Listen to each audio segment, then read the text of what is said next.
이번에도 좀 시드 한번 받고 싶네요. 저그들은 안 뽑으려고.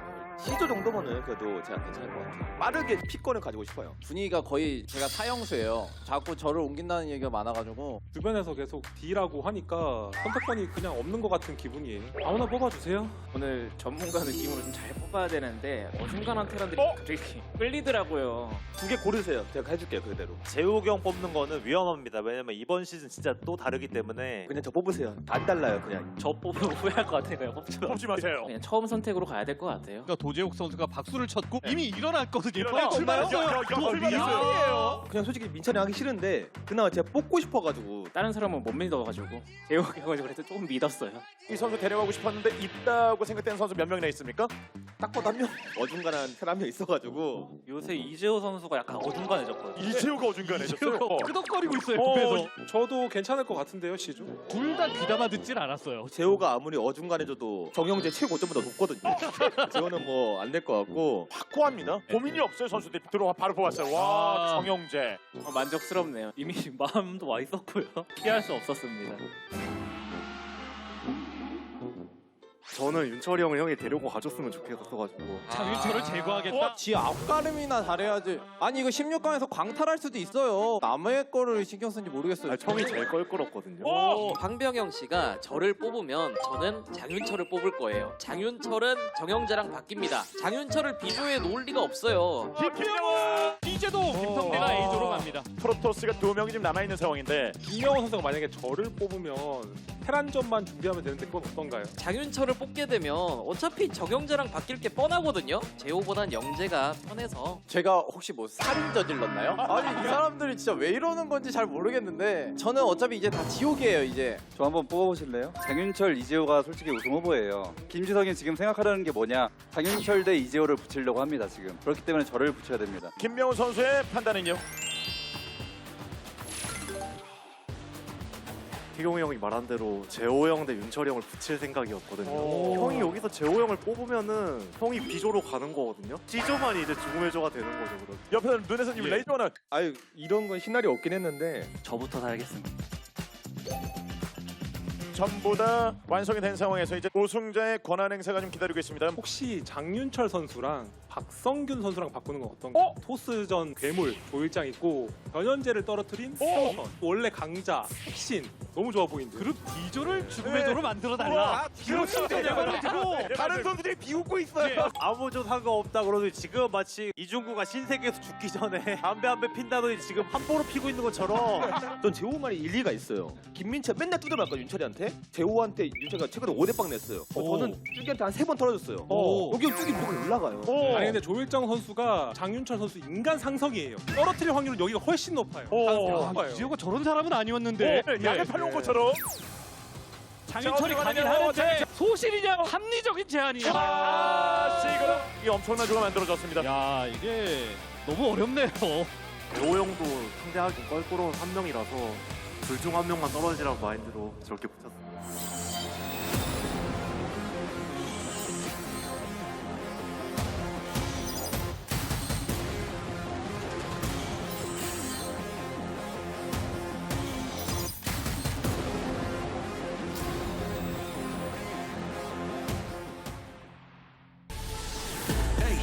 Shakes when I walk by.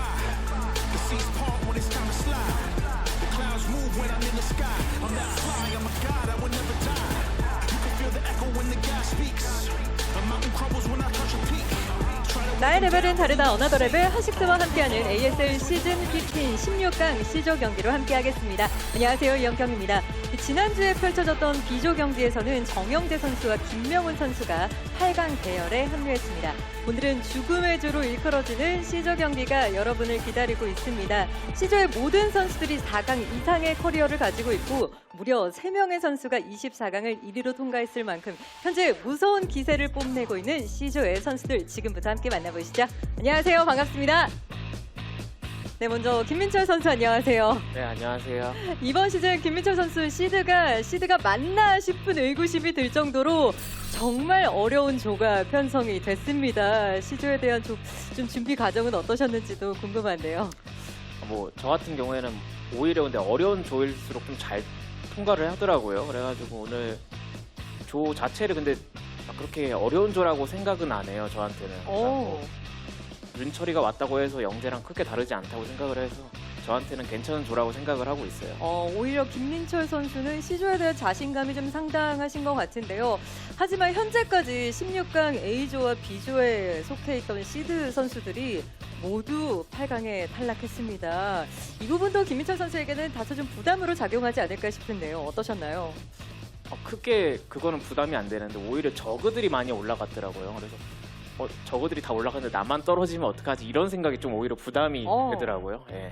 현재 3명의 저그 선수들이 8강에 올라와 있는 만큼 김민철 선수도 오늘 좀 어떤 모습을 보여줄지 기대가 되는데요. 김민철 선수의 첫 경기 상대는 바로 도재욱 선수입니다. 도재욱 선수 안녕하세요.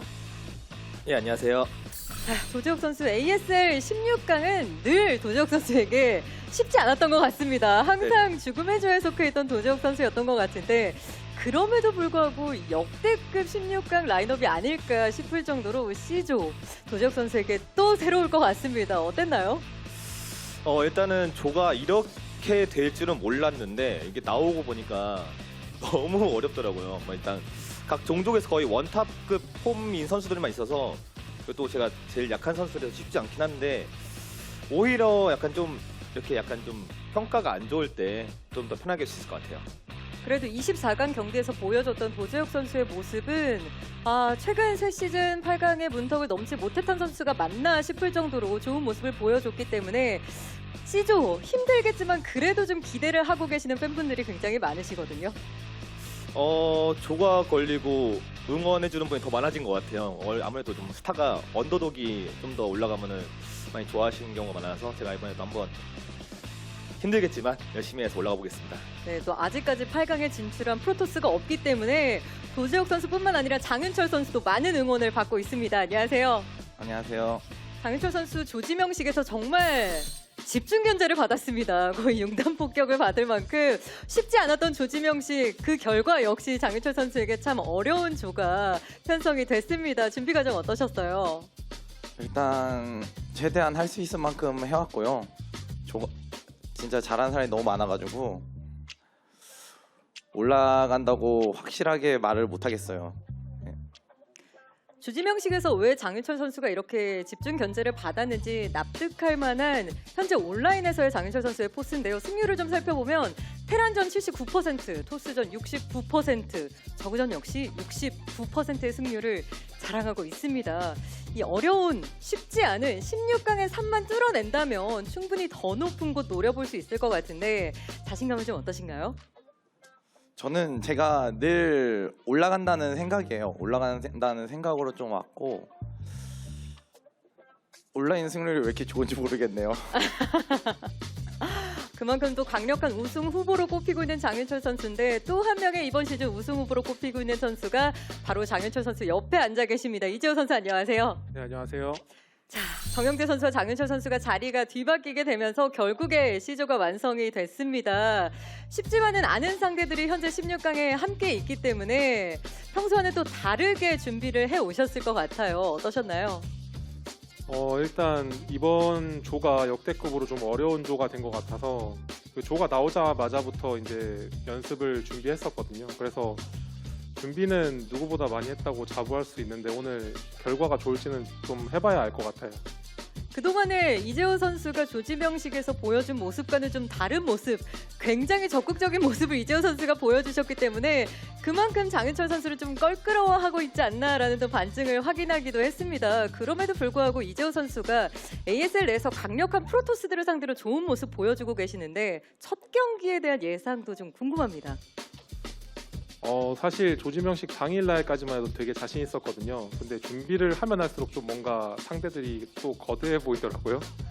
그래서 그게 좀 준비하는 과정에서 너무 힘들었는데 항상 경기장 와서 좀 해봐야 알 것 같더라고요. 오늘 손 풀 때도 좀 컨디션도 좋고 해서 오늘 좋은 결과 있을 것 같습니다.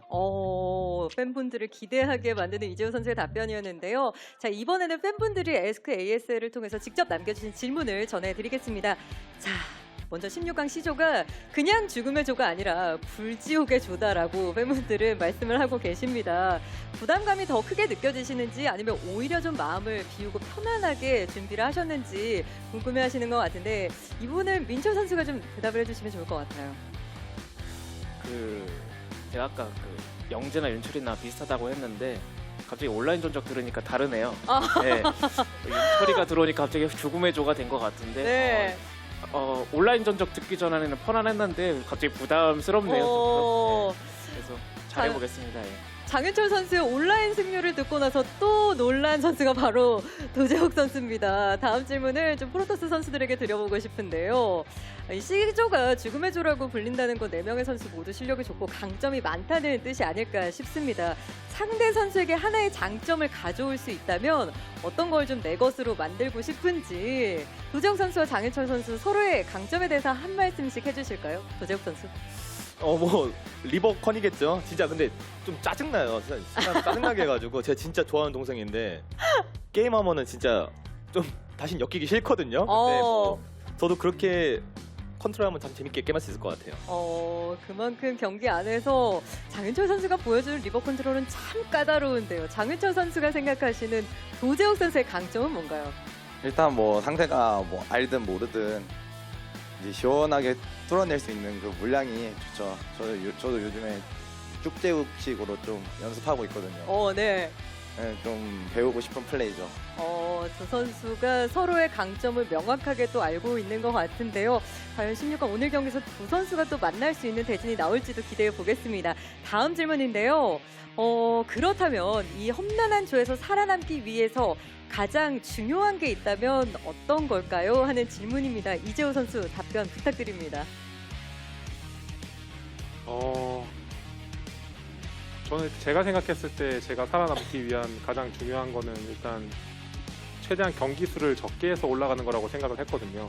네. 그래서 1경기를 잡고 승자전에서 진출하는 게 일단 제 목표고 그게 안 되면은 오늘 되게 힘들지 않을까 생각하고 있습니다. 그렇다면 이재호 선수에게 가장 중요한 경기는 첫 경기 장윤철 선수의 경기가 될 것 같네요. 자, 마지막으로 누구나 인정하고 있는 정말 어려운 죽음의 조 2조에서 제일 먼저 탈락할 것 같은 선수는 누가 될 것 같은지 예상을 해달라는 질문입니다. 예상하면 장윤철 선수죠. 장윤철 선수. 답변 부탁드립니다.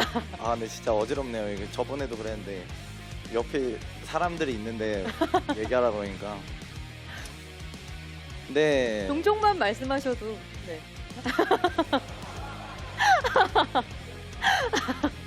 네, 제가 올라가려면은 테란이 제일 먼저 탈락해야죠. 역시 장윤철 선수가 첫 경기를 가장 중요하다고 말씀을 해주셨습니다. 자, 많은 분들이 기대하고 계시는 C조 경기 끝으로 네 선수의 각오를 청해 듣겠습니다. 김민철 선수. 네, 오늘 좋은 경기 하고 꼭 올라가겠습니다. 좋습니다. 도재욱 선수. 오늘 정말 힘든 조인데 이게 오히려 기회로 생각하고 잘해보겠습니다. 장윤철 선수. 네, 마음을 비우고 물 흐르는 대로 가겠습니다. 기대하겠습니다. 이재우 선수. 오늘 재밌는 게임 많이 나올 것 같은데 최선을 다해서 후회 없는 경기 하고 가겠습니다. 네, 16강 C조 네 분의 멋진 경기 기대하겠습니다. 인터뷰 감사합니다. 네, 핫식스와 함께하는 ASL 시즌 15 16강 C조 경기가 여러분을 기다리고 있습니다.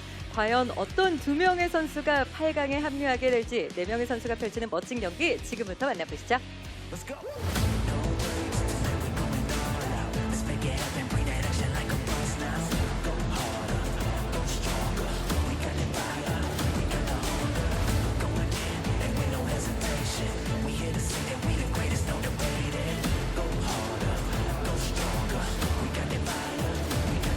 What's up, everybody? It's time to start the group I think we've all really been waiting for. It's Group C, the group of death.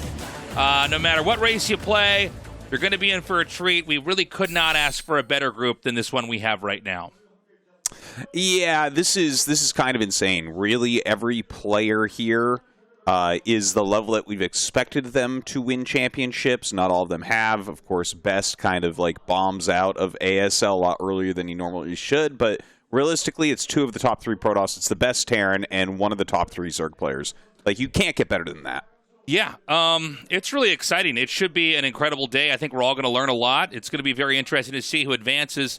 Before we start the rest of our show, we want to say thank you to everybody on Patreon who's been supporting us. It's patreon.com/ASL English. If you love StarCraft esports, if you love ASL, and you want to support us and the people that help make this possible, it's really appreciated. We could not do it without you guys. Yeah, thank you guys so much. ASL has been so fantastic this season. It's a season of upsets. We've got these crazy groups going on. And, I mean, the future of Brood War is bright. So thank you, everyone who has supported on the Patreon so far. Yeah, Group A and Group B, they're kind of funny groups for both of those. It was a super stacked Zerg group for Group A, minus Royal, of course, who ended up dying, surprisingly. And then we went to Group B, with another set of plot twists here. Rush is not advancing. Queen getting out second. JYJ, deservedly so, advances out of that Terran-heavy group.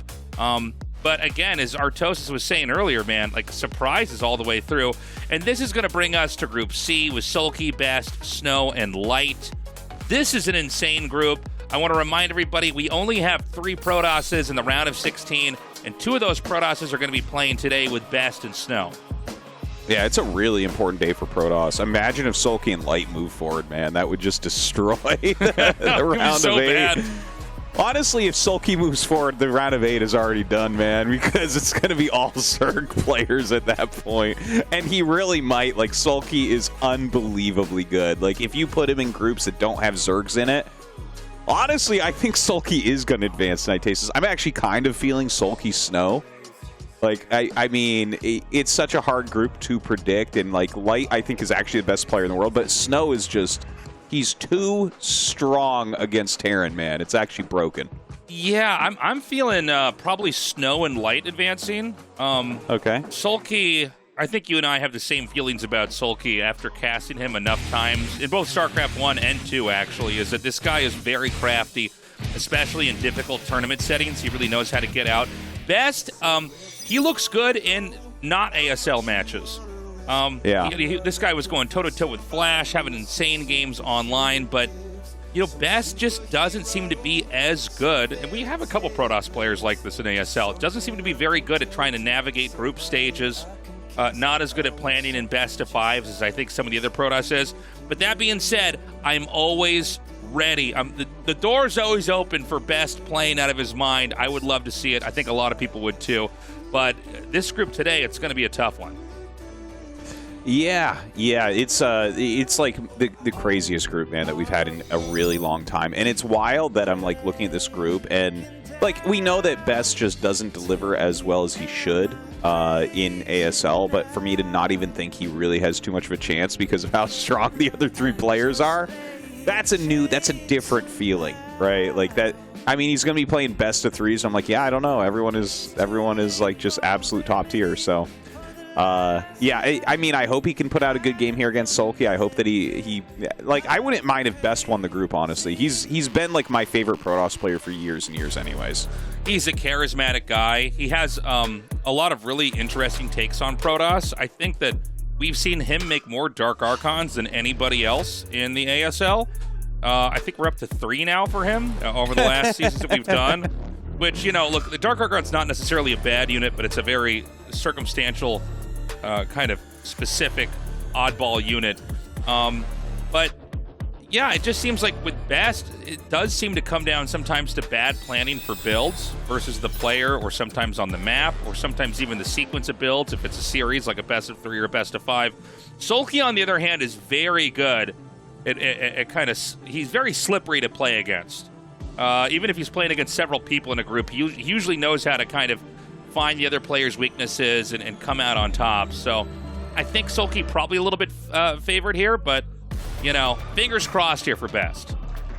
All right, we're going to get it started. Let's go into our first game of this awesome group. I don't know what to say after that. No, it sounded like the killer got you. I was like, oh no, did someone murder Dan inside of his house? I'm like, oh no, where do He's I like, go? Oh, these are 2 good players, and then just a Let's see rope who's comes gonna around your win, neck. guys. Faceless.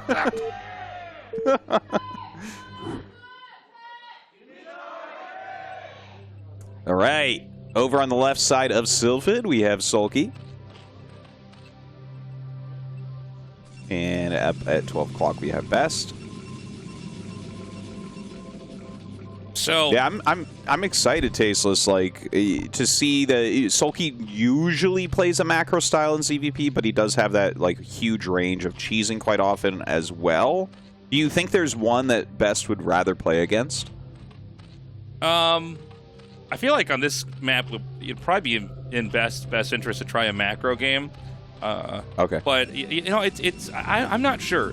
I do feel like Best. He's done some kind of old school cheeses that you know haven't really panned out that well in ASLs in the past. But I'm interested in seeing how he's going to approach this. I do feel like Best is continuing to learn and improve and kind of hone his style. God, it's packed in the studio, by the way. There's so many people in there. But yeah, let's see what he's going to come up with. It looks like for this time around, it's going to be a gate expand. We don't have any indicators as to what Sulky's doing. He's just going to continue to drone up for the time being. And, you know, with Sulky, I find watching him, it's so hard to tell if he's going to cheese or not until it happens. You know, he has a lot of kind of weird... Does this make sense to you, Artos, is what I'm saying? Like, he has a lot of weird approaches to games. Yes, he really does. Like, he plays a little bit different from everyone.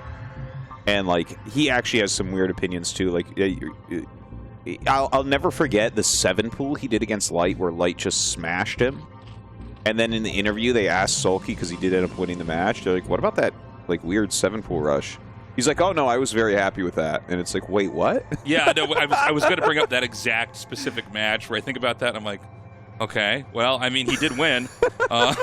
Yeah, you won the series, but, like, that game sucked, and that build sucks, and you got wrecked. So, like, how are you happy with that game? I don't truly understand what's going on here, but that's Sulky for you. Like, I think he looks at the game, and he gives things, like, percentages, and he's just like, yeah, this is how it's played, man. Like, I take risks, and... Yeah, or I'm great at macro, and let's go. He knows if he rushes in like that, there may be somewhat of an overreaction on the other side, and maybe he can exploit something else there. By the way, Best comes in here and scouts. He sees that there's 4 lings total, so he may try to hide the Zealot somewhere. You know, when it's 4 lings made versus 6 or to 2, you get a lot of flexibility with how you can approach it. I think the Zealot sees the lings, but the lings don't see the Zealot. The lings do have... reduced vision compared to the Zealot. So he's going to hide this over here and probably try to run this Zealot around to the back, maybe behind the minerals. Meanwhile, the Zealot and the Probe are going to block, not these Zealot and Probe, but the one back in Best area. We're going to probably get in, yeah, right here. That's going to block the entrance. And Best is going to try to get some value here by killing some Zerglings and ideally drones without overextending. Well, that's really interesting, by the way, that you mentioned that Zealots have more vision than Zerglings. Today I learned that. So that's really... had no idea about that before. I do know that a lot of Protoss buildings and the Probe have more vision than their counterparts, which is kind of like a fun... That's the true imbalance of the game right there, Tasteless. But it's a funny thing. It seems like it was just a decision they made and released the game, and nobody really noticed it for a long time. But yeah, it does seem like Protoss have just a little bit better. Even if you look on the mini-map, if you look closely, like you can see the structures actually don't have quite as much vision. Obviously, that's the structure that's producing. The Assimilator and the Nexus have more vision than their counterparts, and so does the Probe. Oh, is that right? How funny. Yeah, I think I'm right about figured the this Zealot out having more when vision, too. I figured this out when I was trying to hide a barracks when I got offensive gas Tasteless, and then I went and looked it up on Wikipedia, and it's like, oh god, the Assimilator has more vision, more health, everything. It's crazy. It's the best building in the game. So a big Zergling attack coming in here. Yeah, this is one of the things you got to be careful about. If you're going to go for a Cybernetics core in your main before the cannon, which is what happened, by the way, the cannon's going to be a little bit late. The Zerg could try to attack down the gateway. You want to be careful not to lose the gateway either, because if you lose the gateway and you don't get the core, then your tech is totally delayed. But Best was pretty patient. He fought off the Zerglings, and now the Stargate's going to be able to start. Dude, this looks like a really good opening for Best. Am I wrong here? Like, Sulky has 1 drone at the natural, just now popping some more. It seems like he spent a lot on those Zerglings, which really didn't net him anything. And now Best is walking out with a cannon back at home and, like, 5 Zealots. And a Probe got into the main. to confirm the layer. If you don't lose anything, I mean, this sounds obvious, but it couldn't be more true. If you don't lose any Gateway, any Zealots, you're in great shape, especially if they drop Links. And now the 4 Zealots are going to come down here, and this is going to be tricky for Sulky. The 4 Zealots alone can actually fight this number of Links. Oh, maybe not. I didn't see those ones below the screenshot there. But this is going to at least force an exchange. Now, one thing important to note is that he's not spotting anything like Hydra's coming here. He's basically confirming that he's not getting rushed. And it always looks kind of funny when Protoss does this, because you're thinking, I mean, isn't this bad? Aren't you losing, Zealots? But you're confirming that you're not going to be attacked in a rush, and therefore you don't need any cannons up at the front of your base, right? You don't need to make 4 cannons to try to defend everything. And the Corsair can come in later on and do some more scouting. Well, that Corsair is going to be popping out pretty soon. Kind of a funny Citadel placement there in the mineral line. All the Zealots have been dealt with, so it feels like SoulKey is kind of bouncing back from that early game. Plenty of Speedlings out and about on the map. And his Spire about to finish, so I'm not even sure if he's going to lose an Overlord here. Yeah, he has enough time to kill one Overlord if he can find it. Sulky's pretty smart. Yeah. He actually hid the Overlords in the bottom left part of the mini-map. That's kind of a funny thing to do. And he'll basically send those Overlords back out. I don't think I've ever quite seen that on this map, but it's a pretty smart idea because there's no way the Corsairs will ever dip below that area because they'll get trapped in there by Scourge. He is going to find the one Overlord here. I think he can get a kill on this before he has to head back home. Yeah, he does end up finding one, but like it was kind of funny watching him fly around there and just couldn't get anything. The Scourge are out though, so the Corsairs should be going home and just chilling for a moment here while they try to get up to a critical mass. And look at this, the Speedlings just stopping any more Zealot movement for the time being. Oh, he has double Stargate. Oh, you're absolutely right, Artosis. I should have mentioned that earlier. I actually just missed it. We were talking about something else. So this is a great move because, there's not Hydras in play right now. And this is a moment where you can actually strong-arm the Zerg. The Zerg is a little bit better if they have Mutas and Scourge. The Corsairs have to be careful because they can get, you can just crash the Scourge into them and then chase the Corsairs as they run away. I'm not clear if the Zerg actually spotted the second Stargate. It's very deliberate that they're not next to each other, by the way. So Sulky may be playing into Best's hands. This is one way that Protoss can swing the game as we go into mid-game. But you got to be careful because if Zerg identifies it, they'll ditch me to go right into Hydra, and you're going to have way less Templars and Storm. So you're very at risk for losing a Hydras later on if you don't figure out this if the Zerg figures out this is coming. So he's going to come down here now, and he certainly has enough Corsairs to take this fight. Yeah, and Sulky sees that Corsair number. He knows exactly what's going on. He does have a few Hydras that have popped out at this point. We'll see if he can defend against this huge amount of Corsairs coming down, though. Definitely a very sneaky build here from Best, and already causes that supply block, and I think it's going to get worse, Tasteless. Yeah, any Overlords he can get, it's really more important you try to get Overlords and the Zealots can kind of be a distraction and do some damage of their own. The Mutas are going to basically kamikaze up into the main. He needs to buy time and draw these Corsairs away. The Zealots are going to head back here. Now, if he can get these Mutalisks out, that'd be ideal, but, I mean, this is a lot of Corsairs coming at him. It looks like he decides to go back over to the safety of the cannons instead. Yeah, runs out from those Scourge, but his Corsair count is so large at this point. I could see him just sweeping the map and killing a bunch of Overlords. As long as he stays away from those big Hydra clumps, the Corsairs are going to be completely fine. And it feels like this is the best 2 Stargate opener that we've had in quite a while in ASL. We've seen a lot of losses with this lately. Yeah, it's funny to have this working out as well as it is, but I think, he did catch the Zerg off guard. That's part of it. He also did elect to go for a lot of speed lots underneath this. I've seen some versions of this where people will try to get a really quick DT out and try to see if they can't, beat up the Mutas, kill an Overlord, and then slip a DT in. But this is a little bit more of a robust, straightforward way to take it because he just does have a ground and pound army.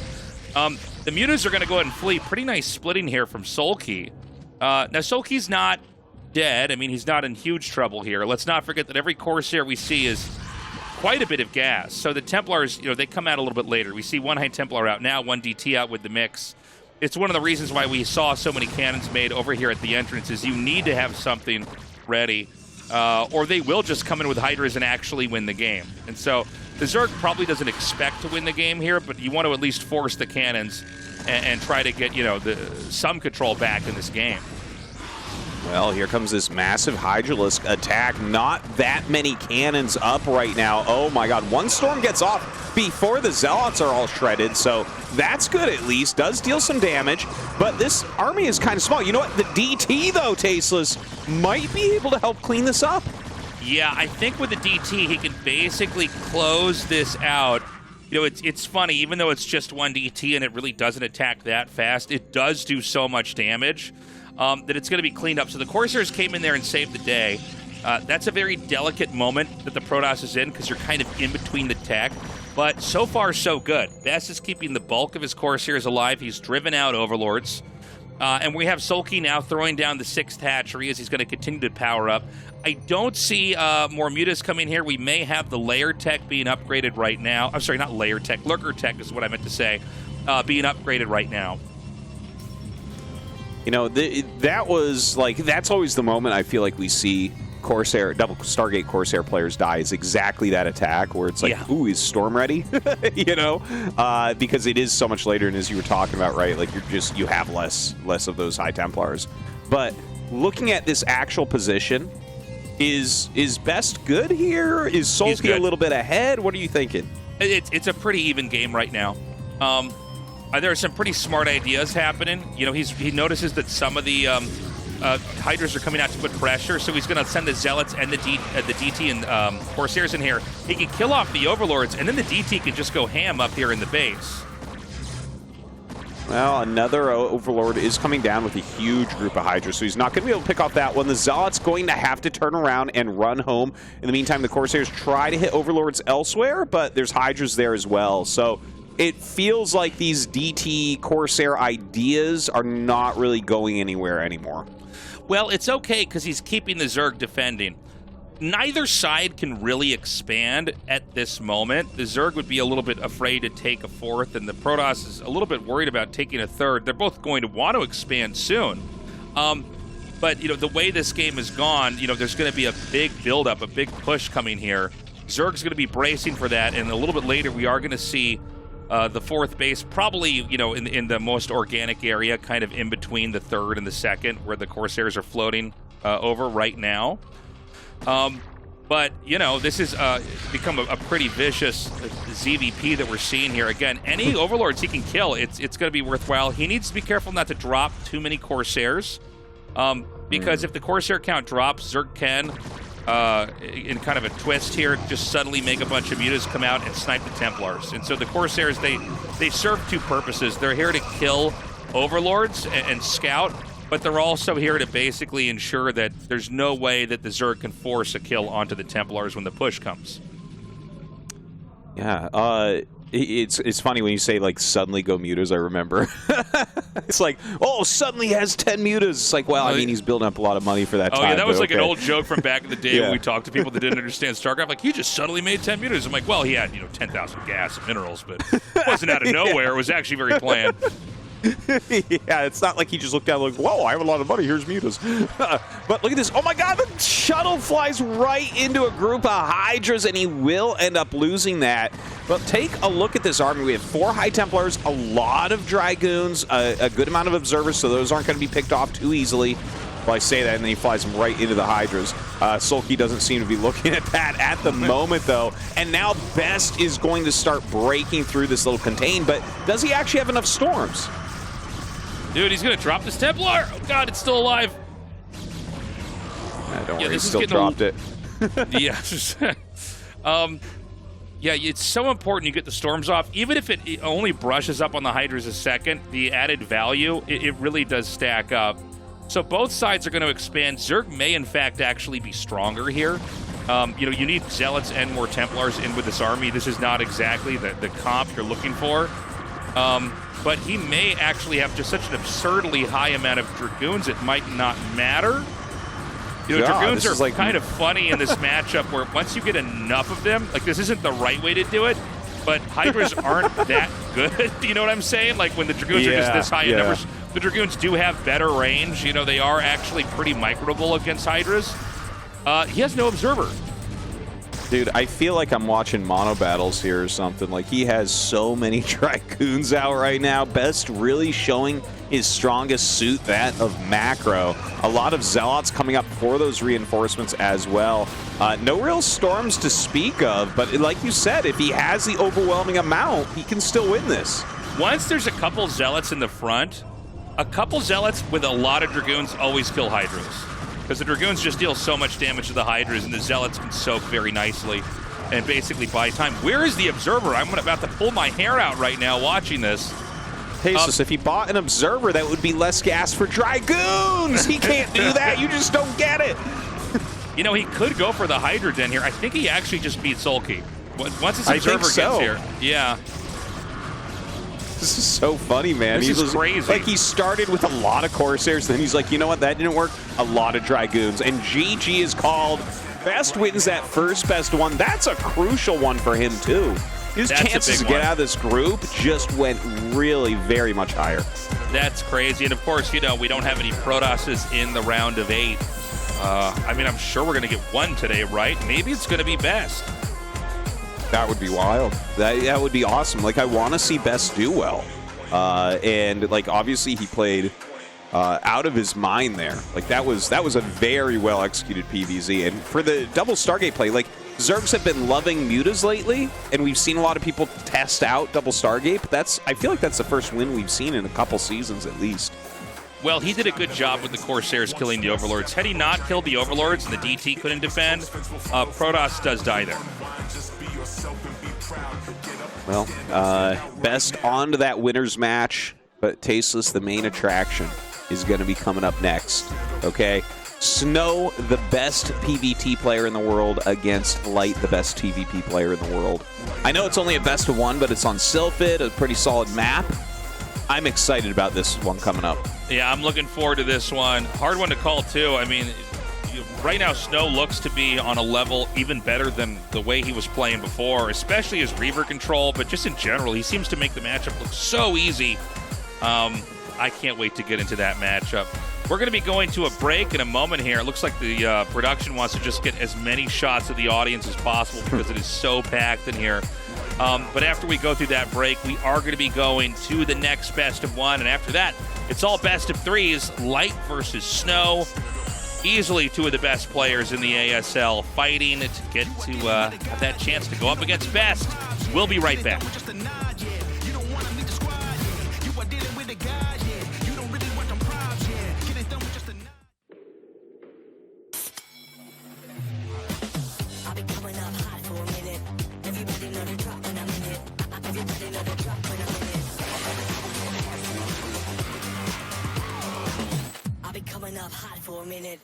드디어 카운트다운을 시작합니다. 4, 3, 2, 1.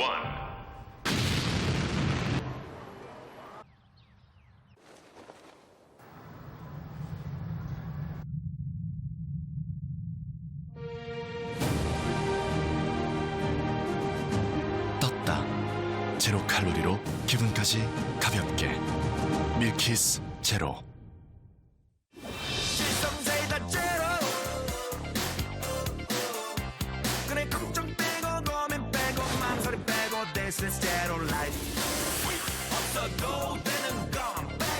실성사이다 제로.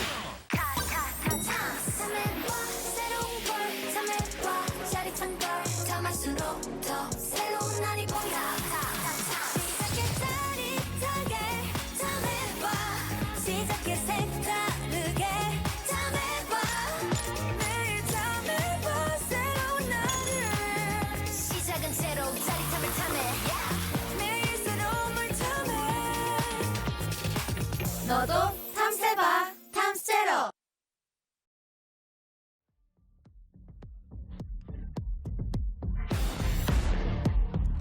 We're back, everybody.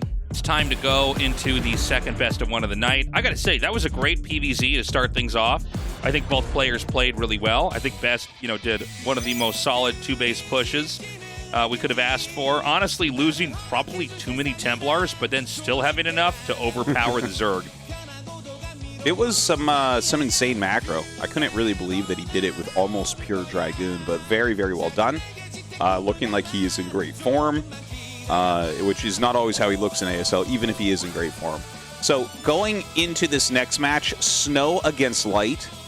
Snow's Protoss vs. Terran right now is by far the best Protoss vs. Terran anyone has ever had in the history of the game. It's Tasteless. Since last season, like after Royal won and Rush got second, Snow has been going like between 9-0 and 7-2 against all the Terran players, except Light. Like, I've seen multiple show matches where he has just dominated everybody.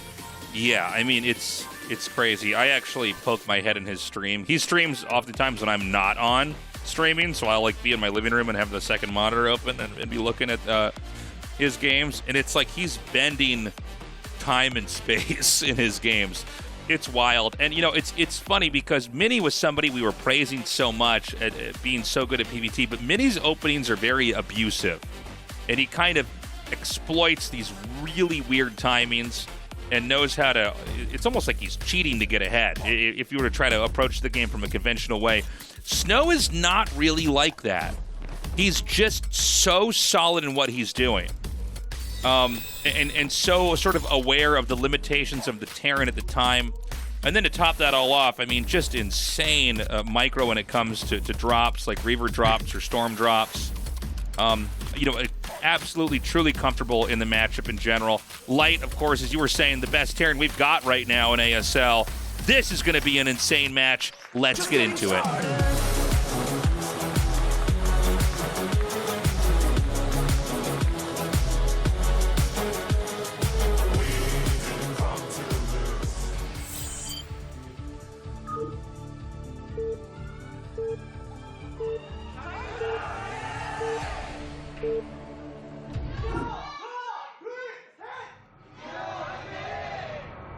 All right, over here on the left side, we have Snow. And up at 12 o'clock, we have Light. And this is really exciting because, yeah, Light is like... The amount by which Light is the best Terran is pretty crazy at the moment. Like, he is really insanely good. I've seen a lot of streams of him, like, coaching all the other top Terrans, and it's like they don't know anything Tasteless. It's so funny. It's like they're completely clueless, and he clues them in on how to do everything. And I mean, mechanically, he's absolutely at the top. Really, he's my pick for the best player in the world right now. But even if you're the best player in the world right now, someone like Snow might just kill you. Like Snow's PvT, he almost never loses. Well, he kind of blows me away what he's able to do. I mean, I always think back to that moment we saw him beat Flash in one of the most hyped nights ever. This is back when we did this out of the studio, but it was crazy. I mean, it was such a good series, but I think Snow's even better than what he was back then. I mean, he's at the point now where he's, you know, he has a YouTube page that's been growing rapidly. It's all in Korean, but I mean, if you want to check his games out, it's on there. And he's like clowning on people. Like other ASL Terrans, where he's like beating people with scouts. He's doing insane stuff, and I do want to point this out. You know, at the highest level on the ladder, it's really hard, or against other pro players, it's very hard to do humiliation plays. I know that in StarCraft 2, we've got a lot of top players that make YouTube content on like, I did this silly thing and got the GM. You can't really do that in the Brood War ladder because everybody's too good. It's too active, and there's too many strong people at higher levels where it's hard to pull anything off. And that's not a knock on StarCraft 2. That's just a testament to the fact that almost the entirety of the Battle.net server for StarCraft 1 is Koreans who are hardcore. Mm-hmm. Yeah, and you're definitely right. Like, literally, he does clown builds against like 2,500 MMR players. These are players that are like in the next couple years maybe going to qualify for ASL. It's just it's insane what he can do. And in fact, we'll see with this game. Like, I want them to play twice, okay? Yeah. I want this to be the final match too because I need a best of 3 between them. But There's like some new tech that I saw Light actually test against Snow Tasteless, like maybe a week or two ago, where you know how Snow will sit outside your base with his Reavers and you just take 100 years to get your third? Sure. I have now seen Light go Cloaked Wraith to counter that. Yeah, I've in experienced a real this macro myself. game. Yeah. You've experienced that as well? Yeah, Yeah, people are doing this online. Yeah. It's a very new strat. This is definitely not something that was ever around until just recently, and I think it is literally a response to how hard it is to move out against Snow. Well, I think one of the ideas with getting Wraiths out is that if they have a shuttle that comes in with like a DT or a Reaver, you just kill it. You just kill the shuttle. Yeah. I mean, unless they bring a Dragoon with it, but then you have this like weird micro fight where you're like microing a Dragoon in and out of a shuttle and, you know, trying to get the thing away. But I think it's smart. The interesting pivot that may happen in the meta because of that is that then people may just not go for a shuttle aggression early, and then you're sitting here with a bunch of Wraiths and Cloak, and you don't have tanks, right? Yeah. Yeah, that would be a bad situation right there for sure. Hopefully you made a dropship instead of Wraith then. But we'll see if he goes for something like that. This is like amazing micro that we're seeing here from Light. Most players will absolutely get crushed in that little battle, but he holds on. He's going to get his bunker up. He keeps his Vulture alive.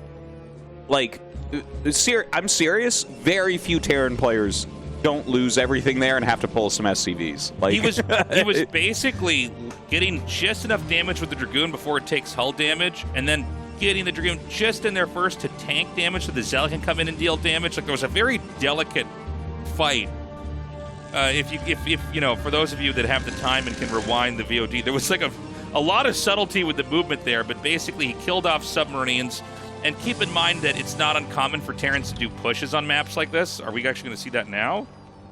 I was going to say that, you know, a lot of times what allows a push to happen is a bit of additional Marines to tank damage.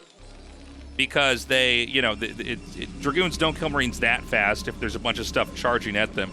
But in this case, it seems like Light has decided that there's one Zealot down and a Dragoon at half HP back at home.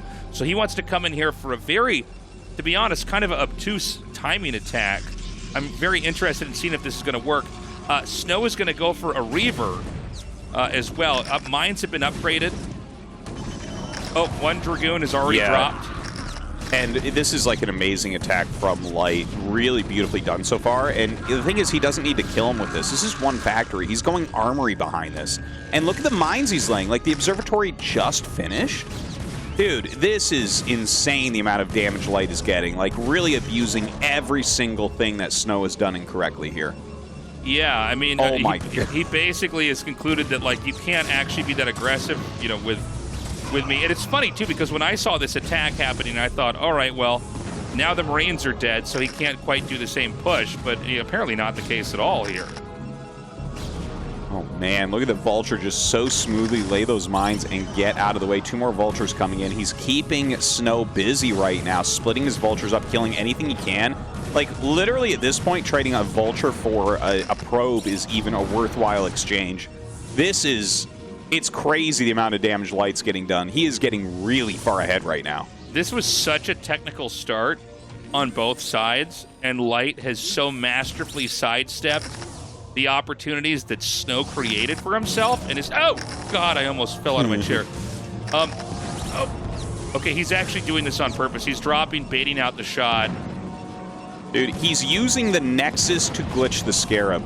Yeah. This is like the highest level micro I've ever seen in a game. It's so insane, man. That's like boxer stuff. That is Pimpus Play highlight reel stuff right there. Absolute insanity that he glitched Scarabs with the Nexus going back and forth. Like, this is complete understanding of how this game works. Yeah, I mean, already, I feel like we could talk, you know, for an hour about just what's happened so far. I think Light is in a better spot. I'm sorry, Tastosis, I missed the Stargate down there. That's what we're doing in this cast, is missing Stargates. Was that there when the Vulture was in there? He didn't see that. No, it wasn't. Right? Okay. No, he added it after he cleared everything out. Which, like, can something like that work when you've taken this type of damage? Like, he's really banking on Light playing a more passive game from here.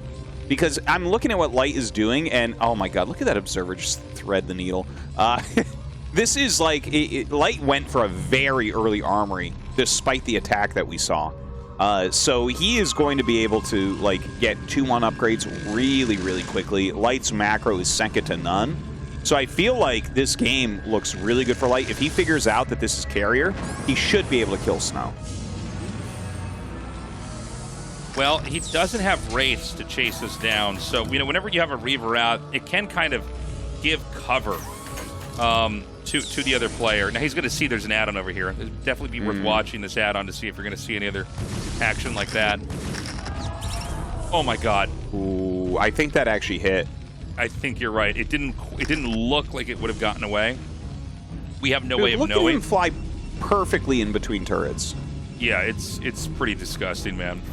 Oh my god. And you know what, Tasteless? Like, when he flies between turrets like that, it reminds me of those videos you see from, like, the guys that were building the Empire State Building in, like, the 1910 or whatever. They just like walk along. Yeah, they're just sitting, like, eating a sandwich on the side of a... That's what Snow is doing with his shuttle Reavers. Like, yeah, of course I'm not afraid. I'm like, oh, okay, cool.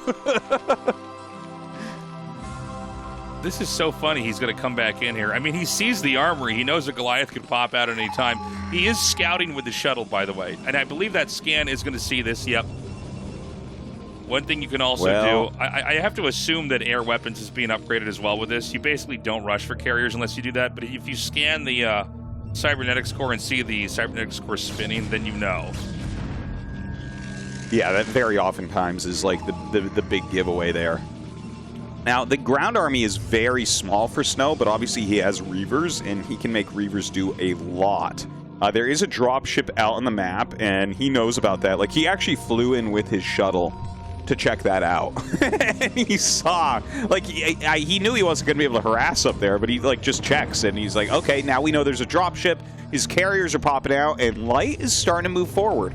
Okay, I think that Light just kills him here. You know, even when the carriers emerge from the Stargate, the interceptors don't make that fast. Oh, I'm sorry. He's not going to push. He's going to just set up a third, I guess? Put a foothold well, down he here? had already started his third command center, and he already went for, like, an armory build, so I think he's just going to get 2-1 and then push. Okay. So it's like you may as well start mining, you may as well get your third gas, and then really pump out Goliaths and go for that kill move. I think it's like a little bit scarier because obviously it's going to give Snow time to get like 4 carriers, but the 2-1 upgrades really do make a big difference.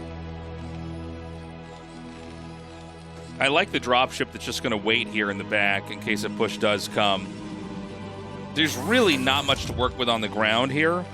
And it just seems to me that, you know, although the idea is really not bad at all to try to come in here and do some kind of some kind of extra damage, you know, and try to tech up the carriers quickly. I think Light basically really hindered Snow back here. I mean, he just came in and kind of shot down enough probes and punished enough Dragoons that we're seeing a Protoss that wasn't able to develop healthily, so he tried to kind of almost tech cheat here and try to rush into carriers and try to do almost a rug pull like move on the game to Light, and I just don't think it's going to work. I think there's just literally enough Goliaths that they can actually shoot the interceptors down, and then those things are just flying paperweights. Now, we've seen Stork do this move before, and this does seem to be the way to do it, is you just ignore the attack and you start to counterattack.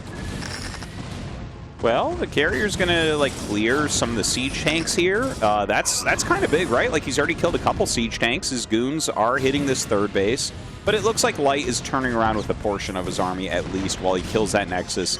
And, like, if you're killing your opponent's natural and saving your third, that's going to be a good trade for Terran. Yeah. I mean, I think there's just enough Goliaths he can kind of run in here. That's what? That's 3 carriers? Is that correct? Is there a 4th one that's emerging here? Oh, no, there's a 4th one down there. Right now. Yeah, a little bit stifled because he does have that kind of weak economy. By the way, we still have this hilarious Vulture drop versus Reaver drop that keeps getting microed at the third base. Looks like it's finally cleared, though. And let's see what Snow can get done with the carriers. He has amazing carrier micro, so maybe he can still whittle this down, but it really looks good for Light. Look at this. He's already got his +2 attack. Yeah, he's doing a great job. You can drop one base as long as you can keep the Terran on 2 base. So we got to watch Snow pretty carefully here and see where he's going to try to go with... oh, now look at this. The tanks are going to come down here now. The Dragoons might be able to isolate this with a fight. It's be 5 Dragoons versus 5 tanks. But, you know, if you're not paying attention, you know, Dragoons against unsieged tanks are actually pretty good. Oh, my God, he's chasing this. I think the carrier's going to escape, though, up this high ground. Oh, he's going to get one. I think he does get away with the others. Yeah, it looks like Light's going to go ahead and turn around. But he did lose those 6 tanks, man, and that's not nothing. That's like a pretty solid pickoff there from Snow. I don't think it's necessarily enough to come back immediately, but you know, these little moves that we're seeing are ones that like Snow knows are going to give him the best chance. Yeah, especially if you can use the Reaver here to try to get some shots off onto these. Oh man, I don't know. There's just so many Goliaths now. The Dragoons themselves are inconsequential. A great win here by Light, but I think a lot of that goes back to this super aggressive maneuver by Snow to come in there and drop the Marine count. And I don't know about you, Artosis, but I can't be the only one who's surprised that Light looked at that, said 1 Zealot gone, Dragoon at half health, I can actually push with almost nothing. And he did, while getting an armory. Drove the probes away, killed off a lot of workers. The only thing Snow had was a Reaver, and once he had defended, Light had catapulted so far ahead in development that the only option that Snow saw was to try to do this crazy carrier tech, which was sniffed out and snuffed out. Indeed. That was really well done from Light. Like these one factory counter pushes, you actually highlighted it perfectly. He killed a Zealot, he got a Goon down to half health.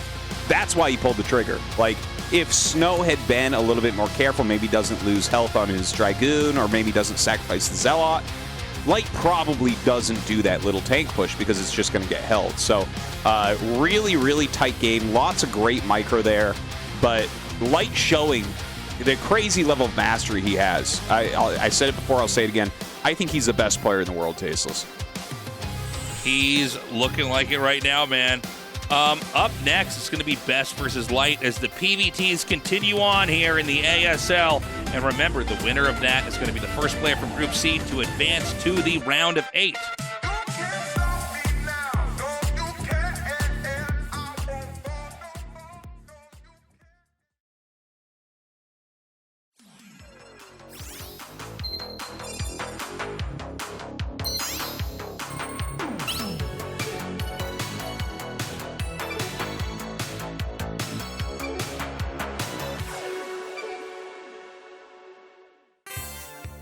오른쪽.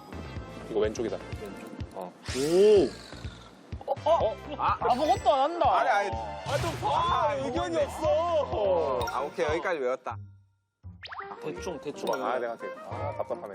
이거 안 봐도 되잖아. 여기까지 다 알잖아, 어차피. 그냥 가면 되지. 이제 잘 봐. 여기서 이제 3개씩 끊으면 돼. 가나. 다 가나.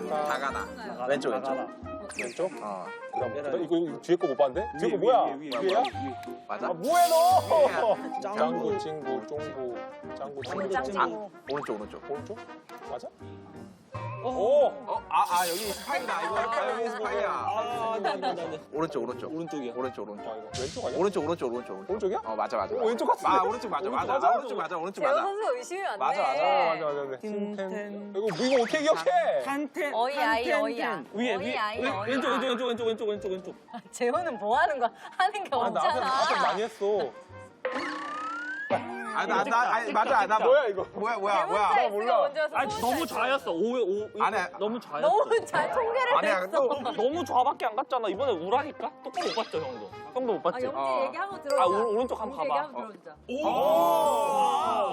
너무 질리게 안 가. 너무 빨라. 왜 이렇게 빨라? 못 봤어. 오른쪽 한번 가? 난 오른쪽 그거기네. 오른쪽 그거기네. 죽었다. 말렸어.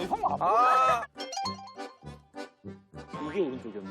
이게 오른쪽이었던 거. 이게 왼쪽. 이게 왼쪽이야. 일단 왼쪽이고. 아 외워서 하지 말라고. 나를 이제 이걸 봐야 돼. 이걸 봐야 돼? 오른쪽 오른쪽. 맞아요? 오른쪽. 간다. 잠깐만.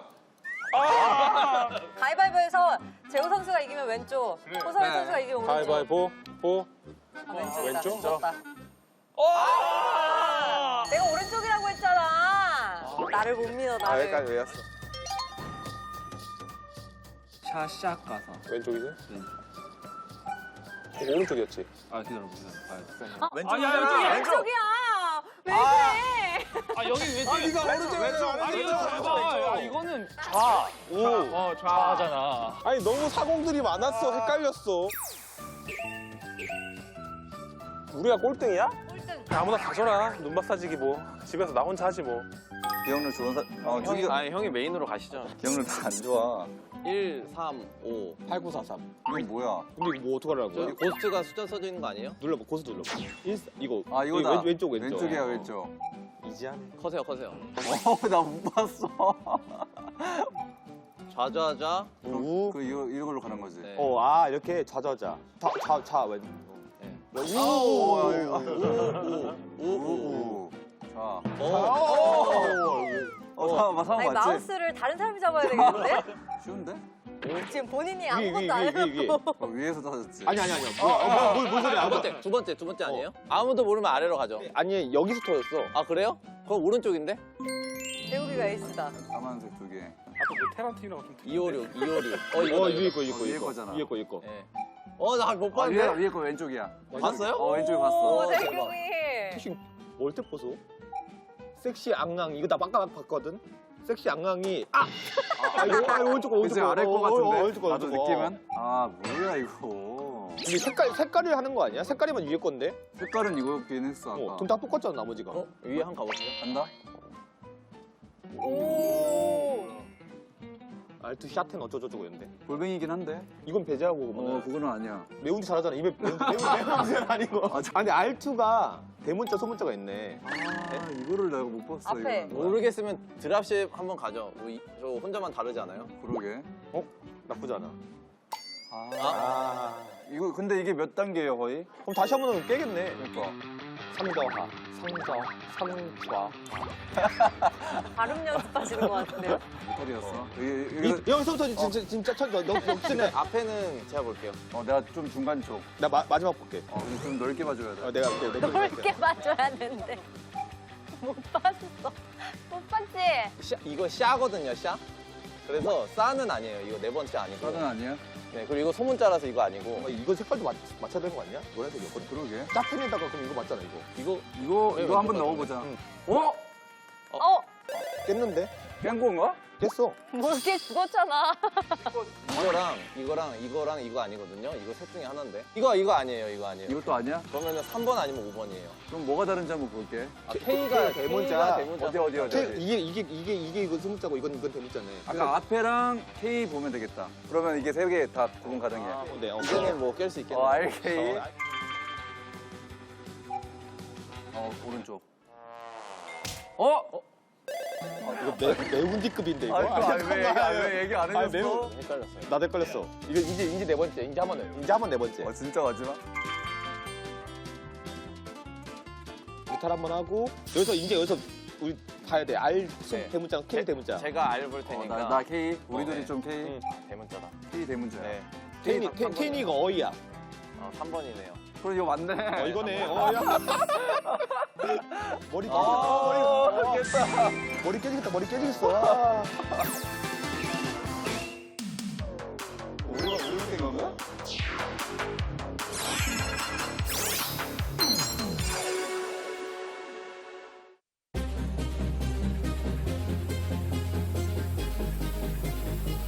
Oh, this is the right song, Tastosis. This is the song that plays when Best goes up against Light in the winners match of Group C. Look, I think Light played basically perfectly against Snow, but it seems like Snow made an error that only Light would have ever seen, and knew how to punish it so thoroughly. And Snow is sort of, world you know, that's how I say it. Snow is the very best in the whole world at eking out additional damage, getting that extra 10, 15, 20% damage off in engagements. And I guess what we saw was there was an overextension. Best is not like that. Not that he's not aggressive, but he doesn't make those kind of plays like Snow would. So this is going to be, I think, a more straightforward one. But can Best go up against Light, who may be the strongest person in the ASL right now? Well, if he doesn't choke, yeah, like Best is amazing at PvT. He's the second best PvT man for sure. Look at map 2, 76. Oh my god. Oh my god, this is going to be so exciting, Tastosis. I've actually seen a fair amount of Light games on 76. I can't wait for that. And it's map 2? Oh, this is awesome. Right. Look at the bans here. Vermeer for Best. He's like, well, I don't want to play a normal map. And of course, the very difficult Heartbreak Ridge banned by Light. Dude, this is going to be a great match.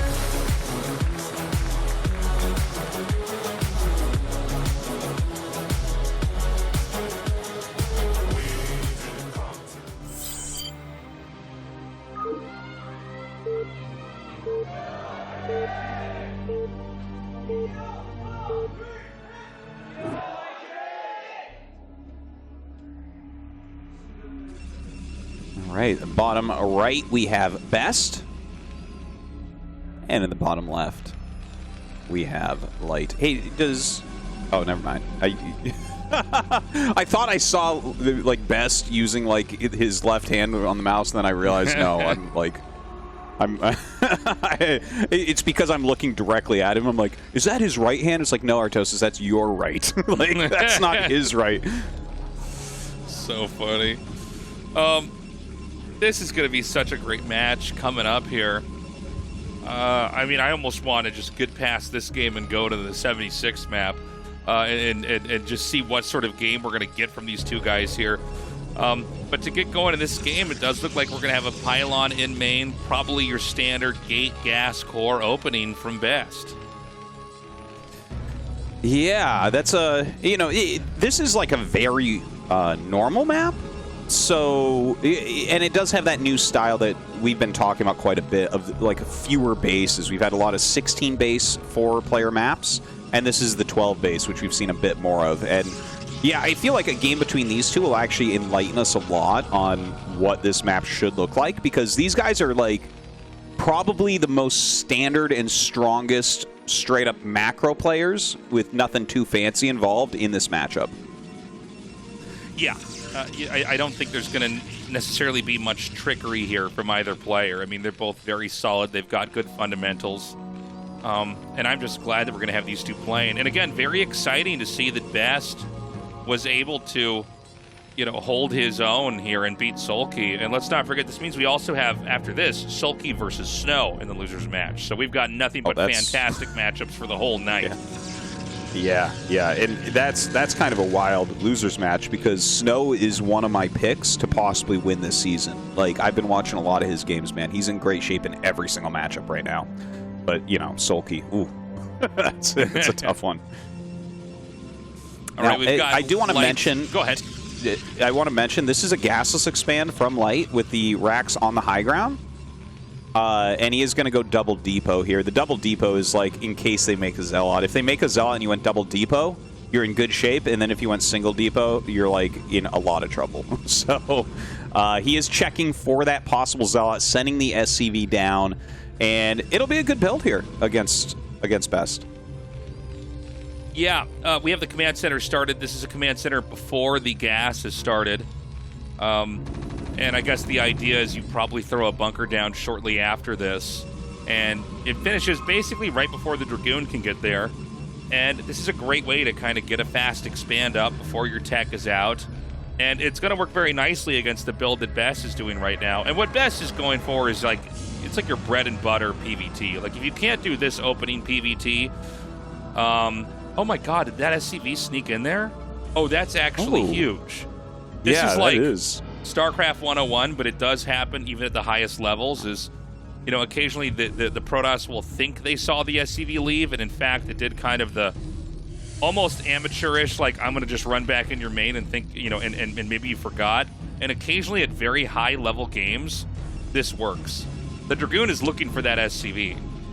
And the reason why that's important is this SCV is there to confirm that the Nexus is being started and that this is not any kind of crazy cheese.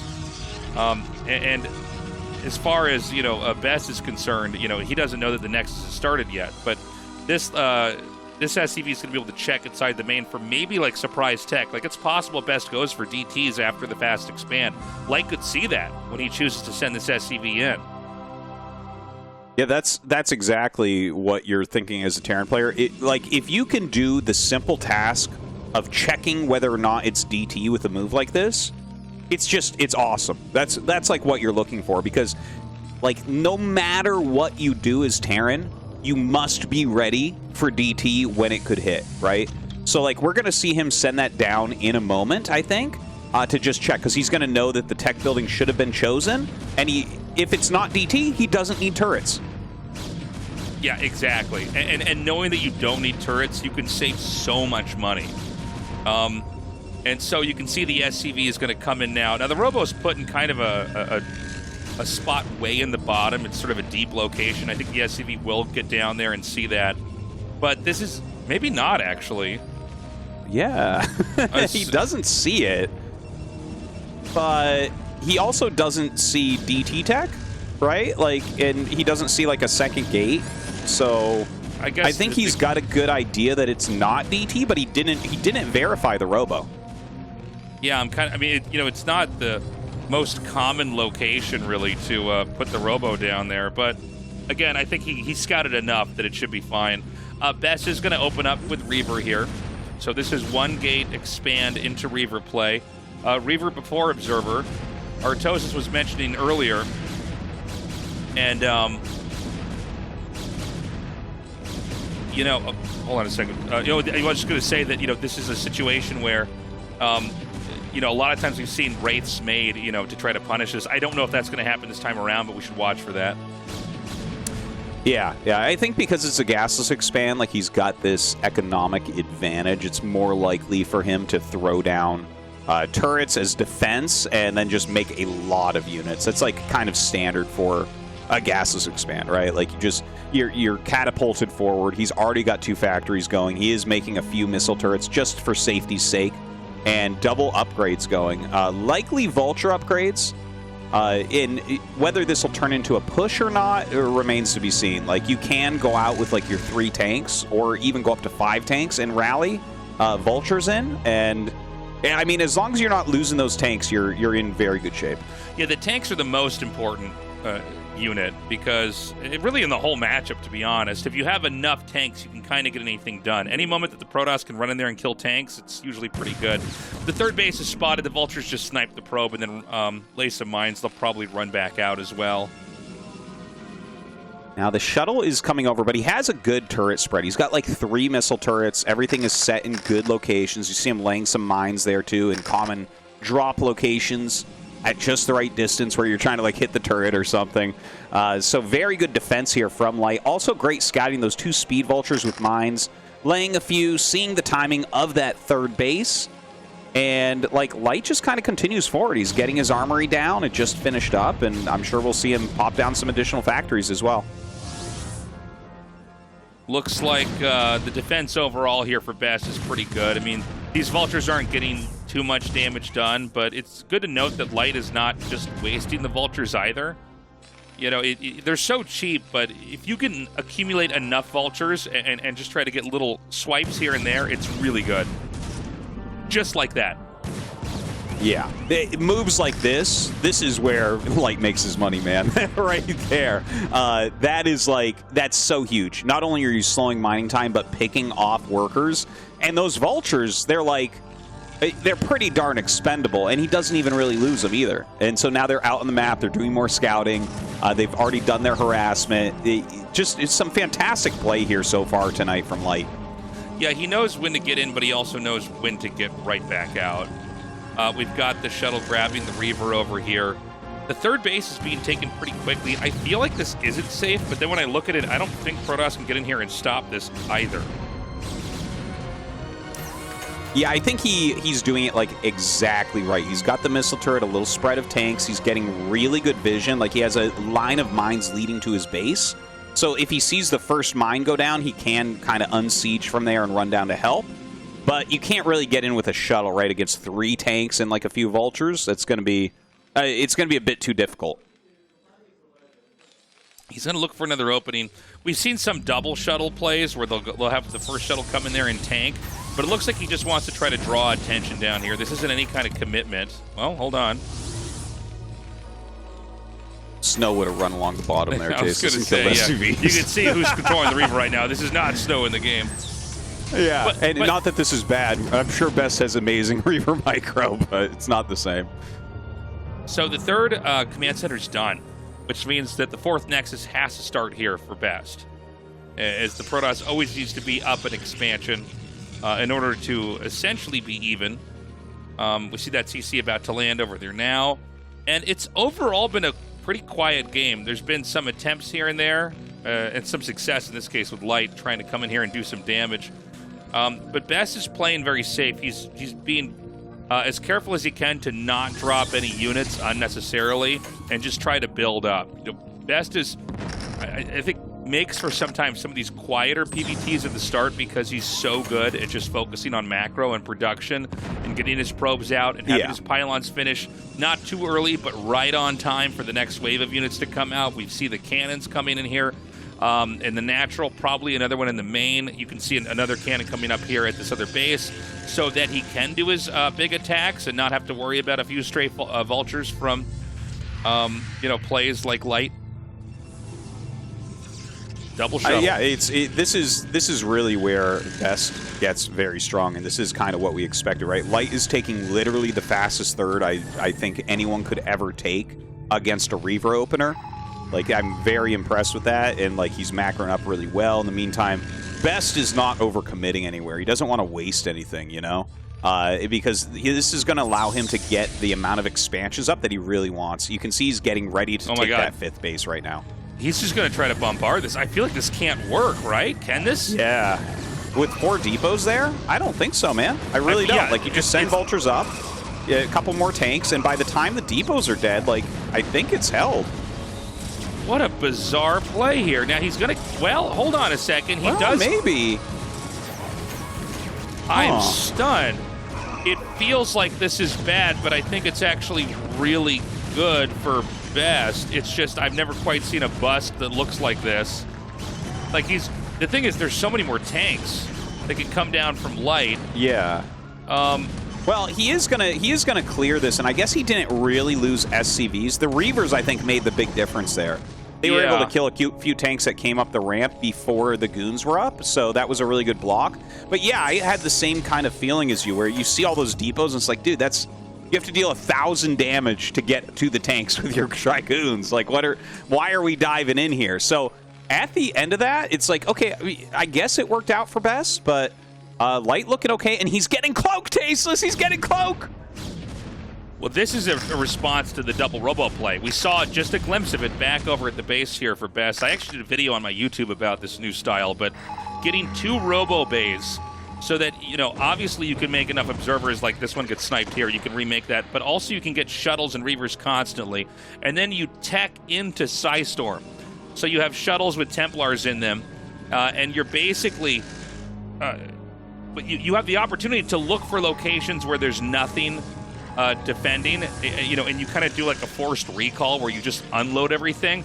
But then when it comes to the big push, there's no way that they can EMP you, because they can't, EMP, if you hit a shuttle with EMP, it doesn't take away the energy from the Templars inside. So then you try to drop the Templars in with the fights and spam Storm out on top of the tanks and Vultures and kill everything. It's a very modern way to play. It's very hard to pull off. But this is going to be a very interesting game because of this, to see how exactly Light handles this, and how are those Wraiths going to play into this, because the Wraiths seem like they could just snipe shuttles. That is the thought, I think, right? Like, the Wraiths can do some really good tactics where they're, like, picking off observers quickly, and they're picking off shuttles. The thing is, with the Wraiths, like, you really do have to micro them carefully. You see him flying around. He's got a science vessel there as well to just kind of detect any observers nearby. I'm really excited to see him using this against Best, because when I've seen it against Snow, it's like that kind of makes sense, right? Like Snow is such a shuttle user. He's so strong with it. You've got to shut it down. But Best being such a macro Protoss, he doesn't rely on the shuttles as much. So the fact that Light is willing to utilize a chunk of his APM here to make this Cloaked Wraith idea work against the strongest macro Protoss, like, this might be a real metagame change that we see in the future. Yeah, you can see he roams with the Vessel and the Wraiths, and that way he can snipe any observers that he sees. But you got to be careful because Science Vessels are pretty easy for Dragoons to snipe, and so are Wraiths. The 4th Command Center's starting here. And, I mean, I guess Terran goes to the bottom. It does feel like there's actually no easy 4th base to take, by the way. Oh, no, don't tell me he's going to do this again. Oh, Tastosis, he's going to do it again. But there's 5 depots here now. They're Cloaked Wraiths as well. They get a couple shots off, but you do have to micro them. They will not auto-target those shuttles once units are out. And with the High Templar on the high ground, oh, man, you can't really go up that ramp. Oh! Yeah, he's got some more storms available.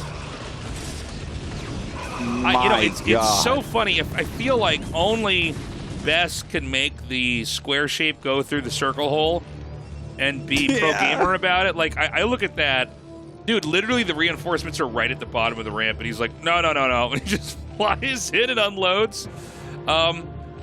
And, look, he did kill a lot of SCVs. That was at least, almost a third of the SCVs that were in the game killed off. But then doesn't this counter push just kill him?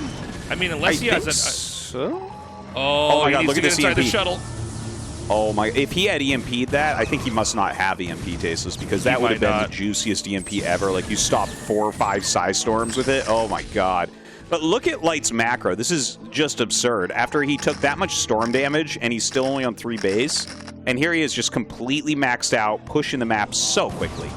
Yeah, you got to be careful when it comes to these vultures up here. You do not want to drop anything.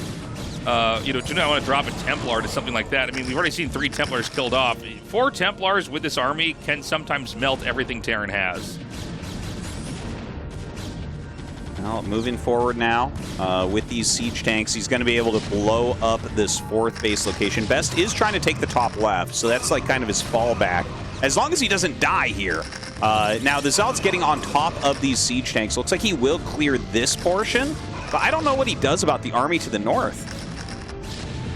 Yeah, that's a problem. He has broken free from that. Keep in mind that it's one thing to push into the natural, it's another thing to get into the main, although I don't think there's much in the main. It seems like he wants to counterattack.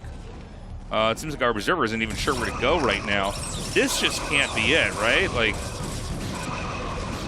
well, this counterattack coming in, like, he is going to smatter this. It seems like Best is kind of donating a little bit here.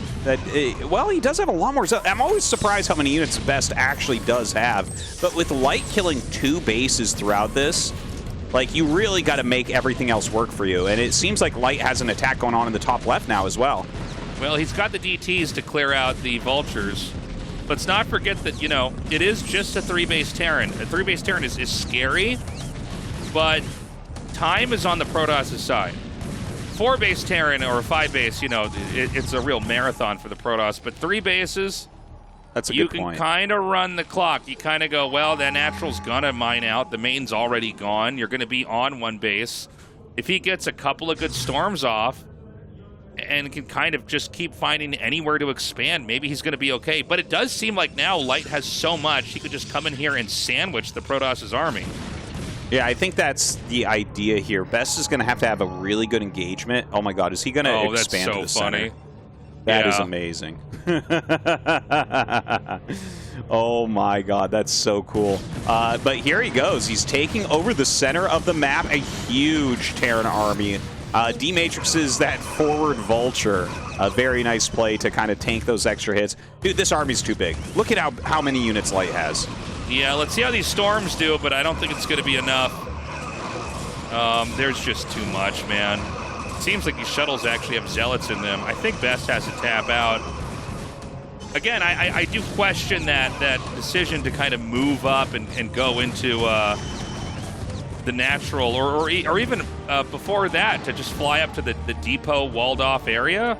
I don't know. It just doesn't seem like it makes a lot of sense. Yeah, that was a strange attack, no doubt about it. But like you said, this is kind of how Best plays. Like, remember that last round he was doing all these attacks that just seemed completely insane?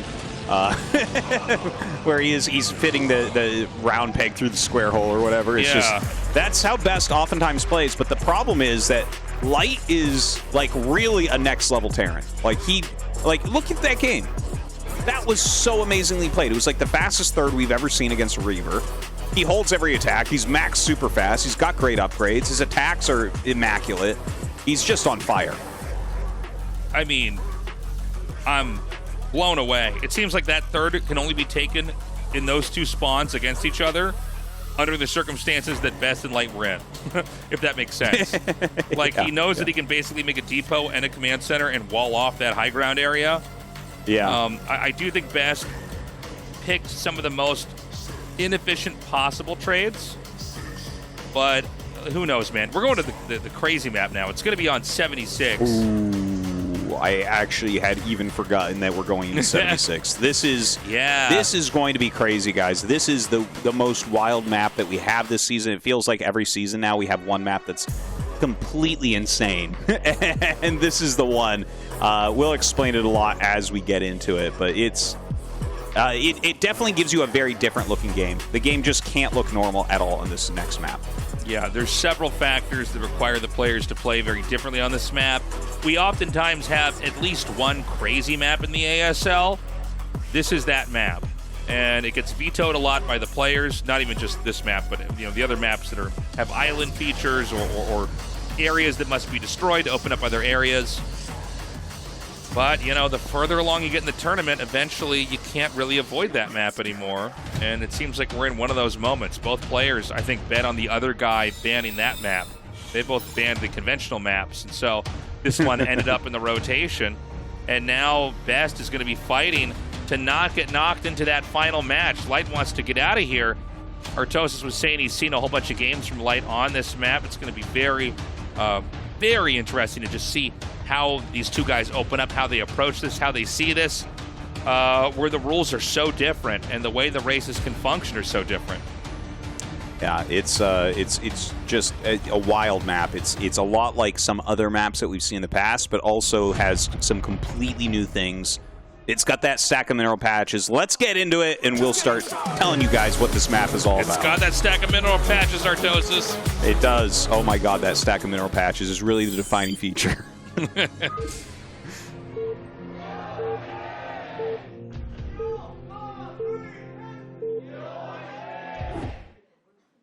All right, we have over here in the top left, we have Best. In the top right, we have Light. Those mineral patches can mine out very quickly. This is like a fastest money map feature. It is impossible on just a standard map setup to have minerals here, but there's ways. I don't know how they do it, but there's a way to make maps where you can have those minerals there. And before we get into the game here, we just want to say again, guys, thank you so much for the support on Patreon. Patreon.com/ASL English. We need your support. We couldn't do this without you guys. So if you haven't signed up already, we hope you consider doing it. You do get access to the Tastosis Secret Podcast, and you are supporting the greatest esport of all time.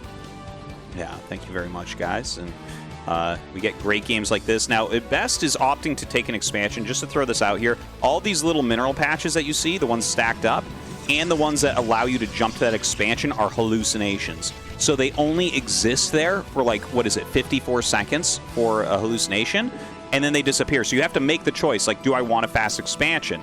Well, you got to send a probe down before the hallucinated patches are gone and get in there.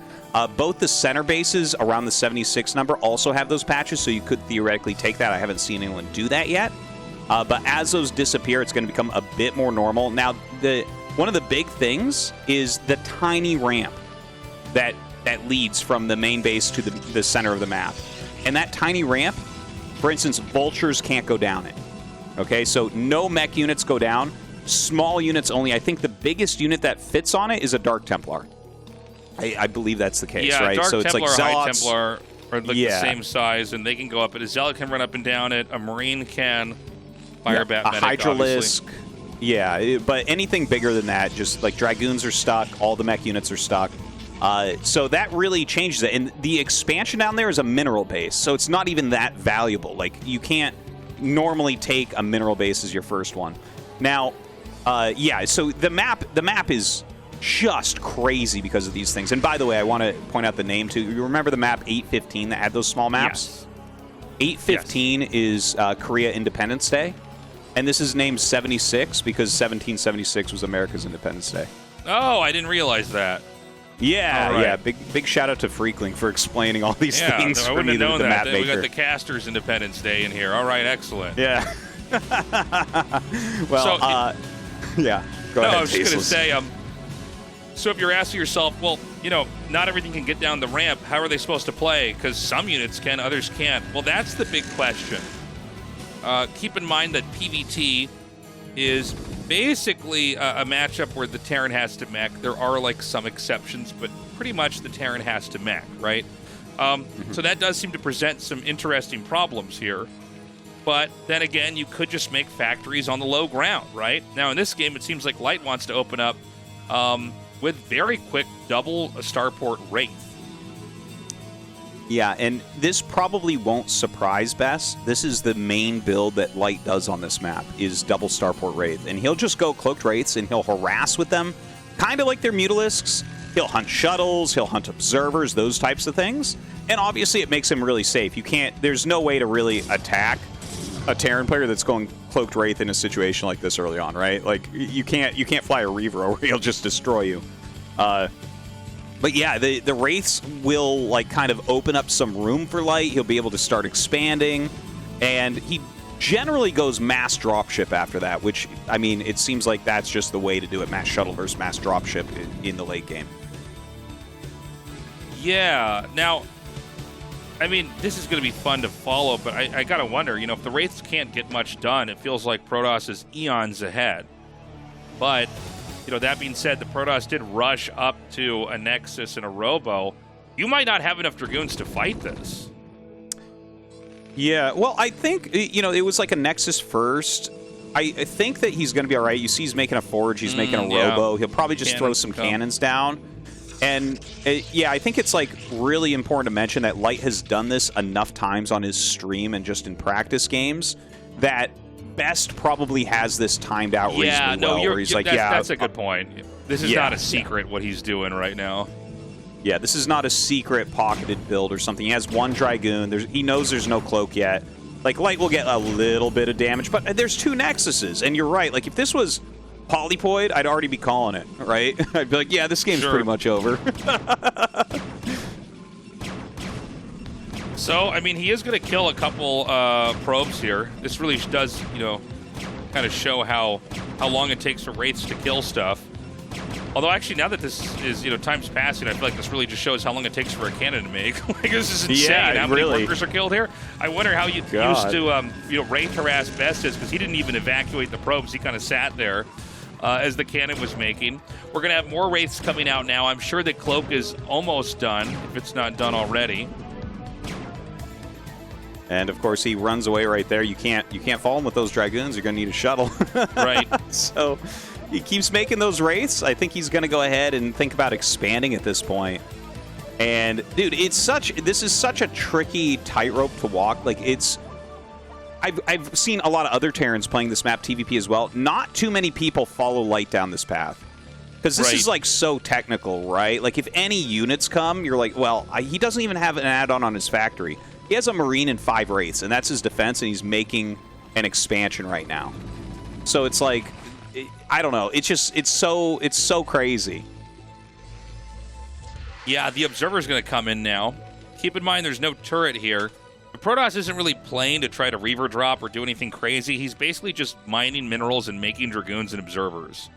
So eventually, we're going to have to see some kind of tech from both races about how they're going to definitively fight.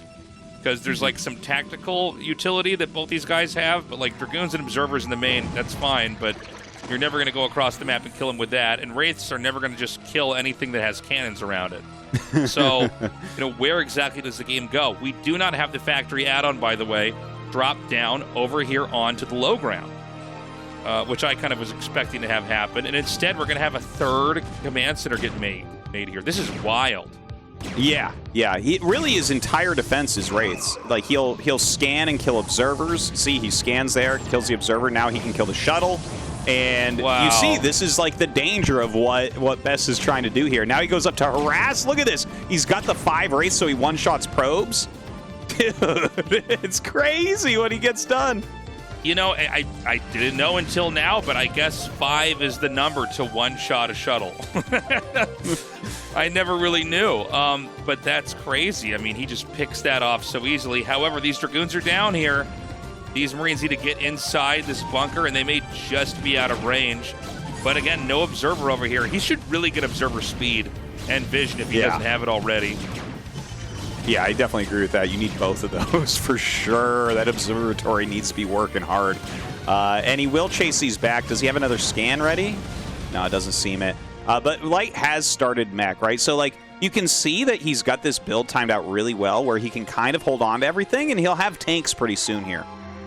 And by the way, I'm sure some people are probably looking at that SCV he got trapped. That's just a group with his wraiths, so he can keep them stacked. Right. Oh, I'm glad you pointed that out because a lot of people might be laughing at that. But you know, Protoss usually trap the probe to group with the Corsairs behind the minerals. Is they'll put a pylon on either side of the mineral patches in their main. And just to explain that, if you have another unit grouped in with a bunch of flying units, a unit that you can get stuck somewhere, it'll make the flying units group together more, which makes them harder to target separately. Yeah. And they all shoot at the same time then as well because they're all occupying like the same spot. Mm-hmm. So it's just like, it's a really good tactic until it's like Psystorm or something or an Archon. Then you're like, oh no. But Light taking this base, looks like he's going to ferry down some Marines for that bunker as well, utilizing these siege tanks and dropship for his defense. And look, he's got that high ground. He's repairing the bunker. Dude, his defense is so well played. Like, he's got it so mapped out here. Yeah, and he's gone up to 3 bases, so he's going even basically here with Best.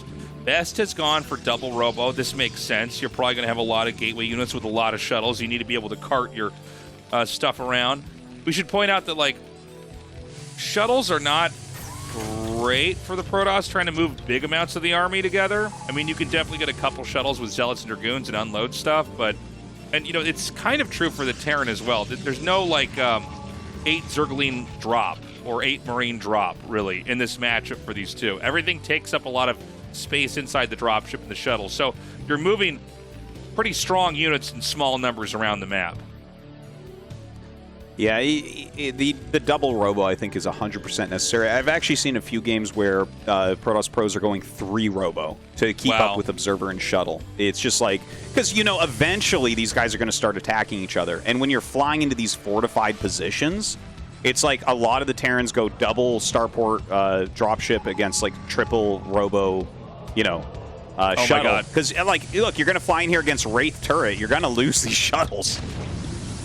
Now, he's going to unload these 4 Dragoons, but the problem is that Dragoons actually can't fight SCVs in high numbers. So I feel like this is not a good idea. You know, you get 1 or 2 Reavers in there, and you're in okay shape, but... wow. Did you see that juking and jiving on those observers? That was sick. That was amazing. Like, he scanned to get them, but you have to right-click them. And, you know, if you try to attack move, actually, the Wraiths kind of do this funny thing where they, like, stop for a second, and these are speed observers, so he was trying to get both, but that was a great save from Best. Some amazing observer micro, not something that you see very often in this matchup.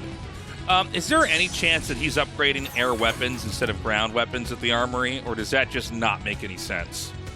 Yeah, I would say it's certainly going to be ground weapons. Like, he's going to have to go into... Because like you said, right, like, you can't fly in with Wraiths and kill cannons and stuff. That's not going to work. The Wraiths are, like, his defense unit and harass unit early on. But I think he's going to go into eventually mass dropship here and just Goliath tank for the most part. And just, like, you know, if you drop 5 dropships of Goliath tank, you're going to kill all the cannons at an expansion. At that point, Best is going to have to really spread High Templars around. You know, watching this, it really makes me curious if Protoss could have just gone for Corsair and a Carrier to win the game early on. I could see him switching to that later. Like, definitely Carriers would be a very strong strong thing on this map. There was one game that was played between Light and Mini where it ended up as maxed carrier against maxed BC, by the way. And there was like crazy. Dark Archons in there and stuff. Like, this map really gives you some different looking games, man. Well, if there was a crazy long game tonight, I would have to guess this is it. I don't see how either side can end each other. They're both basically just focused on trying to develop more and more and more. That being said, I don't see how Terran's going to get that many more bases, right? You can see Protoss has observers ready to watch and to spot for the 3 o'clock position. Oh my god, these Wraiths! Dude, oh my god, he's gonna kill so many shuttles here. He flies back to the cannon, but Light's not gonna care about that. He's gonna kill 4 shuttles. Oh my god. Kill the High Templars. No, he's just gonna run. Okay. See, that's where Light and I really differ. I'd be like, oh, High Templars, I have to kill these. So funny. No, I mean, it's when you're seeing like units like this that you just never get to see used, or you're trying to guess like, okay, well, this is how you want to use this. I think you see somebody who's like top class in the whole world doing this. By the way, Light can get a 4th base because all those shuttles were killed. There's no way to get over to that location and prevent anything from landing there. And you can see now he is going double dropship, double starport dropship. He's got 3 dropships out. Goliaths are the most powerful, like in this matchup, that's like the most powerful thing you can load into one of these transport units, right?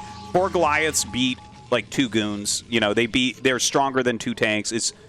Goliaths are actually really good in a game like this, where it's not just mass armies running into each other.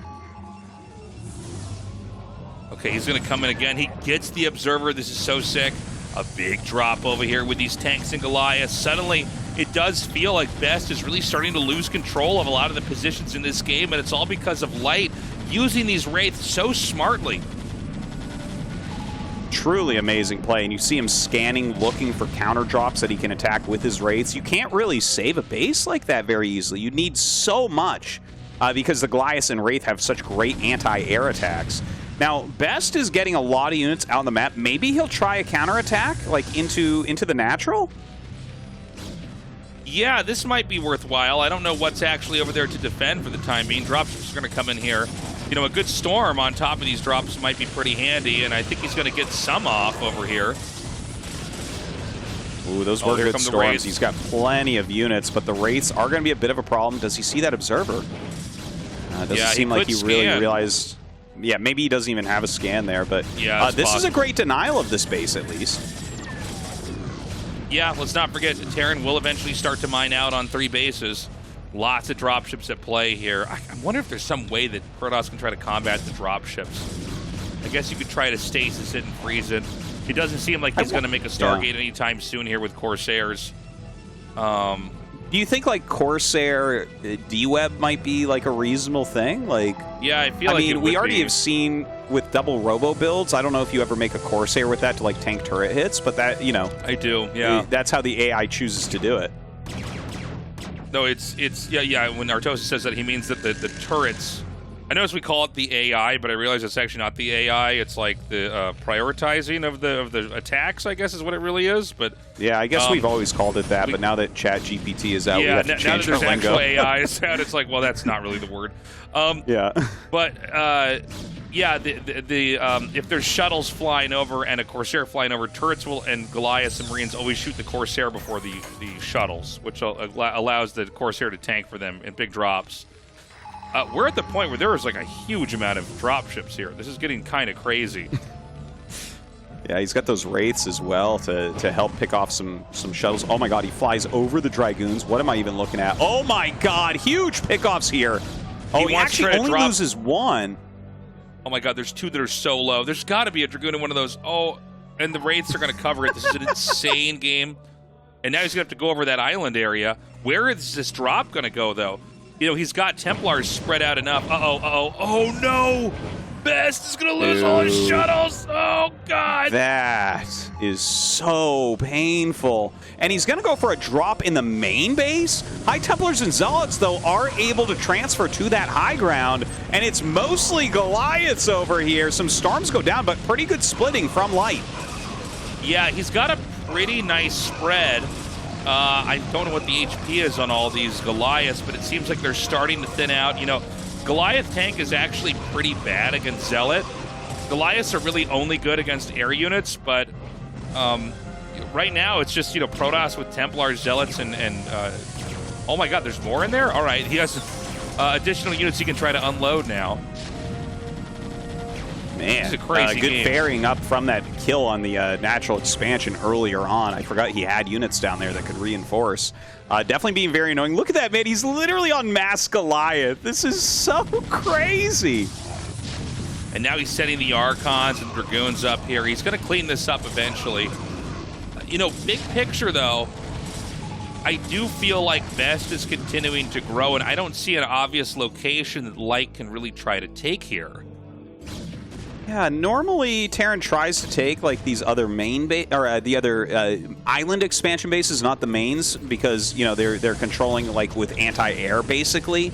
But there's a lot of units on the close one now because Best did bust that before. I think that was such an important move from Best.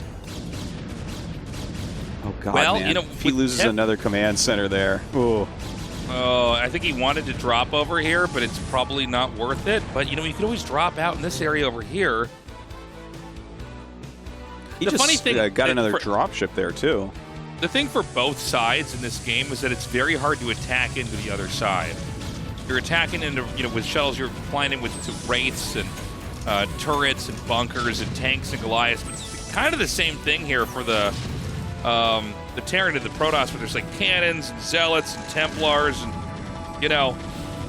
any unit that has a ranged attack is inherently a little bit weaker versus Psionic Storm because they don't move when they attack, so there's not a chance they run through it. They'll just stand there and eat the damage unless they're told to move away. Yeah. I think part of what makes this so funny looking is like every attack that you do is cost inefficient. It's just so hard to get in with like dropships or shuttles into an area full of this. So it's like every victory is a Pyrrhic one, and it's like trying to get yourself enough bases so that your losses can be covered while your opponents cannot. We don't have any Arbiters yet, but I guess when there's this many Wraiths out here, how can you have Arbiters, right? So he's got the shuttles geared up, and I think he can just swoop in underneath this and unload just, kind of by this. Yeah, he's going to try to really just force a win. This is a moment that Light has to get the space up. He has to. There is no other option, because if he doesn't, he is going to be stuck on 3 bases. Protoss can keep growing. He's going to have this entrance here blocked. The shuttles are going to come in from below. They need to unload right away. Oh, and he misclicks one. Oh, man.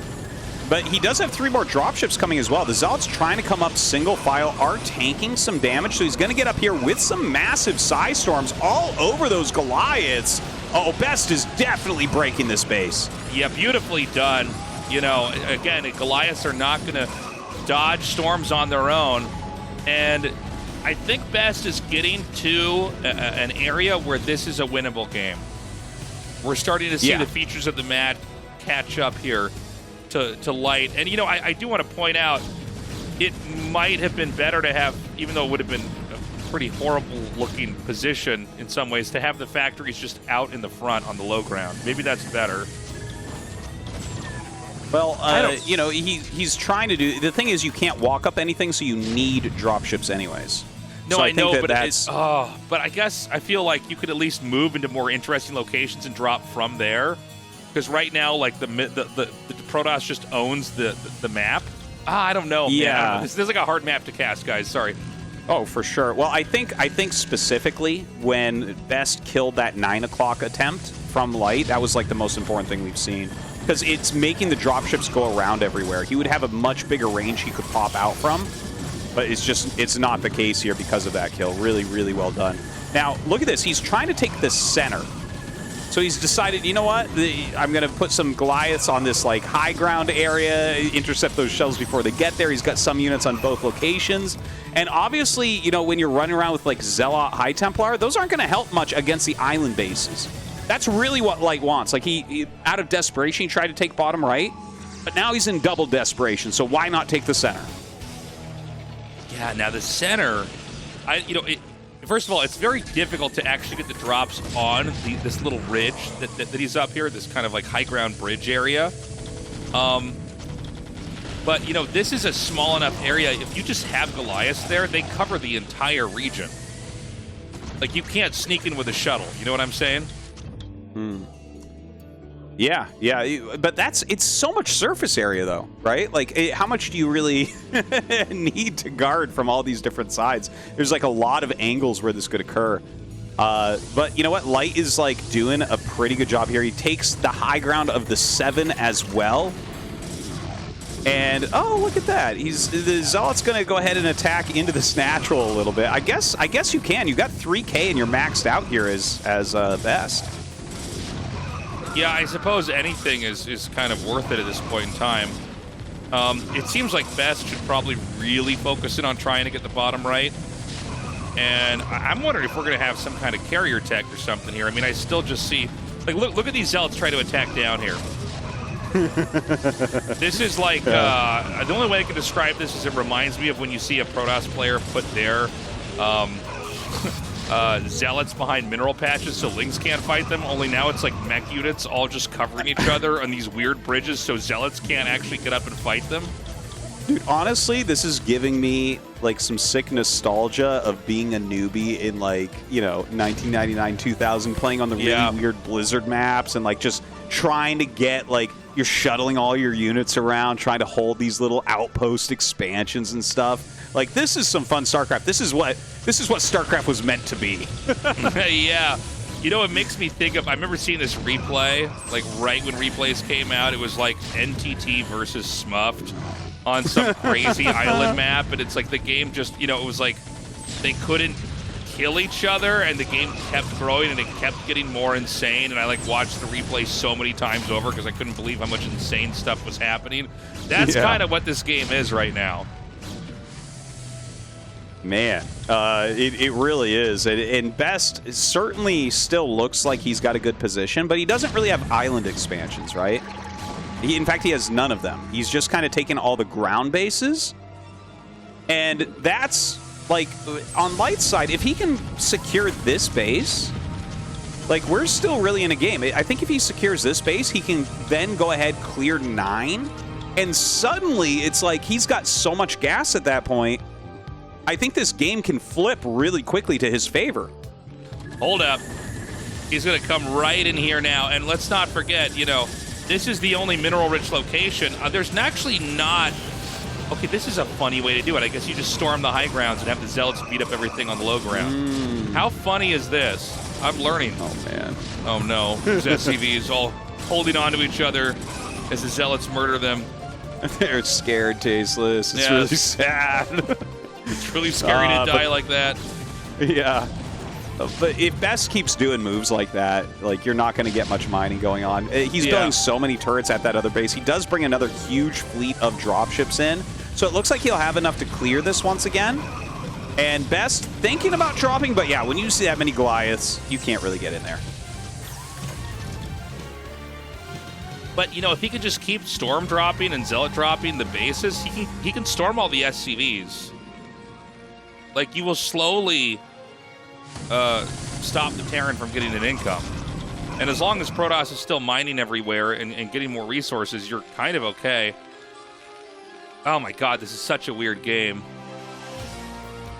It is completely bizarre. And both of them are running out of all the banks. Like, Best was at 3K minerals for a bit there. And you can see, like, again, all of these attacks that they're doing are cost inefficient. Even killing the base, it's like the amount of units you're losing to do that is kind of insane. So it feels like a lot of it is actually tempo-based. Now look at this. Best is going to do his first big attack into the main base. I like this. I feel like this was actually a bit overdue. Because, let's face it, where can Terran actually build a ground army if they lose this spot? Oh, yeah. No, I guess if you kill the main, the game is over. Like, you can't build stuff on islands. That won't work. Yeah, there's actually nowhere to go. Yeah, I mean, just run up there and just kill off what you can. I think that there's enough of a filtration process with this tiny ramp that Terran doesn't die, but that's probably one of your better plays here, is to exploit the fact that there's this area that they're just not, able to cover. Yeah, it was a good plan. It felt like that was one of the better attacks that we've seen, at least cost efficiently speaking. But Light does end up holding it. A million shuttles coming out once again. I don't know where he's going to go this time, though. I feel like it's actually time right now to maybe secure an island base for Best. Yeah. I think he's got Light enough on the back foot, enough on the defensive, that if he could secure one of the islands, that would be a big moment for him. I think at this point in time, he should try to take every other island. I think he needs to focus on actually taking the map here. Like, the natural base at the bottom right doesn't have probes fully mining at it. Like, he needs to just... This happens sometimes. You got to pump the brakes. By the way, he is going to attack into carriers here. Yeah, maybe he could go, like... Templar Cannon on these islands, right? Like, that's really going to be your most efficient against these mass Terran drops. Like, you just have the cannons kind of spread, a few high Templars for wherever they do the mass unload, and that can really work out for you. But looks like Light going to actually attack one of the mineral bases. I wasn't really expecting a move like this, but it seems like he has enough to just kill it off. It almost seems to me like Light can just win this game if he just stays patient. Like, there have not been enough opportunities created for Best over here long term. He's going to lose this space here. I don't see any way to fight that. He's just not really been mining that efficiently from his other bases. I think he was so close to maybe getting the kill. He's dropping Templars now even. Oof. Best, I think he's going to... Wait, is he shuttling the units out? Okay, he actually dropped a probe there, so he's going to try to take 9 o'clock. I think that's an important move. He does look to have some carriers being made. But wait, is Light winning right now? Yeah. It's really hard to judge who's winning, to be honest. Well, I think Light is winning because I don't think there's enough money that can come in here for Best to make this work. Now, he's going to take this base over here. The main had some probes at it. The bottom left main also had... I'm sorry, the bottom right main and bottom left main also are mining. Maybe I'm wrong, actually. Maybe this game does go on. I guess if he gets the carriers, the thing is, you know, they're not going to have +3 for a little bit. And you're going up against, 3-2 mech, which is very good against carriers, right? But I think if he can pick the right fight with the carriers, he could take out the 7 and 6 base in the middle, right? If he gets up to, like, maybe 9 carriers...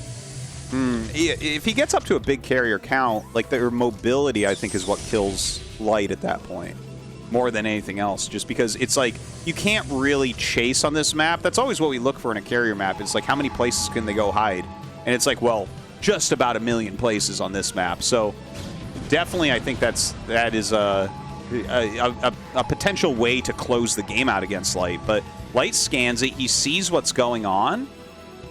How does he counteract it, though? Like, does he have to just get more aggressive right now? Can you just, like, try to EMP the carriers and drop the Goliaths under it? Yeah, that could absolutely work. It seems like, yeah. Oh, nice storm there. That's actually wild how much damage that is. Does he have another one ready? No, I guess not. Oh, the cannon's saving this shuttle as it comes in as well. Not sure what's in there. Okay, he does have some high Templars. Trying to save his carriers. Would love to see Light try to jump on those, but it seems like there's just enough here to stop him. But if he kills off the Stargates, like, that will reset it for a while. 3 carriers is not that scary. No, 3 carriers is basically not enough to really do anything that you want to do here. You know, it's funny. It's just Zealots going up against just Goliaths and tanks. I think if he had some more Vultures in here, it might be better for him. But then again, I guess then you don't have any way to fight off the shuttles, right? It kind of is this, you know, circular logic that I've got here where, like, one thing counters the other. It looks like he is going to save this, so the carrier production center is going to go on right back to where Best wanted it to be. The tanks are going to be taken out. We've got the center right base being taken. I don't think that there's any way for Light to drop the center right base either. That one looks tough. Yeah. Where did the rest of the dropships go? Okay, I see 3 of them. Yeah, I think he lost some. If you kill off the dropships, you've cut the Terran off from having access to the map. It would seem to me like starport. if he could get an Arbiter and just stasis the dropships in an important moment and then just storm them right when it finishes, like, he would win the game. Well, that is a globetrotter move right there. Yeah, I would like to see something like that. You know, but Yeah. Well, you know what? If Light EMPs that base and then nukes it, then he's going to win the game. So.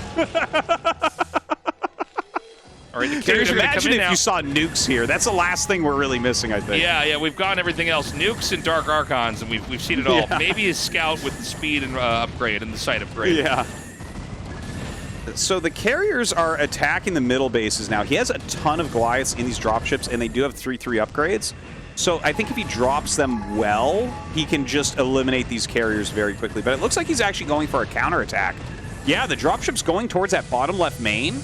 There's no carriers actually being made right now, and very few units here, so he should be able to kill this off. But it's mostly production. He's not really. There's not that many minerals left over. I don't like this because, there's only 2 bases mining right now from Light. Like the carriers are going to eventually kill the turrets, the tanks. They can kill everything that's down here. Oh, hold up. Here come the dropships now. Ooh, drops out a lot of Goliaths. Might be able to get a pick on this carrier. He could it storm gets from away the with other just side. One shot. Oh. This is a crazy game, man.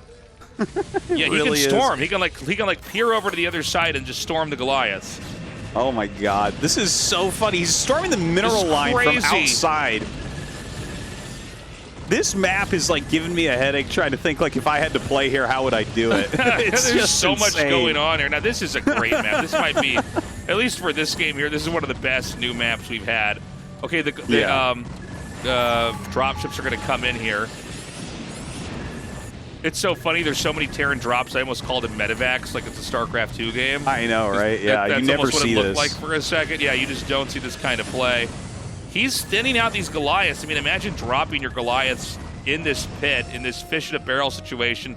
There's Templars everywhere. There's not that much room to move. It looks like he's staying out of Templar range for now, at least. What does Best have mining? He has a little bit of center that right. mineral base. Yeah, the center right and then the bottom right. So he's got like 2.5 bases mining. He is going to go back into carriers. Like, obviously, the carriers are starting to do a really good job here. They definitely have been very efficient for him. The carriers are the answer for sure. Yeah. Light needs to make another big move, I think. Because if he gets up to like 10 carriers, I don't think you can stop that with Dropship Goliath anymore.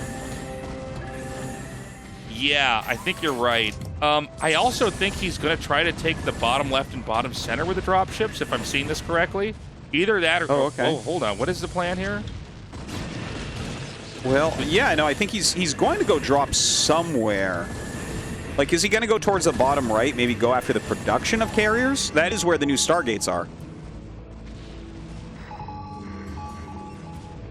Well, That's a lot of cannons. Yeah, I mean, cannons are actually very good against Terran units if they can fight them. You know, if there's not stuff sieged up. Here we go. Big storm right there. He's got another one there. Oh my God, the storm is so good, but this is a lot. This is so many Goliaths. Oh my God. Oh. Okay, he's gonna back up. He's gonna say there's no way he gets in there. God, there's so many Goliaths. It's crazy. It's a double rainbow of Goliaths. I think look at this, clean this the up. flank. Oh my God. It looks like Best is just going to clear out Light's army. I don't think Light has enough economy to keep this going, man. It really looks to me like Best is closing this out. Yeah, and there's too many opportunities on the map. There's too many places that have not really been mined from. We're almost at 36 minutes in this game. And, you know, if I'm Protoss, by the way, I'm going to try to come in here and take this base in the center. A nice unload here. Man, he knows how to unload all those things out really quickly. Is he targeting the dropships? Is that what I'm seeing? I think I saw that. Yeah. Not a bad choice considering they don't have that much health and they cost 100 gas apiece, right? And maybe it strands some of these units here, which will allow him to attack elsewhere. Yeah, the main has been consistently safe enough to not be a viable target. So he's got 2 more carriers out. He does have the 3 shuttles. You know, if he does attack in with the carriers, he can drop with the shuttles in there. Like the interceptors, the turrets and Goliaths will prioritize shooting that over the shuttle. Yeah, that is a good point. You can use that for that tanking a little bit. It seems though like the plan from Best is to grind down with Storm Carrier, and like how close this is to the land. Like if these were proper islands, this would be so much harder to break. But the Storm support from the outside has been phenomenal here from Best. Yeah. He's just got enough over here. I don't really think the Goliaths can actually last this long. You know there's more carriers coming here. He hasn't had to use Psystorm just yet. He's going to start to unload Dragoons here. This is funny. I guess you can actually shoot down the turrets from here as well. If he can get that last tank that's up there at the top, well, I guess he can't. But if he could, you know what I'm saying? He has the Dragoons on the high ground, man. This is so insane. Crazy. Oh my God, big drop over here. Is there actually enough? It seems like there might be. One tank sieged up in the back. The second one comes in here. He doesn't have any High Templars there. If he had one High Templar, this would have been a fool's errand. But with the carriers rotating over, yeah, man, I really think this is it for Light. I think he's going to have to GG here. All right, good. Well, that's going to bring us into Game 3 if he GG's here. So this base doesn't go down. He should not end up losing the Nexus. And then from there, he can make more probes, remake the cannons, and I think he's okay. The other base, the base on 7, not the one on 6, has been mining for a while. I don't know where the minerals are at in this game for now, but oh no, he's going to try to target the Nexus. He can get it. Okay, now Best has 300 minerals. Does he have income? Yeah, I guess he does have income in the bottom right main. God, there's a lot going on in this game. There really is. So it's like one mining base versus one mining base right now, but Best is retaking that mineral only down at the bottom right. So that is going to give him enough to continually make his interceptors. Oh, yeah. Light, like with that one base in the center around the 7, that can't possibly fuel him enough to do anything. Well, he's at 80 it's just supply. turrets. I mean, there's only turrets there. And, you know, only turrets are never going to beat this many carriers. And he's picking up Marines now. So I think we're seeing the death throes right now of Light. And honestly, one of the funnest games I've ever casted.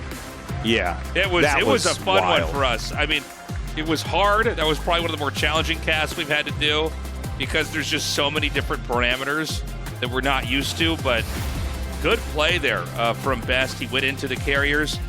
He weathered that storm where the Wraiths were dominating the map. It was definitely pretty scary when, you know, suddenly Light takes both the middle bases and starts to drop everywhere. I want more games on 76. Yeah, really. I want to see all the matchups on it, too. Like, even Protoss versus Protoss.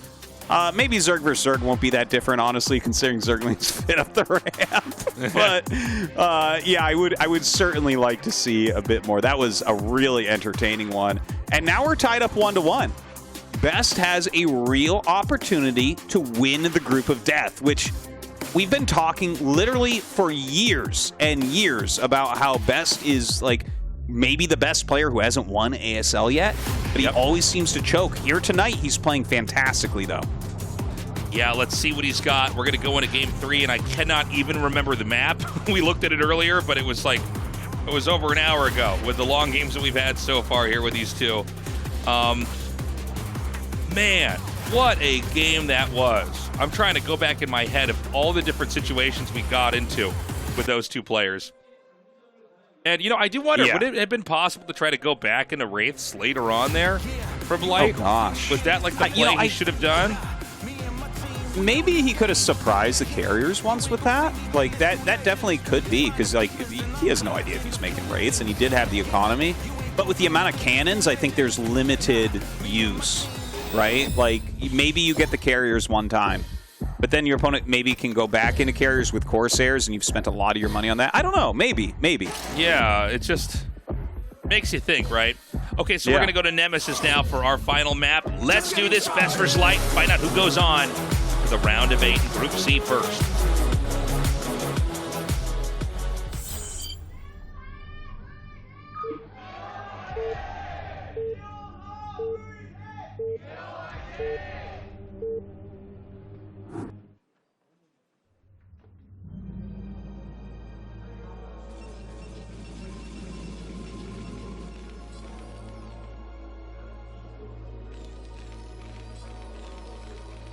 Okay. Kind of catching my breath here from that last game, man. We have Light in the top left, and in the bottom right, we have Best. So cross spawns. Let's see what they open with. You know, the Nemesis is a wild map because of those little back paths. Yeah, Nemesis, it's hard to get too many bases on this map. I'm always interested to see how Terran are going to handle it. You know, maps where a third base isn't that easy for Terran. Oftentimes, they'll just try to not get a third base at all and maybe do a powerful push. You know, Best, I'm sure he's very happy he won that game, but he's got to be exhausted. Anybody who's played a game like that, like a game that sticks with you and everybody who watched it for a while, and then you know that you have to go immediately into another game that's going to actually be the decider, and you might lose there and have to go up against Sulky or Snow. I mean, I can't even imagine. Light, I imagine, still probably thinks he can take this. I mean, let's not, you know, beat around the bush here. 76, it's kind of its own map. I do want to see more maps like that if we can get them to be kind of balanced. I don't think it was necessarily unfair for the Terran, or maybe we can't call it that yet. It seemed like Light had a pretty good handle, but we had some more maps like this early, almost pre-StarLeague. And then we had a couple introduced in StarLeagues that were, I think, nowhere near as good as that map, like Hall of Valhalla, which I think had some problems, but there were some cool ideas with it. But it's kind of wild to see what kind of games those produce because of the limitations of movement on the map. Like the fact that we're seeing Zealot, High Templar run around on the low ground, you know, and Dragoons can't really get up and fight, and Dragoons are kind of the core unit of the PvT matchup. Very interesting. Yeah, and actually you mentioned Hall of Valhalla. I bet you if you did a DNA test on 76, it's related to Hall of Valhalla. Yeah, if they did a 23andMe of that map, but yeah, they'd come back being like, oh my god, I'm 5% Valhalla. Yeah, I think so. And now I'm going to make this my entire identity.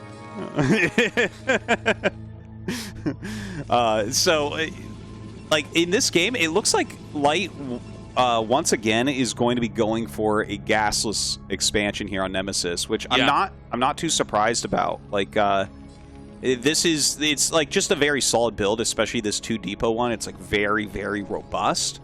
And like something that I feel like this is maybe the way I'm gonna say this is like a little bit too simplified.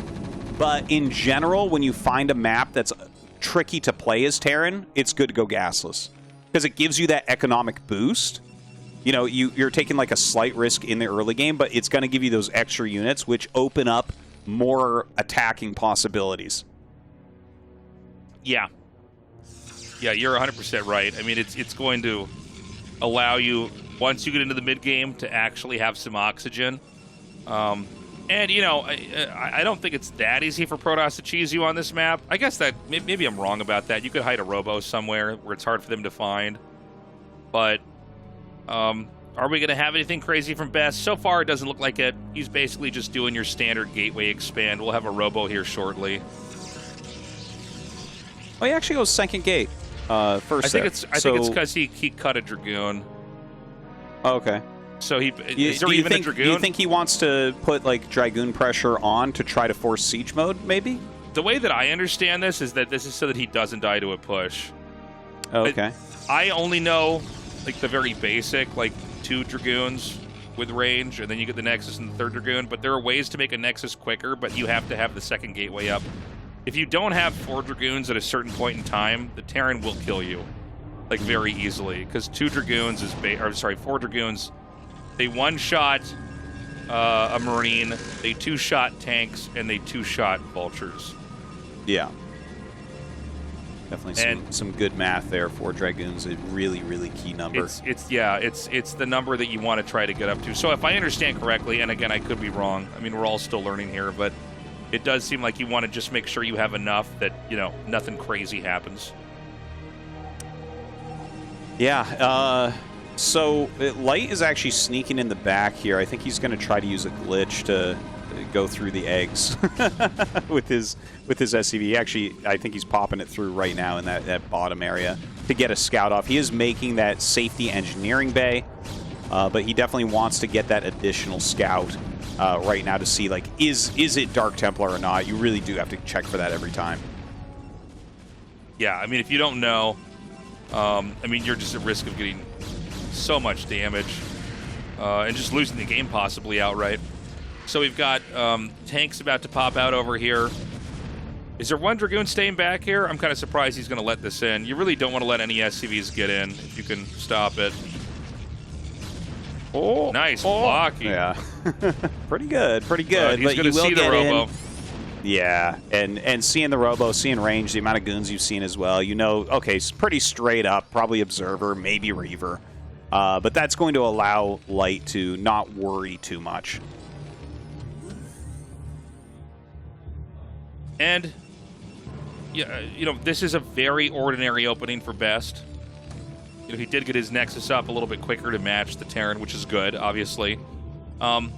His third base is going to be finishing in kind of a remote spot. I don't see a starport yet. It can be very annoying for the Terran to try to actually reach the third base, especially once cannons get set up over there. Very, very tough. Like, I would imagine Best will probably kill the geysers so that there's no ground path, because like, as Terran, it's like, yeah, you can go for like a drop ship, but shuttles are just so good. They're such a mainstay of Protoss strategy that it's like, well, how much are we gonna commit to trying to kill this base?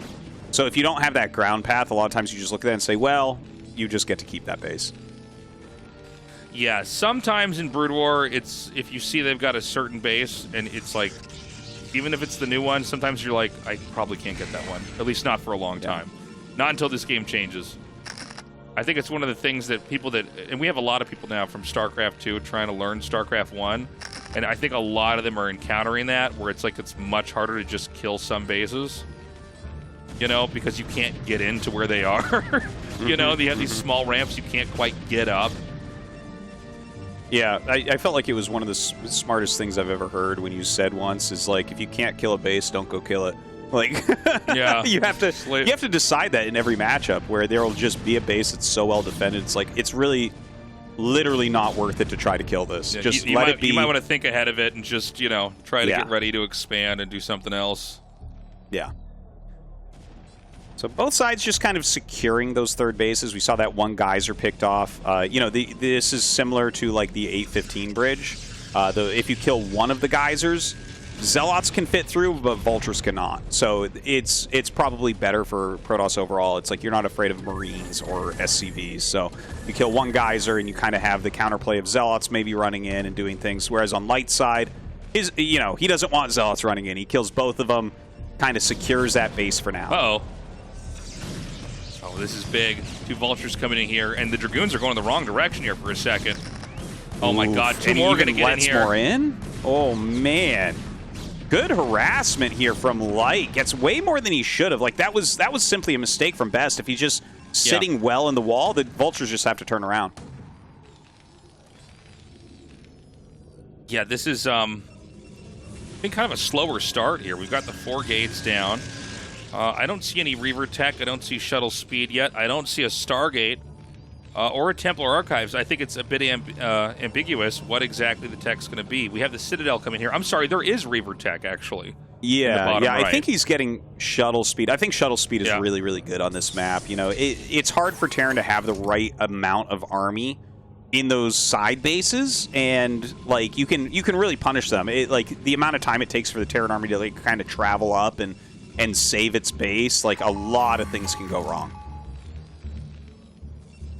So he's going to get the later Reaver, and this is totally fine. Go into Reaver tech later on. You don't have to just use Reavers right away.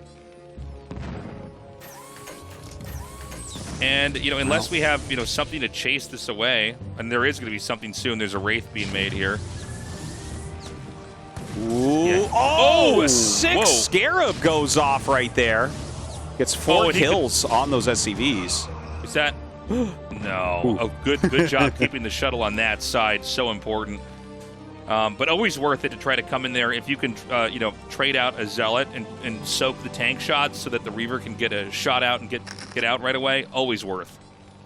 Yeah, and look at this position right now. It's 87 supply against 125. This is pretty rough. Normally, Light is not behind supply quite this much. Seems like a little bit of a rough opener. Of course, he's going to know like what to do with this, how to kind of parry this disadvantage. But it certainly feels good for Best. There's absolutely no way for Light to attack anytime soon. And that's going to allow Best to get some more bases to continue up his tech tree as well. More and more shuttles are coming out. So he's going to be going for that Psystorm tech. Reavers obviously as well. And basically try to, as the Terran pushes out, unsieged, or, you know, just kind of everything moving as a group, you want to try to storm it in clumps. And if they do siege up and don't move, then you just don't attack them. You really want to make the Terran try to figure out how to get close to you. And that can be tough. Things clump up in RTS games when you're trying to move around. And that's when Psystorm becomes so powerful. Now, I wonder what Light's plan is going to be from here, because he's got 3 bases. They're pretty well defended. You know, he's getting his upgrades. He's got a good factory count. He is a little bit down in supply, and Best is going to start taking the map. But it's hard to secure more bases from here. So, like, I'm actually really interested to learn, because I play Nemesis a fair amount of the time, and I have so many games that look like this. And what is Terran actually supposed to do from here? Because look, Best is up 60 supply now. Yeah, he took a really late 4th to just max out, or almost max out. And now he's going to come in and do just that. And I mean, this is just dropping right on top of these tanks, and the Reaver comes in here, and the shot connects Tastosis. I think Light might be moving on first. Yeah, well, Best will be moving on I'm sorry, first. that's what I meant, Best. I'm sorry, It's late over here at Cradle. We record this. No, this is such a powerful attack, and Light it doesn't have anywhere near enough. Like this, Best just completely outdid in this game.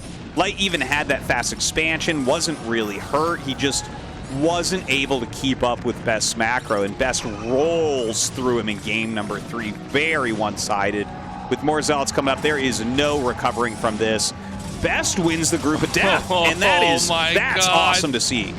Defying all odds. Look at Light is stunned. He can't believe it. He's got to go back down and either face Sulky or Snow. Unreal. Best does it. Wow. Dude, that's so funny. He was taking off his headset before the GG came out. Oh, yeah. He already knew. Yeah. You know what? If I'm Light, I'm like, no, he cheated. That's my game. I'm advancing. Oh my gosh. Dude, man, Best played out of his mind today. Like this is the best we've been waiting for in ASL.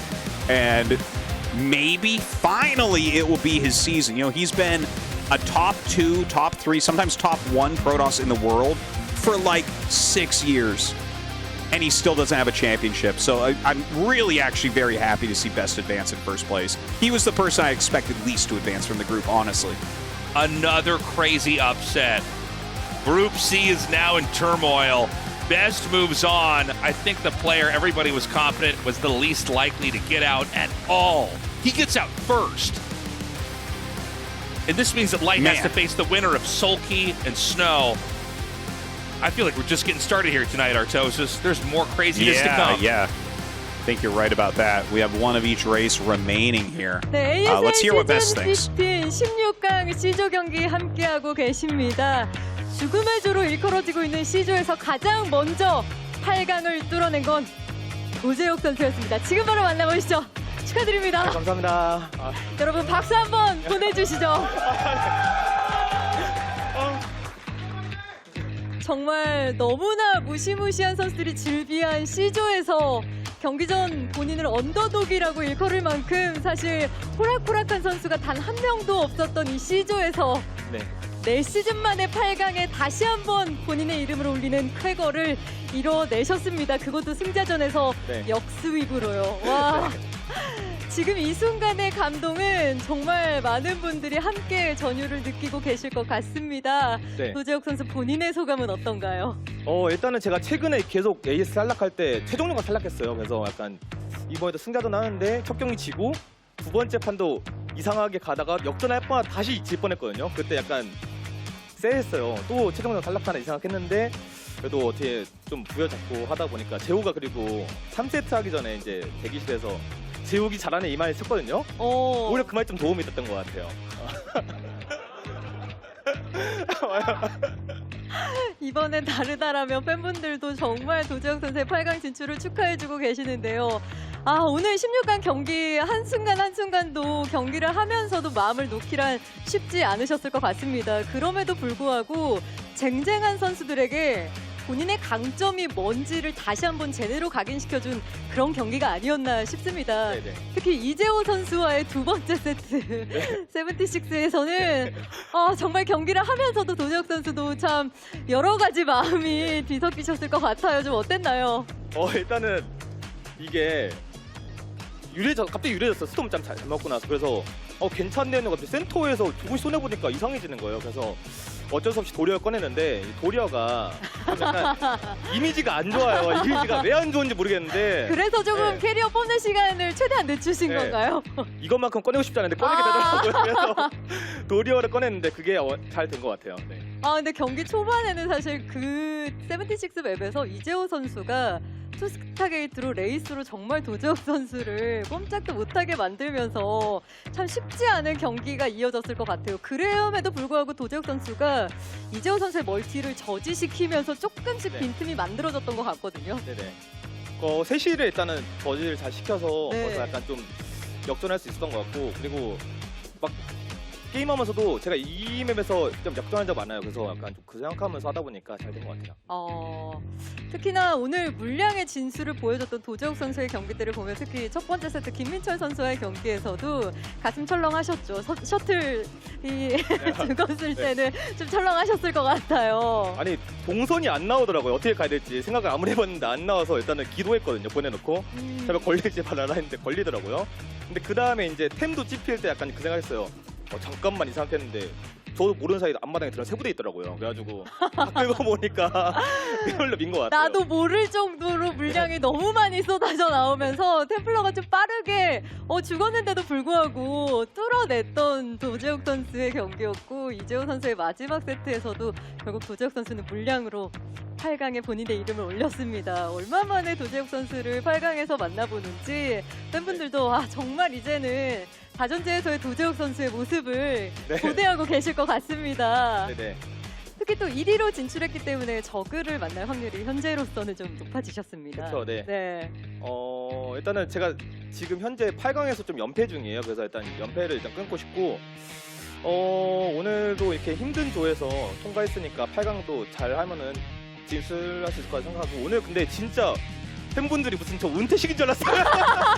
너무 응원을 많이 해주셔가지고 함성 소리 네. 들으셨죠? 네. 네. 한 경기 한 할 때마다 진짜 함성 장난 아니더라고요. 너무 감사합니다, 진짜로.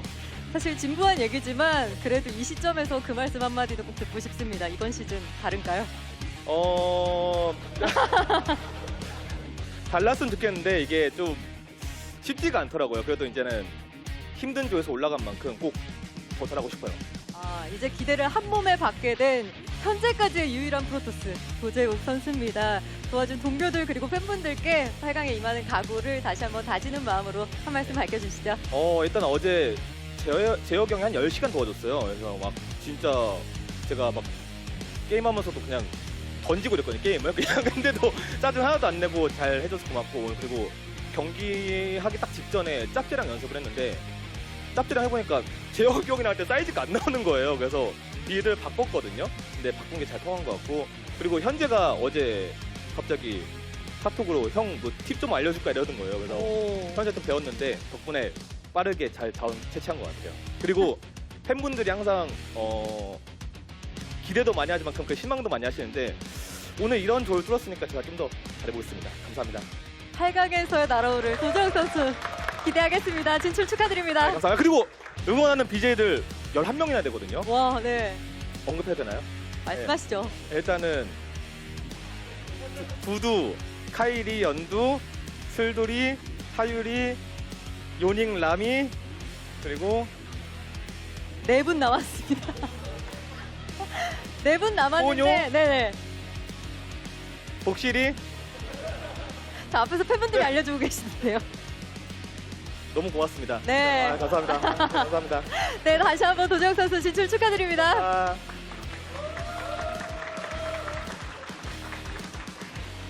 자, 이렇게 해서 C조에서 가장 먼저 8강에 오른 도재욱 선수와 함께 이야기 나눠봤습니다. 계속해서 이벤트 살펴보시죠.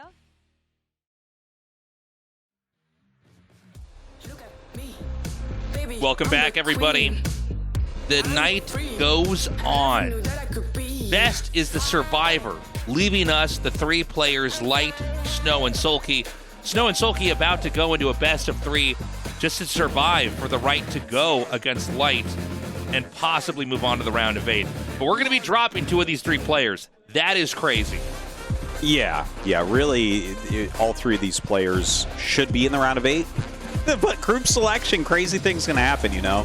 You get stacked groups like this occasionally, and I mean, that's a tough one. I don't know who's even favored going forward. Like, I do feel like Light is overall slightly better than these 2, but these guys are both championship quality. Like, literally, before the season, I was making some predictions, and I just named like 5 players I think can win the season, and these 3 players that are left in Group C were all on the list. Yeah. Like, they are literally that good. I'm curious how Snow's PVZ is. Sulky is very good at planning. I do think that Snow's PVZ, it's less about tricks and more about stability and power and force. This should be a fun one. Yeah, like Snow's PVZ has become so good at this point. There was certainly a time a few years ago I would have bet $1 million on SoulKey, but 76 is our first map. I oh almost my God, choked on my tea. I just filled up a new cup of tea on the break, and I hadn't even looked at the maps yet, and I almost spat it out on my screen. Whoa, we're going to start on this map? That's awesome. Okay. That's awesome. I am going to be honest, I haven't seen PVZ here. So we're going to see one. Let's just see what it is. We're going to see the most important one that's ever happened, because it's starting right now, Tastosis.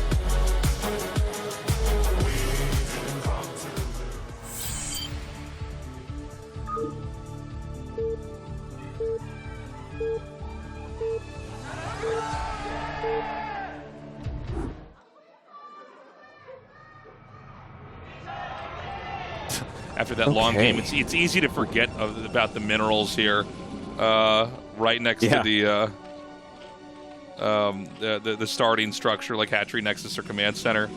Okay, so PVZ on this map. We should remember that all of the initial units in the matchup for both Zerg and Protoss can go up and down the ramp, so that should shape and form a lot of the decision making early on here. You could fast expand as Protoss. You could fast expand as Zerg. You don't really get medium-sized units for Zerg until you have Lurkers. And that's kind of a funny unit in of itself, right? Because Lurkers are not usually trafficking up and down from mains into naturals. The first big unit for the Protoss is a Dragoon. And frankly, you get the Dragoon pretty late in PVZ. That's kind of, unless you're doing some weird cheese or some really weird build, you basically don't see Dragoons until you're done with everything else, until you have observers coming out, until, Storm is done. So I'm not sure what this is supposed to look like. I'm not as well. Like, I'm kind of brainstorming here. I'm a little bit surprised Sulky didn't shoot a drone down to that back expansion before he lost the opportunity to do so. So to get another gas, Sulky has to take another main.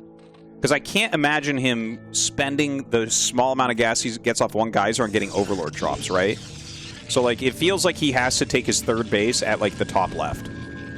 Which you can do. I mean, we see that on maps like Polypoid and Fighting Spirit and Vermeer. It's not a bad way to play. It looks like he is going to set up the tech pretty early. We have Snow actually taking, soon he'll be taking, the Nexus where this probe is mining this mineral. And, this is actually kind of an old build. We just didn't have a lot of maps where you could see Protoss play like this. But you can go for one gate and make zealots and block the ramp and expand. And it's almost like a build where you get to fast expand while skipping the forge. You're gate expanding while not having to get a forge out right away, because the zealot will just block that entrance. And remember very easily. Yeah, and remember that the Overlord hasn't scouted inside the base, so you might be afraid this is some weird one-base sneaky stuff. That's true, yeah. When you see the Zealot, like, he could be going, like, one-base Corsair, one-base Reaver, something like that. That's definitely a possibility.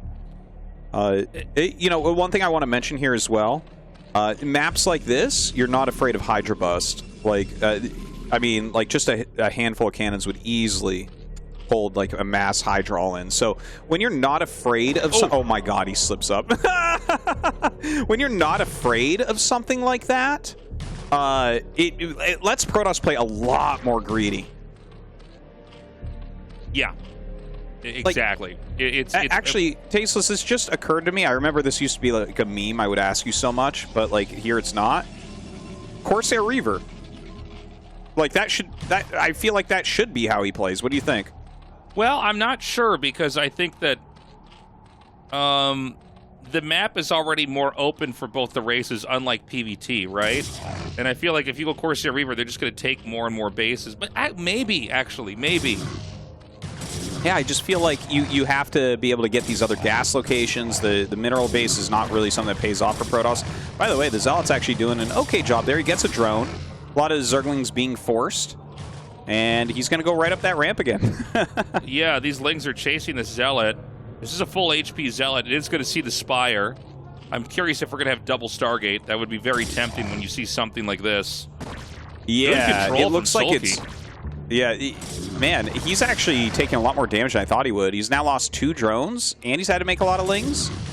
But looks like he has speed now, so he's going to go ahead and stabilize this. But this certainly feels like a better opener for Best. The one thing I feel like we got to mention... Yes, for Snow. We're in a loser match. That's how terrible I'm treating Best right now. Like, it must be Best. It's a loser match. But yeah, Snow, the thing is, this is like a 2-hatch Muta. So this is very, very fast. And he's got to be careful about that, right? If you make like a few Scourge and your Mutas, like you need to have cannons at your bases. Yeah, absolutely.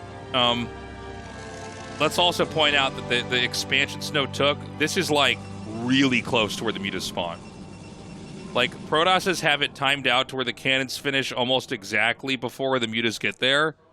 This is like a really close area. Also, because you were able to skip cannons, he might not have cannons to control his entrance. So it's possible the Mutas could get over where the Zealots are and attack that, and then Lings can run in the main. Not that there's a lot of Lings, but I mean, these are some of the scenarios we want to be cognizant of before things really kick off here. Now the first Corsair coming up, he's got to be careful. Yeah, Scourge pop out. He turned around very smartly there. We'll see if any Mutas are actually made. I mean, it does not have to be Mutalisk. Like, Mutalisk almost seems like the obvious choice, so maybe Sulky wants to stay away from that.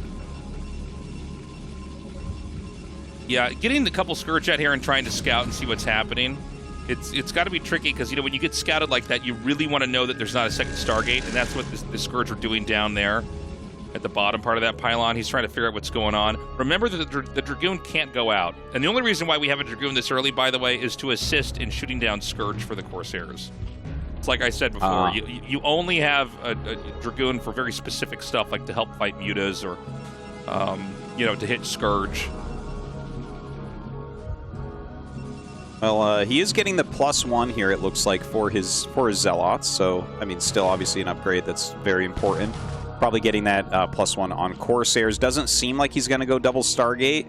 You know, there was only 1 gas available for a big portion of this game for Sulky anyways, so it kind of makes sense to me that he wouldn't dive into the double Stargate. I want to see if he's going to get that quick robo, like, or is he just going to... It looks like he's just going to go straight ground like normal.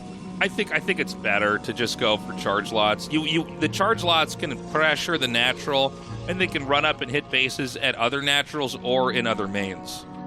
Right? Yeah. If you're going to go for Corsair Reaver, you're going to fall victim to Hydras, I think. I think the Hydras are just going to... They're going to get Hydras with Burrow. They're going to make Sunks and Spores. They're going to camp. And they're just not going to engage with you, you know? I think if you have a map that is more islandy, then I think Corsair Reaver is viable. Because then, you know, you just sort of force your way into spots between Disruption Web and... whatchamacallit, and just having the shuttles unload here. But I think you've got, in a map like this, you've got to have speed lots out here to generate threats. Parts of this mid-game are going to look just like any other map PvZ. It's going to be the late game, I think, where things get kind of crazy.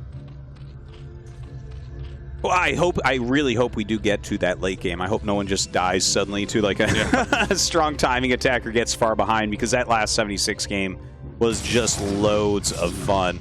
Now, the Zealots are walking out. +1 in legs should be done relatively soon here, I think. But that's a sizable chunk of Hydras that Sulky has fielded already. Yeah, the Corsairs might keep them back home for a little bit, but I'm kind of worried. Keep in mind, a small ramp is actually sometimes helpful for a Hydra player. You know, the Zealots can't even get down to fight the Hydras. Even if the Hydras are missing shots, if there's no cannons there, they just sort of do fine anyways. Well, he's coming down for a little bit of an attack. We don't have that cannon on the high ground, or any cannon, really. The Dragoon is not going to be enough to truly help there. He might be able to just bust up that ramp. Yeah, maybe you're right about that.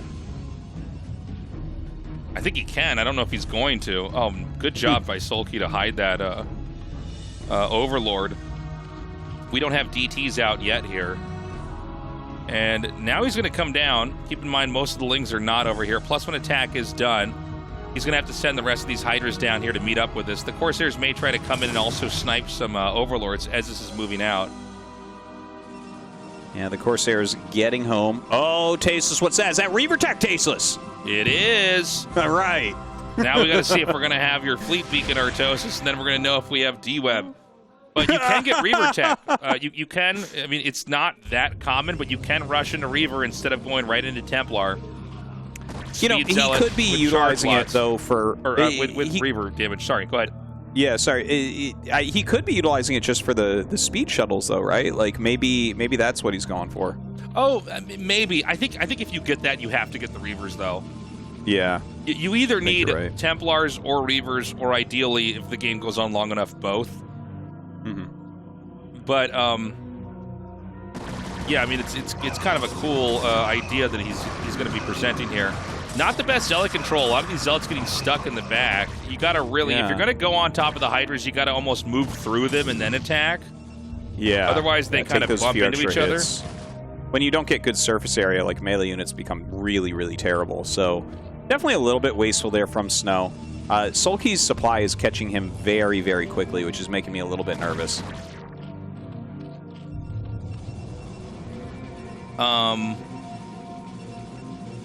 I mean, losing those zealots back there, it's so bad. Because you need to have a core amount of zealots that you can actually force the Hydras to have to micro against you. But this is kind of a funny game. It's been kind of like low stakes right now. I mean, the Zerg has this main. It's far away enough. It's kind of hard to get to. The Zerg has masked up a lot of Hydras. I don't see, you know, I guess without Templars here, you really have to make that Reaver work. But, you know, one Reaver can only do so much damage to Hydras, right? So... Yeah, it's certainly not like a hard counter to them. I got to mention, he has 1,000 gas right now, so he is getting the Templar Archives. He certainly needs to fit in some of these High Templars, because this attack coming down, I think Sulky just straight wins this. Does not look good, does it? You know, if you have a huge army, the Reavers are very handy. Oh, he can make a Lurker Egg here, so smart. He just has a way to plug that up and cork the entrance anytime he wants.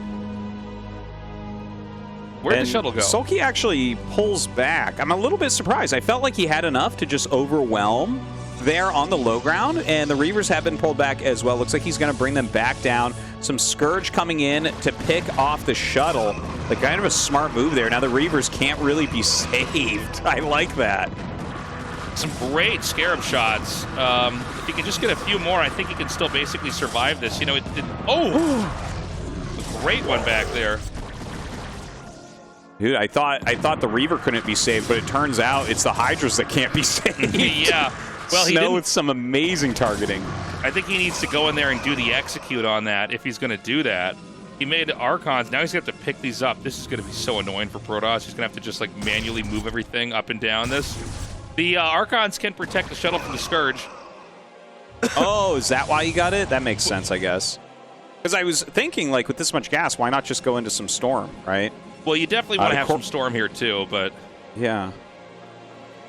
I'm surprised to see the Archons, because they aren't actually good against anything here except for the Scourge. I think it's okay to have an Archon with a group.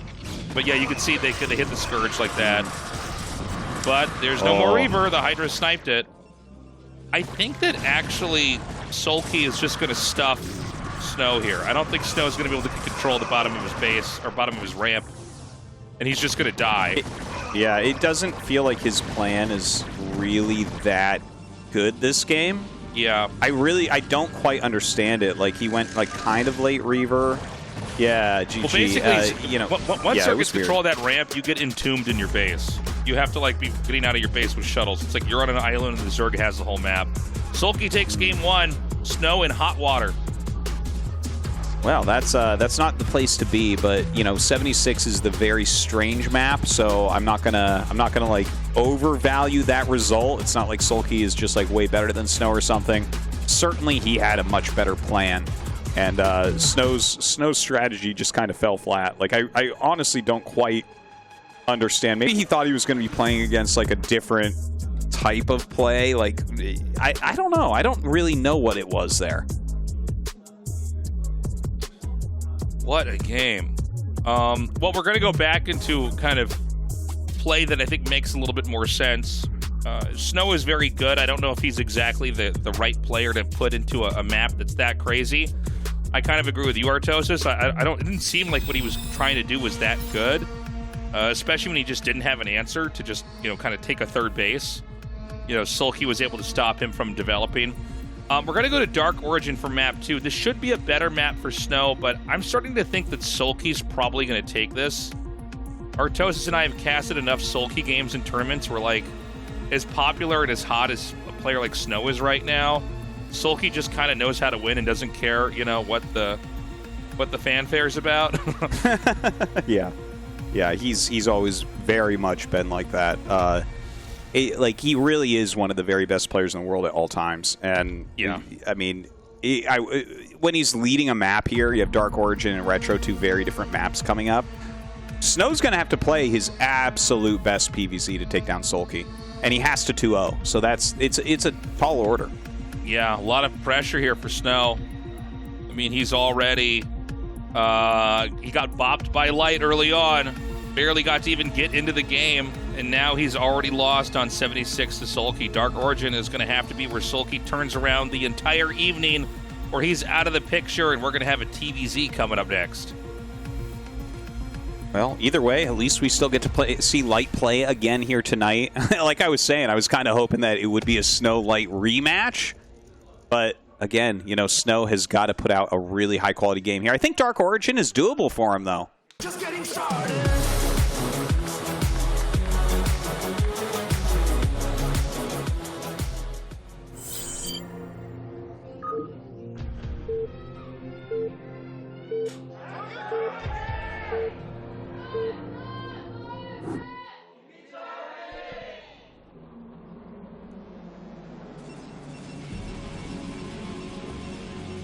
So we have Snow there in the bottom right, and we have SoulKey in the top left. Seen a lot of very cool Protoss vs. Zerg games here. A lot of cool games here in general. I think it's a really different two-player map, don't you think? It's a fun map for sure. It does seem like, I mean, getting past 76, of course, one of the themes of this ASL in Season 15 is not just giving expansions away. You know, we're not going to give you too many. You need to make these expansions work. I know that we have Vermeer, and that's a super expansion-heavy map, but some of these other maps, they give you just a little bit to work with, and then the game is forced to sort itself out. And I welcome it. You know, if we only had maps like this, I wouldn't like it, but for a while we had a lot of expansion-heavy maps. Yeah. And I think having a map like this where, you know, by the time the 4th base is being taken for one of the races, you know, things have really heated up. The expansions are also set up in ways that can be engaged from the other side. If you look at the 2 middle bases on the left and the right, you can hit that from low ground if you control the middle. The 3rd base for each side on the map can be hit from a high ground location, and you know you have to go across a wide area from your natural. So I like the map. I think it's very cool, and I look forward to seeing more and more games on it. Yeah, the shape of that 4th base, I think, is the most interesting thing. You know, the top right corner, bottom left corner, those are not really taken. Those are like the latest bases. Those would be 5th base locations or even 6th base locations. But yeah, that 4th base, it's kind of like in the middle of the map over at 3 o'clock and 9 o'clock. I feel like that's what really is making this map kind of stand out. There are multiple ways to kind of get up there and that ramp and everything, but it's so far out and it is attackable. I've seen some games where, you know, you're storming the drones from the low ground, like you mentioned, if you control the center. So it feels like there is a lot of play. And some of these maps with less expansions, it seems like that is the order of the day. If it's going to be a little bit harder to get those extra bases, then, well, you got to really fight for them. It's a bit more action almost. So we've got the gate expand coming out here for Snow, and it looks like he's trying to stalk this drone and get an interruption off on the third base. Very typical stuff. There is a gas being taken. While the probe is not over here in the main, there's a very quick extractor being taken, which can be an indicator of an all-in. Doesn't have to be, but, you know, you can get speedlings out very, very fast. And I like Snow's decision-making. He's basically not going to give up the position and the opportunity to deny the third hatchery, and at the same time, he sends the Zealot in here. He's going to see the confirm. He's going to see that gas mining. He knows he needs to get a forge up right away. Well, this one Zealot dives, some nice drone micro right there. Doesn't lose anything to that one Zealot, but at least it got some good intel. And in fact, he sees 2 more Lings pop out at the natural. That's heavier Ling than I think anyone was expecting here. Oh. Hold on, wait for it. Oh my God. Oh my God. He's a Doto pro gamer. I can't believe the blocking. That's crazy. Some really great probe micro just slowing the Lings down. Any seconds that you can buy are amazing. There is a shield battery going up. He knows that there are a lot of Lings on the way. He throws down that cannon, and he just needs the cannon to warp in before the gateway dies. Yeah. He also ideally would want to have a core start before the gateway dies. That's one thing that can go haywire here for the Protoss. Because otherwise you can't make a core without a gateway. And you can't make a core where the gateway is because you can't, because that building's going to be gone. He might actually skip it because he just has to survive this. He needs to get a... Yeah, this is... the rewarp of the Forge to block the Lings. So clutch there from Snow. That was so good. He did everything so well. No core. Now he can get 1-1 tasteless. He's really going to wreck those Zerglings in a couple minutes. Yeah, I mean, it's a smart... I mean, basically, Snow handled that literally, like, perfectly. He just knew, okay, like, you know, I don't have money for a core. A lot of worse players would make a core, and then they would lose the Lings. But he's going to have his gateway come right back in where it left off. There are enough Lings here that there's no way a probe can get out and scout. But he's going to make a third base and drone. Sulky was trying to basically end the game there, though. Would you put Sulky as being far behind now? Like, he did stifle the tech since the core had to wait forever to be made. Yeah, because he killed the gateway. It's okay. It's really scary if the core is finished, because then you make the gateway, but a Stargate starts. And so the scary part for Snow now is that he doesn't know what's going on the map. The core is only halfway done. He's going to mine extra gas. And, you know, from the Protoss's perspective, you're thinking, okay, is it a Hydra bus next? Is it maybe like a big Muta tech? In this case, I think Sulky's doing maybe the best move of all, which is to not do any of them. He's just making a layer and making more hatches and droning up. It makes sense with the type of information that he's denied to Snow here. Like, Snow just has to play a very defensive game. Going to be hard to fight his way out of that small hole that Sulky has helped dig for him. The Spire is on the way. The Stargate on the way here as well. The Overlord obviously giving a lot more intel than anything Snow's able to gain. Oh, the second Stargate! Yeah. Second Stargate is very, very tempting to make. Now, here's what I'm afraid of, though. I feel like if he just goes into 5 hatches and macros up, it's hard to get a lot done. Double Stargate is kind of a fantastic blind counter to mass Muta, which is it's a very common play, is just go for like the quickest 2-hatch Mutas and to try to just come in there and kill them off, because the Corsair count's so low. If a pair of Scourge kills a Corsair, you just die. Yeah. But when you go for double, and he's also protected against a possible Hydra bust as well. He's basically trying to cover all of his bases. The thing that's scary about this is Sulky really isn't doing either of those. He's just kind of staying back and making drones and hatcheries. And so you have a Protoss that has 3 cannons, well, at least 2 of which of these cannons he doesn't need, and a bunch of Corsairs that aren't going to kill anything. Well, I guess they will kill Overlords, but, you know, they're not going to, wipe the Mutas out. We have 2 more cannons being made in here. I feel like Sulky's already in a very winning spot. It does look and feel that way. This really looks to me like one of those games where the pre-Storm Hydra bust is going to absolutely wreck, you know? Yeah. Like, if you just make a couple groups of Hydras with speed and range and you go down, I can't imagine Storm being ready. And in fact, look at this. He cancels a cannon. He's getting Citadel as quickly as possible. I think he realizes now that, you know, this is... He has chosen incorrectly. The second Stargate not going to help him as much as he was hoping. Yeah, and he's going to have to try to get something to work with that. Can he catch this Corsair? He does. And, yeah, I mean, you know, Temple Archives isn't even started yet, Artosis. No.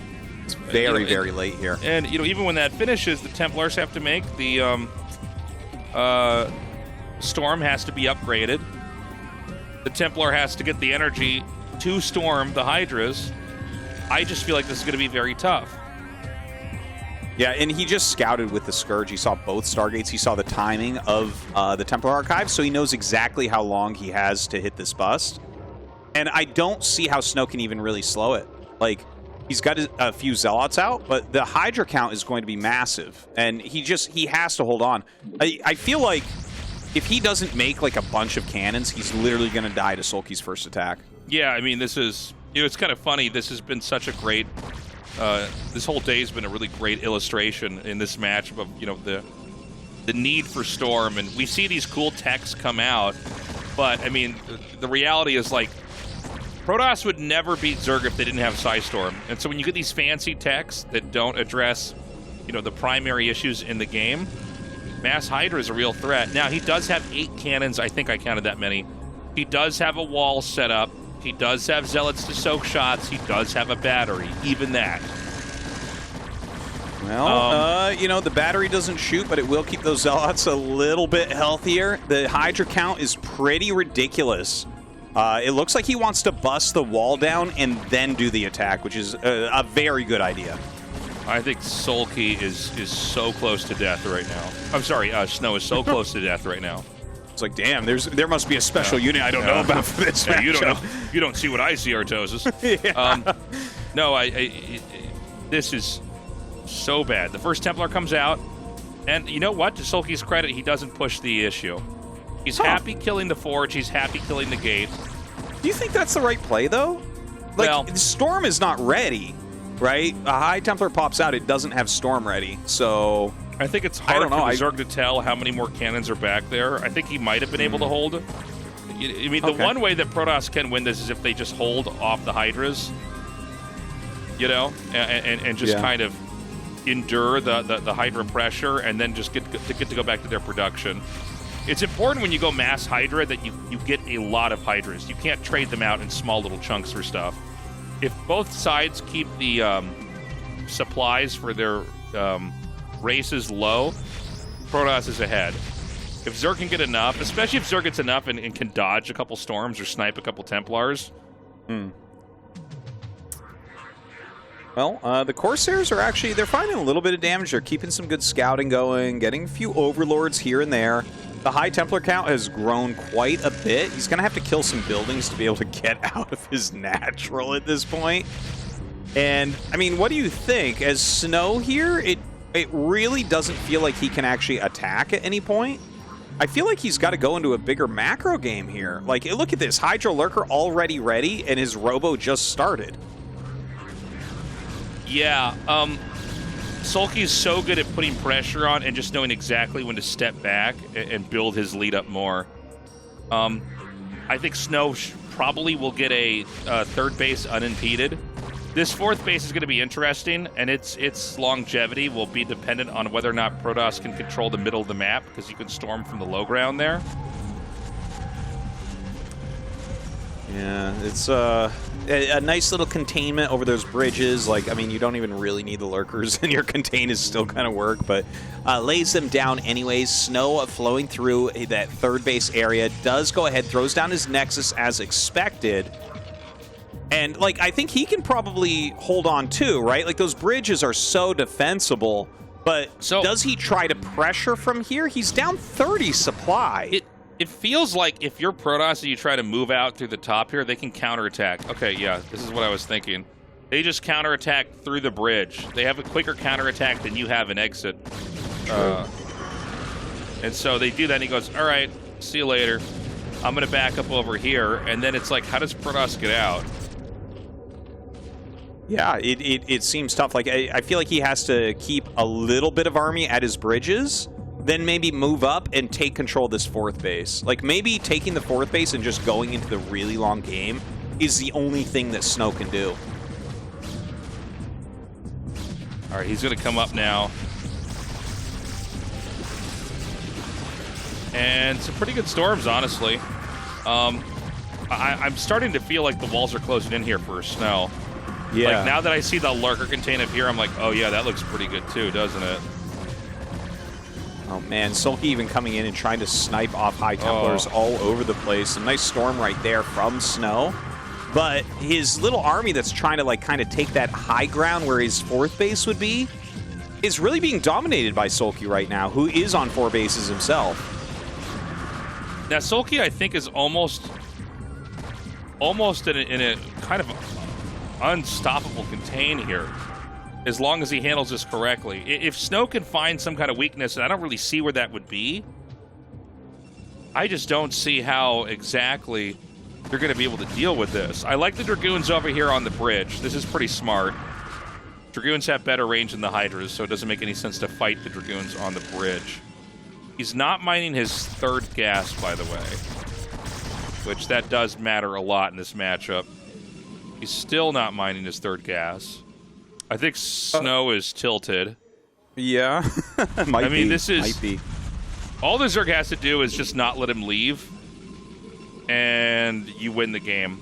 A lot of, especially in the older days of StarCraft, a lot of Zergs would just make Lurkers and Hydras and just contain you on 2 base. This map seems to allow players to do that to a Protoss on 3 base. And again, it's about the map, but it's also about exactly what kind of opener, Snow did after he lost the gateway. He decided to try to blind counter instead of maybe play middle of the road. You can beat Muta with 1 gate, 1 Stargate. You don't need to have 2. 2 is like a full-on counter. It's like a judo flip in tech. Yeah. But he didn't have very much storm, and therefore he wasn't able to get the bases up he needed. And it's just like Hydra Lurker is going to be so strong here. Look at this. He just comes in here and snipes these Templars. Man, the Hydras are just murdering these Dragoons right now. And don't forget, Sulky's taking a 5th base in the bottom left. Snow, he's trying to run some Zealots around to get something done, but he's down 50 supply against Zerg. Okay, I like this. This is something it probably would have been better to do earlier. To send the Zealots out because they don't have any functionality in breaking, like kind of these Lurker contains. Just let the Zealots run amok. And just whenever you see Hydras, run away and try to hit somewhere else. Well, Hydra's coming in towards his 3rd base. He's also defending against those Zealots. Only a couple left over. SoulKey has so many drones, man. His bases are actually mining out pretty quickly, but you can see just his macro here, unstoppable. He's got this beautiful spread that Snow just can't seem to break out of. He continues to attack over the bridge, just like you were saying. Every time Snow moves up there, across comes SoulKey. Yeah. Yeah, I mean, there's just a point where you get so many Lurkers, and it's like, are you really going to have your Dragoons hack and saw their way through that? GG, Snow is out. He's the first eliminated. That means up next is a TVZ here, SoulKey versus Light, to fight for that final spot here in the round of 8. Yeah, it's kind of crazy to see Snow eliminated first. Certainly one of my picks for this season. I think he's really going to be sad looking back on today of how Light killed him with 3 Marines in a tank. That's like his best matchup, and to lose that best of 1 and be forced to go against SoulKey. which he probably wasn't expecting either because Sulky versus Best, you normally think Sulky would take it. It was a tough day for him, and it's unfortunate, but without any doubt, he'll be in the next ASL. Man. Kind of can't believe that Snow's got knocked out. It's Best right now is the only Protoss who's advanced. And I thought he was the least likely one to move on. And, you know, with Sulky versus Light, I don't think this is an easy call. I think most people say Light, but you never want to count Sulky out. If that's one thing Tastosis has learned from casting this guy for so long, it's that he's always a real threat. Short break, guys. We'll be back in a few minutes.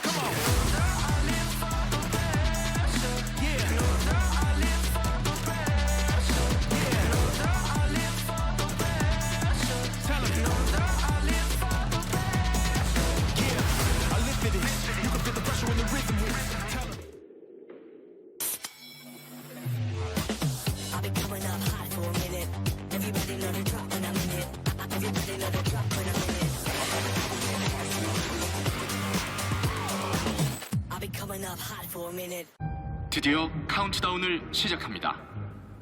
4, 3, 2, 1.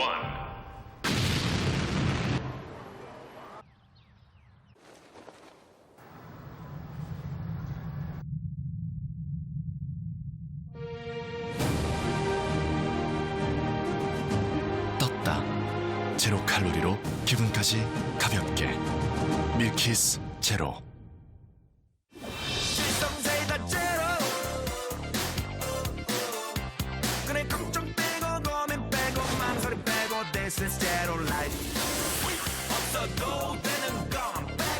실성사이다 제로.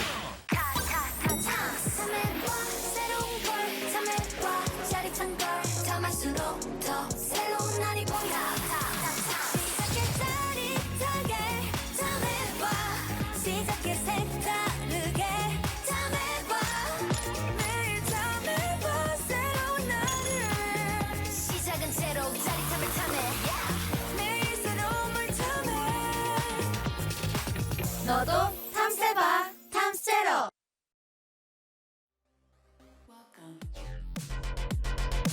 Welcome back, everybody. It's time for the final best of 3. This is Sulky versus Light. One player gets knocked out. The other one goes on to the round of 8. Man, it's going to be crazy to lose one of these guys. Sulky definitely has one of, if not the best macro Zerg vs. Terran games out there. But Light, like, the reason why we have so many Terrans in this ASL is because Light has innovated the Terran vs. Zerg matchup so much lately. He has got builds that are just unfathomable with, like, Mass Valkyrie and everything. So I feel like there's going to be a lot of mind games. I think there's going to be a lot of crazy games in here.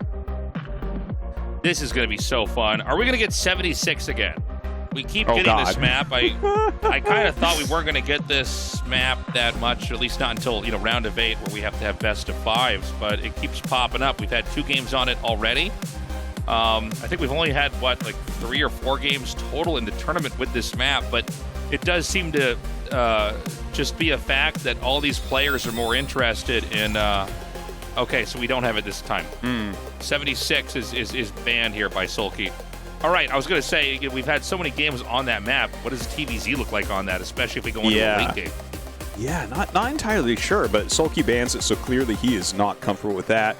We are going to have Nemesis as the first map, which definitely plays a bit differently, right? Not that many resources, but you do have that base that's really hard for Terran to attack early on. So let's see how it goes. Just getting started.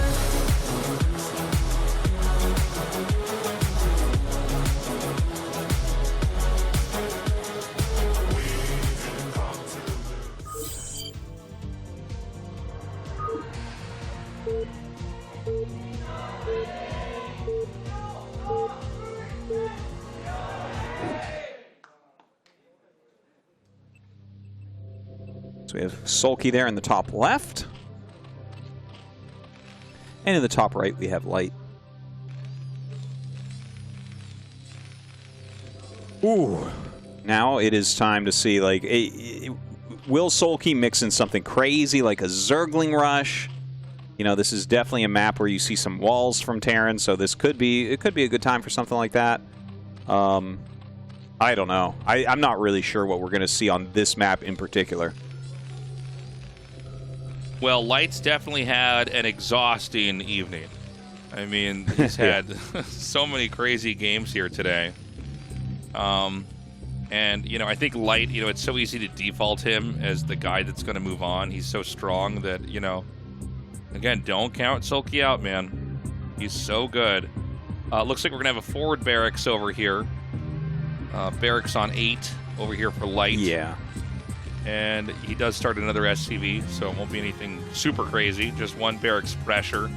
Try to fish the drones out, maybe get some drone kills, and then retreat back to safety. And it looks like this particular 8-Racks is going to be into an expansion. So this is more of a pressure build than anything. I mean, sometimes you get pretty massive damage done with it, but a player the caliber of Sulky here, especially with his Overlord going in the right direction, I feel like he should be able to block it and not lose too many drones.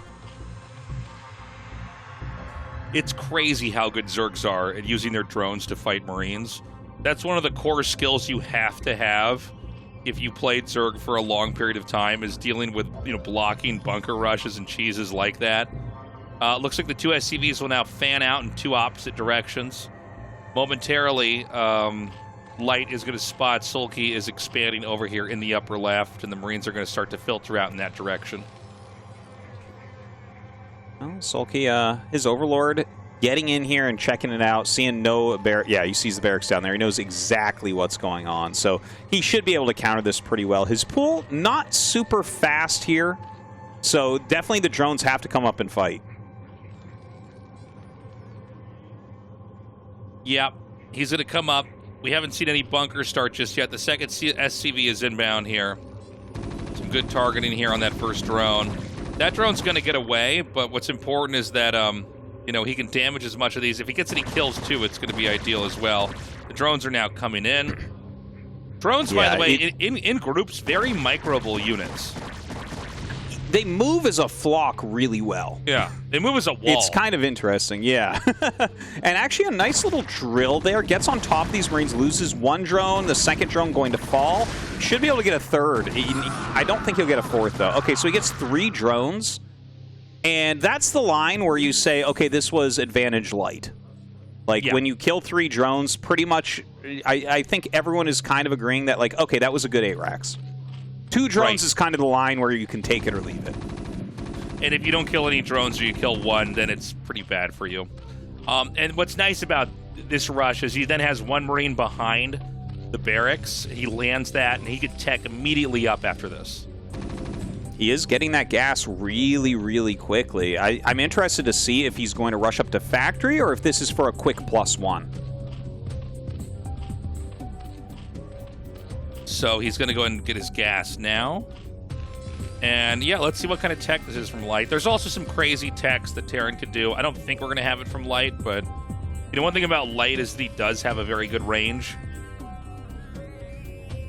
Yeah, Light absolutely can do everything. He's known really for his SK Terran, just the, you know, Marine medic science vessel. Mechanically, he's always been top of the world with that. Like, even you know, 4 or 5 years ago, everyone considered him as good as Flash at that type of style. But more recently, he has occasionally shown mech, and of course, he has basically made the Valkyrie build into an incredibly strong strategy. We've got the Marines shooing the Zerglings away for a little bit here. Looks like he might even move a little bit further forward. You know, with the SCV rotating around inside the main, he sees that more Zerglings aren't being made, so this is a great time to force a Sunken colony. And with the Sunken and the Lings, he is going to be safe. Light just turns around with those Marines, or at least stops them from going forward once he sees that. And that is a quick factory, and I think I see an academy as well. So this looks like it should be a Valkyrie build, most likely. Very cool. So we're going to go into the Valkyrie build. Light has just, you know, done this dance. It always looks like they're not doing anything because they kind of come out and then they go back home, but it does force the Zerg to make the defenses. And, you know, if they don't do it, you just call their bluff and go in there and kill them. But Sunken colony's down. The Zerg's 3rd base is going to finish in a little bit under a minute here. And we've got the Spire coming up. Now, we have to point out that this natural expansion for the Terran is actually over a high ground area that's pretty convenient for Mutalisks to pelt the SCVs with the glaives from above. So the Valkyrie is kind of a nice fix-all because the Mutas can't really stay near the Valkyrie. The longer they're there, the more damage they all take.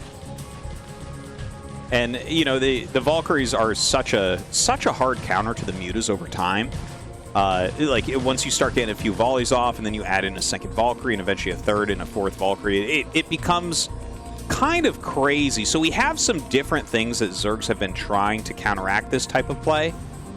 Some people are going for really quick Guardian rushes. Some people just make a good amount of Mutas and Scourge and wait for you to get out of position. They're just kind of always out of your vision, right? Like, Lings can scout so well where your army's at and that type of thing. And some people just try to switch up and go directly into Lurker to kind of hold their spots.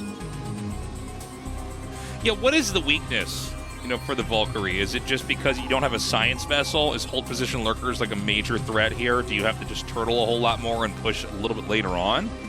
Well, you're putting a lot of pressure on, so they can't just get Lurker that quickly. And a lot of these Valkyrie builds do go into mech afterwards. I don't know if this one in particular will end up doing that. We'll be able to tell once the engineering bay is done. Like, if he starts +1, he'll probably stay on bio because that's a late eBay. But, yeah, I mean, Lurkers can certainly stop the Marines dead in their tracks. But the Valkyries in general, the way that Light uses them is so superb. Like, he just keeps pressure on. They're like Corsairs. You know, he kills off Overlords. If he sees Scourge, he kills those. Like, he really puts a high priority on reducing Scourge because Scourge counter them very hard. But yeah, let's see what Sulky does when he scouts exactly what's going on here. Okay, takes out the first Marine. It's got to be frustrating as Terran. It seems like you can never not lose Marines when Mutas come in. Like, yes. Like, there's some situations where it's like, well, you control this perfectly, nothing happens. And it's like, no. Like, Flash loses Marines. Like, everybody loses Marines. SCVs too tasteless. Turrets, like, if the Mutas want to hurt you, they're going to hurt you. They're going to trade out damage. Yeah. But you can see the Valkyries over here. It's going to be a lot harder to actually come in here and do anything. And it's because of the spread damage from the Valkyries. Like Corsairs, a little bit different, but same idea. You know, Mutas are bunched up because they can target things down so quickly, but, you know, the Valkyries basically make it where it's not desirable to stay there for too much longer. And now we've got a small push coming out here.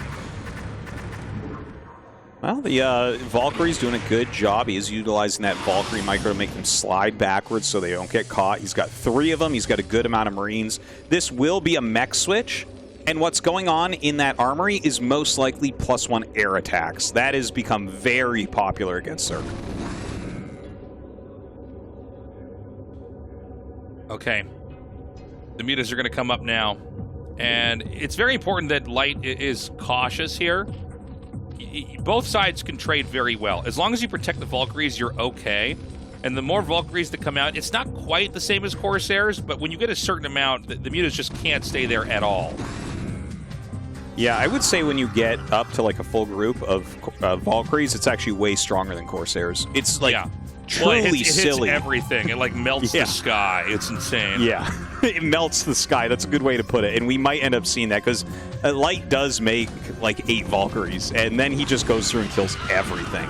But right now he's going for a siege tank push. Lurkers are on the way here. I'm not sure how many scans he has available, but certainly no science vessels. Ooh, drops 1 Valkyrie. Big moment here. The sunk goes down. The Lurkers burrow, but the tank will siege up. And he's going to back up. I don't know if siege mode is done or not yet. You got to be careful, too, because with 1 tank, they can just bum rush that. He was very smart. He waited just in case there's going to be some kind of a counterattack. Okay, here we go. Oh, never mind. He's actually backing up. This is a whole mini-game where they're trying to force things to unsiege. The Valkyries are going to come back here. They are doing a lot of damage over here to these Mutas. How hard is it to moving shot with Valkyries? What's up? Oh, yeah. Hold on 1 second, though. I just got to mention there was a siege tank coming. So the second siege tank got caught by those Mutas. That's huge. Because 1 siege tank takes forever to break through this. Or maybe it didn't. Maybe he actually kept that back and they only caught those Marines. But yeah, the Valkyries here, like, they do slide while attacking. So if you have the edge, the Valkyries can slide forward and get a lot of damage done.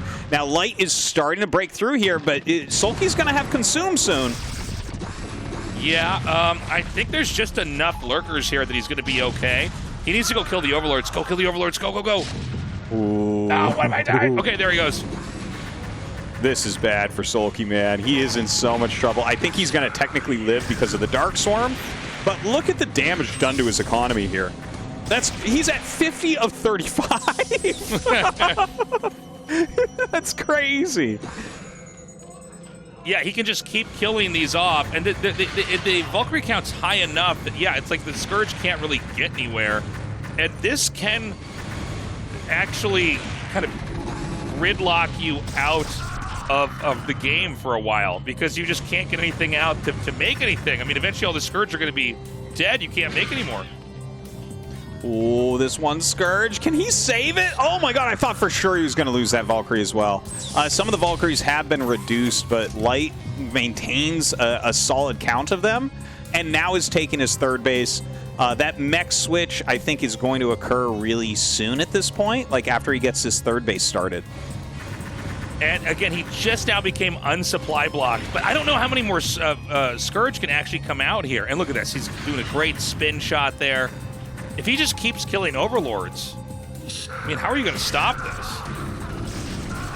Yeah, well, I think the whole point is you don't, right? That's why Light has really changed the Terran vs. Zerg metagame lately. You can see how strong his Valkyries are. He's really on top of shooting down Scourge as they come in because there's not another way to really deal with it right now. He's so good. This is so crazy. Oh, no! Drops 2. Oh, my God. The Dark Storms are so good. Sulky's just barely staying alive here. It's wild. And now we're going to see that mid-game mech switch. So with the mech switch, like, you know, the game is certainly going to shift. At this point, we can tell Light is unable to kill Sulky. The Dark Storms are up. He doesn't have any science vessels to try to really deal with that. So the best he can do is rotate back and forth and just pick off whatever it is that he can. But, you know, Sulky's safe, but without any doubt, Light has the advantage. So he's going to back up and just siege up. It's got to be so annoying. These 2 Lings are coming in here. If you control them well, you can just keep avoiding the SCVs. That's exactly what he's going to do, too. Force them all to chase him. And remember, you know, the natural counter... Oh, that's huge. Oh, I was going to say the natural counter to Defilers is... irradiate on science vessels, but you can also just walk them into siege tank range and lose them that way. That's another way to lose them for sure, but yeah, in this case it's going to be lots of vultures laying mines, and that can eat up all the Zerglings, the lurkers, everything. And basically Light's going to try to do a control play where these are the only bases that the Zerg gets. You pretty much quarantine the Zerg and don't let them grow anymore, and just use mech to kind of outlast them. Yeah, yeah. And the thing is, like, this tech that you did was more to deal with the Bioforce, but it still can work against mech. Like, you throw Darkstorm down on a lurker and the tanks can't hit it, but, you know, you can't really push that well. If they have 12 tanks in siege mode with +2 attack, you're not really getting in there with, like, Lurkerling Defiler. You can see that he really wants to plague those Valkyries here. It does seem like the Defiler is sort of the catch-all for the whole matchup here. Oh, we've got a push coming in here. And again, you know, siege tanks can do some damage under Dark Swarm, but the mines are also a headache. I mean, a Vulture is the cost of 3 Zerglings. You know, and with that, you get spider mines, you get the incredible, you know, range shots. They could tank for the tanks and everything else. They're great at scouting. They're actually very good. I remember right when I came back to StarCraft Remastered, I was playing, you know, all the races, just kind of seeing what was going on, and I was playing Zerg, and I was so confused because there were like spider mines planted everywhere on the map, and I'm like, what is happening right now? Like, this can't be the way it's played, and of course that is the way it's played. Yeah, certainly they do have their place. And you can see the mines there are very tricky, very annoying to get through, and he simply unsieges, moves back. You know, the Dark Swarm will hold the position, but you're paying dearly to move forward here as Sulky. Got more and more vultures gathered up over here. the mech switch has full on occurred here. We're gonna keep the few Marines we have here as kind of assistance to the mech army, kind of give it some easy cover. And this Terran's on 4 base, and this is where it's, I think, probably the weirdest role switch in all the matchups, is that, like, this is one where Terran's on 2 bases forever and powering up, and the Zerg is, like, trying to get a few more bases out. With this play, suddenly the Zerg can't really macro, and instead it's the Terran that kind of outgrows him. I love this play over here to do this. Oh my god, the Dark Swarm's crazy. But yeah, the Terran gets to outgrow him. It's a 64 supply Zerg to 163 supply Terran. But the Zerg has Dark Swarm, which basically makes the Zerg invincible. Yeah. Yeah, it's a terrible situation. Honestly, I think Sulky's going to GG pretty soon. Like, when you're this low in supply, there's not a lot of options. The only thing is, like you said, he's technically invincible. Like, you can't, there's no way to finish him. It's just about that quarantine. Yeah, and now he could just chase down these overlords, and I mean, I can't even imagine being Soulkey and staying in this game, but here we are. And he's, you know, he's always going to have an extra Zergling to consume, but, you know, the issue is the mines, they're so hard to kind of get past. I mean, you basically reset the mine positions every time you see your initial laid mines get taken out.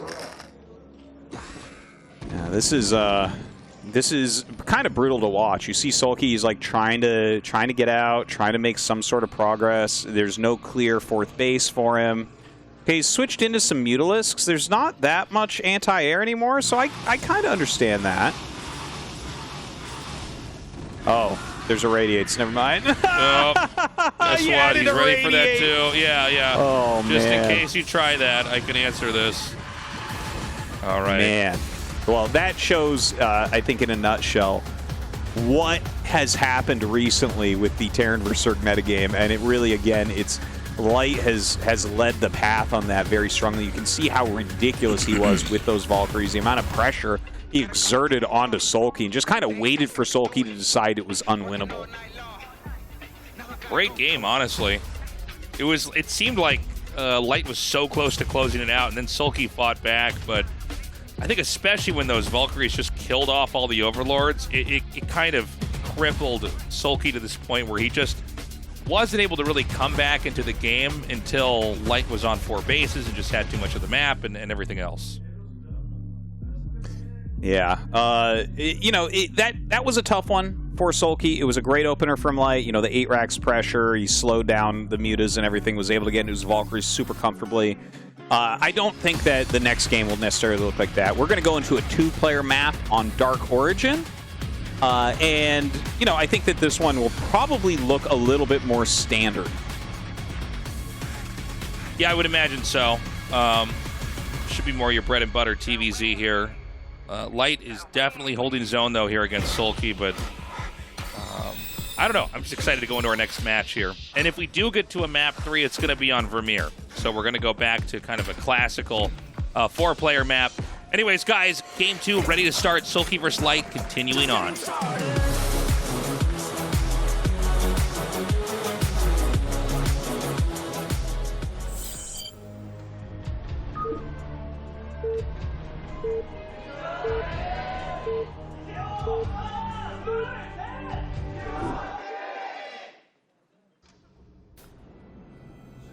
All right, Sulky in the bottom right. And the top left, we have Light. Definitely a funny map for TVZ, right? Like, we saw that one game where the Zerg took the 3rd and then put their lurkers up at like the 4th base as defense. Wasn't that was like a really funny moment, I think, where both you and I were like, oh, that's the strangest defense. That's the furthest away defense I've ever seen of a base. Yeah, I guess there is a ramp. It's just all the way over there. Yeah. One thing that's been consistent with this map is that it's just hard to cross the bridges. Controlling the center of the map is really kind of crazy, and so we're going to see how players deal with that. It also seems like you can get contained because of that fairly easily on this map. All Right now, Light comes down and builds a forward depot there, so it looks like he just wants to do a wall in here against Sulky. Sulky doesn't seem like he's going to do like any early pool or anything. You know, he is one of these Zerg pros that's willing to do something like a 4-pool in these matches. You know, not many people are willing to do those types of crazy things, but he certainly is one. So I always think about that on these maps when the Terran is walling in. It's like, you do know he will sometimes get a free win here. Well, I think it's important that he does do stuff like that because that'll keep a lot of Terrans, you know, trying to avoid just a loss like that, right? When you show you're capable of any kind of strategy, it's just tougher to take you on. Yeah, that's very true. It's something that like plays in your mind. Maybe, you know, you can hear when we're talking about it, we're like, maybe we're overthinking, and Light's like, yeah, I don't know, I'm up 1-0. If he wants to risk that, okay. Yeah, you I know? mean, it's if you 4-pull and they make the barracks in the low ground, you just kill them, right? There's no counter. Yeah, especially when the barracks on that side where the Marine will pop out away from your base. It's even worse. Yeah. But yeah, like there have been holds where you bring like almost every SCV and you somehow get a bunker up and block everything, but it's brutal. You generally just straight die to a 4-pull if you wall in. Makes sense. Back at home here for Sulky, getting his pool and his extractor. The second base is going to be finishing up in a little bit. And I got to say, man, the games today have just been next level. I mean, you know, sometimes we have these crazy groups and it's like, oh, it's so hype. Like, and you know, the games might be kind of high level, but they're not that interesting or exciting, or they're very straightforward, or they're very short. Today, we're getting every kind of game. It's just been wild. There really has been a good spread of it. I think the 76 really kind of made the day so far. Such a fascinating matchup there. But yeah, I think Dark Origin is actually giving us some really cool, interesting games too. Those bridges, the shape of the fourth we were talking about before in the Snow Sulky match. There's just like a lot of interesting things about the map, and this is part of what keeps StarCraft so fresh. You know, I sometimes wonder, because I'm not like a big fan of some of these other games that have like one map. The only one map game I really like is chess, but like, you know, you look at something like a League of Legends or a Dota or whatever, and it's like, oh man, isn't it more fresh when, you know, we have, what is it, 7 maps in this map pool for this tournament, and we'll have, you know, 4 different maps next tournament? I mean, I guess the argument is that they balance the game around the items, but I agree. I mean, I like having, you know, different geographies to fight on, and that creates different situations that can be really exciting and fun to follow. And I've always felt like in a lot of those games, you could have a couple more maps or make a different version of the same map, you know. Most, what is it, like RTS and tactical shooters do not have that issue. There's always a bunch of maps out there. But I guess MOBAs, that's the way it's done, right? Is you just have one map. And maybe there's a couple fun gimmick maps people can play on, but basically there's one map. Like, we're all on the same map. Yeah.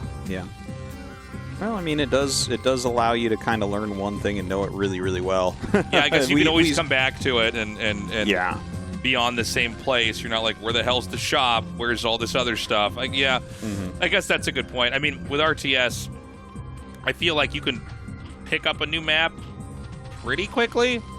Yeah. Maybe not, but yeah, I mean, once you played on about like 5 or 6 different maps, you kind of can get the handle on what the different maps are like, as long as you're not playing on only maps that are similar. And then you kind of start to, you know, sculpt your play style around those features on the map. Yeah, and it really does make for such a different type of game. By the way, we once again have what looks to be the Valkyrie build here, or a Valkyrie build. There are several different ways you can approach. But he's got a lot of Marines, making a bunker now, getting that stim, and that should be the armory up behind the gas. Yeah, there it is. So Light preparing once again to utilize this build that he's so well known for. Oh, he lost the first medic. What a sick pickoff there from Sulky. Yeah, that's pretty big, actually. That's basically the biggest unit you can lose so far as Terran right now in this opening. Yeah. It's so funny. Wow. Okay, so the second medic's out. A scan comes down here, and he's going to see the mutas right as they hatch. So perfect timing on that. Going to be able to get all of his missile turrets up and support getting that Valkyrie out quickly. Let's see how SoulKey reacts this time, right? Last time he did make a lot of Scourge. He did go like pretty quick Hive and was able to kind of save himself. But by then, already, he was a bit behind. It seemed like, especially when Light killed the Mutas off and then killed all the Overlords, that there wasn't much to do from there. So the Mutas are going to come through here. Oh, nice save on the SCV. He actually pulls that one out and then loses this one. Sometimes you can get it where the SCV slides like right off the barracks. If you can get them when they're in the middle of moving, they won't like dance around. That was perfect Valkyrie micro right there. Amazing. He got that shot off as quickly as he could. Yeah, Sorry, so you click move command towards the Mutas, and then you have to patrol away at an angle, and it will slide backwards while shooting. So it's just like a little bit tricky. Like occasionally, you'll actually see even at the pro level, sometimes pros are trying to do it, and you'll see the Valkyrie just kind of going back and forth and not shooting. So like there's still practice to be done and mastery of this micro technique to be done, but so far Light has been like perfect at it. Oh, he's going to ogre Zerg Gamer, Martosis. It's your turn to field his Terran players. He's going to try to come in here and just clobber the Valkyries with the Scourge and then just ideally snowball the fight. The Valkyries are on the other side over here. He's actually hitting the Scourge kind of in between. And is this going to work? He gets the Valkyrie missiles off on the Scourge and shreds 3 of them. Dude, that's what happens. If you're perfect at that Valkyrie micro and you're not missing volleys, the punishment is huge. A lot of even pro Terrans, I think, would have maybe not got that shot off, and then suddenly, like, no harm, no foul for SoulKey, flies out and tries again later. But Light just continually gaining value with this. And, you know, now the Valkyrie count's just going to keep mounting. I feel like the moment that Zerg make the Scourge and try to come in and that fails, I feel like they're kind of in a bad spot. We have more Scourge coming out. That's a great scan to see another pair just sitting on top of that hatchery. It means he's not done trying to assassinate the Valkyries just yet. Do we have Hydras hatching here? I'm sure the Lurker upgrade is on the way. Yeah, the Lurker upgrade going to be incredibly important here. You know, you see a lot of scans coming out from Light. This is something I think is really hard to balance with the build, is figure out what they're doing because you have to do it with scans, but then, like, also having enough that you're not too afraid of the Lurkers just stomping you. You were talking, I think, about hold position Lurker possibly being a good move, and if you've overused your scans, if your move out's too slow, absolutely. I've seen people lose to that and done it myself. Looks like it's time to finally move across the map, although Lurkers haven't hatched yet to be hidden anywhere.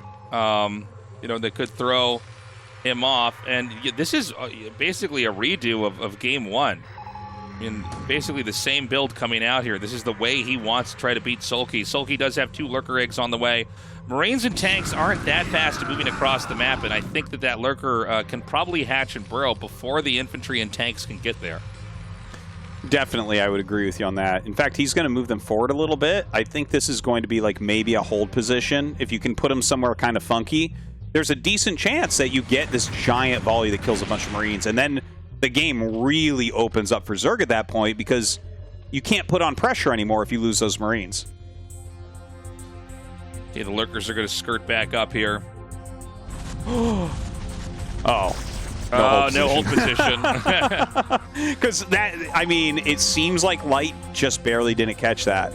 But, by the way, that's... oh, sorry, go ahead. No, it's just, if that hits, it's like so huge.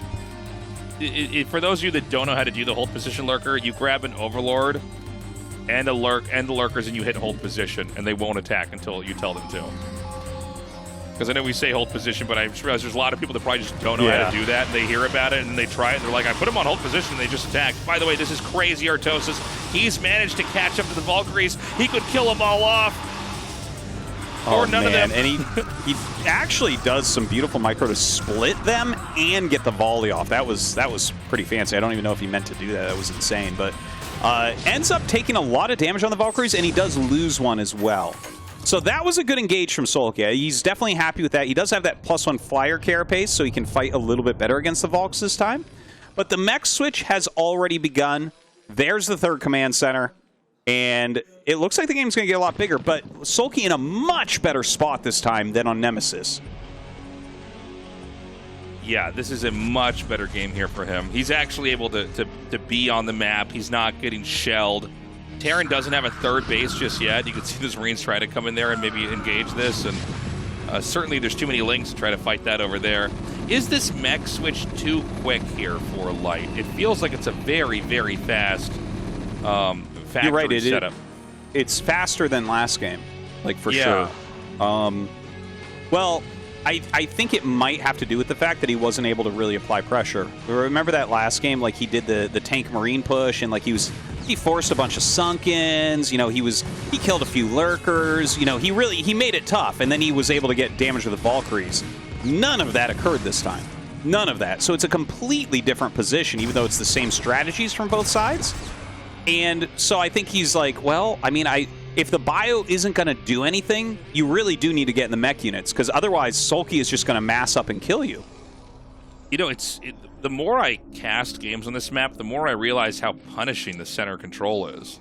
Once one side gets set up and they control the sides of the bridges and they're in the center, you just get the whole map. The alternative route out is not actually that good. You're definitely right about that. It's such a long distance and down like very thin corridors as well. And well, I guess like defensively, you can't really attack over the bridges. So like Light is 100% safe right now. But yeah, how does he do anything to Sulky? Yeah, Sulky's just kind of taking a fourth base. I mean, that's the problem, right? It's not about being 100% safe. It's about having options later on. And it just seems like on this map, once they get that up, it's like, yeah, good luck. Look at this. Oh, vultures are pretty fast. But you know what I'm saying. Like, it's hard to get out and get anywhere on the map. I mean, you know, these vultures can come. The Muta's going to obviously clean them up. But, I mean, how are you going to push as Terran? You have to push out from the very... Oh, hold on. He's even going to run in here right now. Oh my God. Bad, Tastosis. Oh, he gets them burrowed, so you can't hit those anymore. Has to back up once again. He does have some more mines here, but Sulky runs into them partially. He will get that a couple burrowed lurkers, so, you know, again, invincible right there. This is very bad for Light. I actually think this game is super close to over. You don't come back from positions like this. I feel like there's no way. And then the Mutas can come in here and wipe the tanks out. And there's just not going to be an extra base. Beautiful connections there. I guess the Valkyries can actually keep this alive for a little bit longer. Can't get the Defiler, though. And, I mean, one more Darkstorm on those tanks, and the third base is gone. Yeah, and here's that Darkstorm right now. GG. All right, GG. All right. Time for the final so game. That was... Hey, you know, Sulky shows that there are ways to punish this type of Valkyrie build. Like, the Valkyries did great preventing damage, but you could see that once he was slowed down a few times, lurkers were out on the map, you know, Sulky's kind of holding these bridges and stuff, like, Light didn't have many options. He had no way to really be out there and trying to punish Sulky. So, very, very well done, which brings us to, like, the best standard map that is in existence right now, Vermeer. Are we going to see the Valkyrie build again? That's what I'm building up to here. That's the big question. I mean, clearly Light seems to, at least so far, think this is the way to take Sulky on. I do think the mech switch was too soon. But, you know, I think that map especially, gosh, you know, once you get contained, maybe he wanted to try to get the mines up earlier. He thought that would keep him safer on his base. On the third, I was kind of surprised to see Sulky push through across the bridges, right? We were talking about how hard that is. Yeah, maybe we have the Valkyrie build again, though, Artosis. Sorry, I'm kind of musing about what might happen next here. Yeah, I just don't know if that's what he's going to go for, because you can see that it certainly can be punished. And mech switches, I think, aren't quite as good on Vermeer because it's so big and there's so many bases, so it's a little bit hard to eliminate bases if the Zerg starts to run away with it. I wouldn't mind seeing Light just back up into his standard SK Terran. I think it's a very good map for it. Yeah, I would welcome some SK Terran play. Is Sulky going to do anything crazy or cheesy? He's very hard to predict. Again, he's so good in a series. And at the same time, his fundamentals are so strong that you know, he could easily just do the most textbook ZVT and possibly win this anyways. We're going to get it started here. One of these players about to move on to the round of 8. The other one eliminated.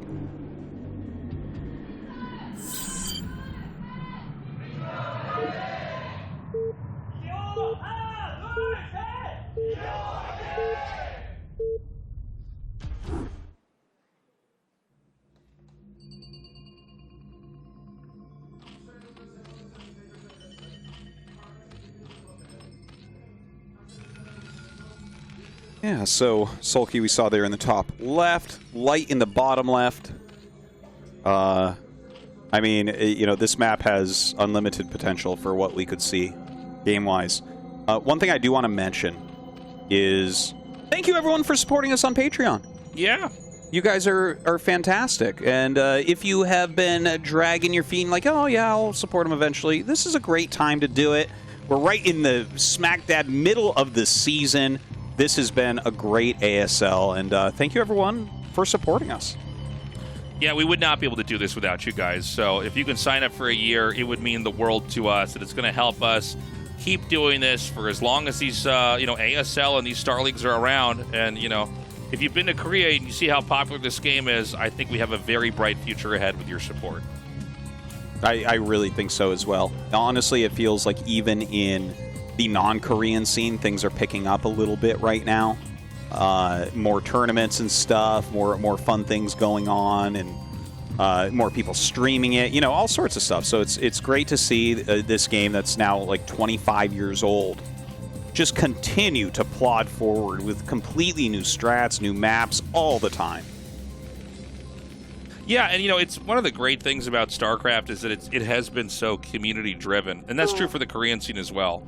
There's always, you know, matches being funded online, Spawnbong matches with you know, the best pros on there. And I don't know, I think this is a much healthier way to have the ecosystem run, is with crowdfunding and crowd support, and not just reliance on the publisher.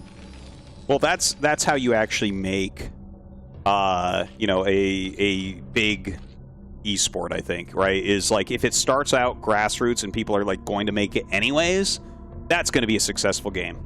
Right.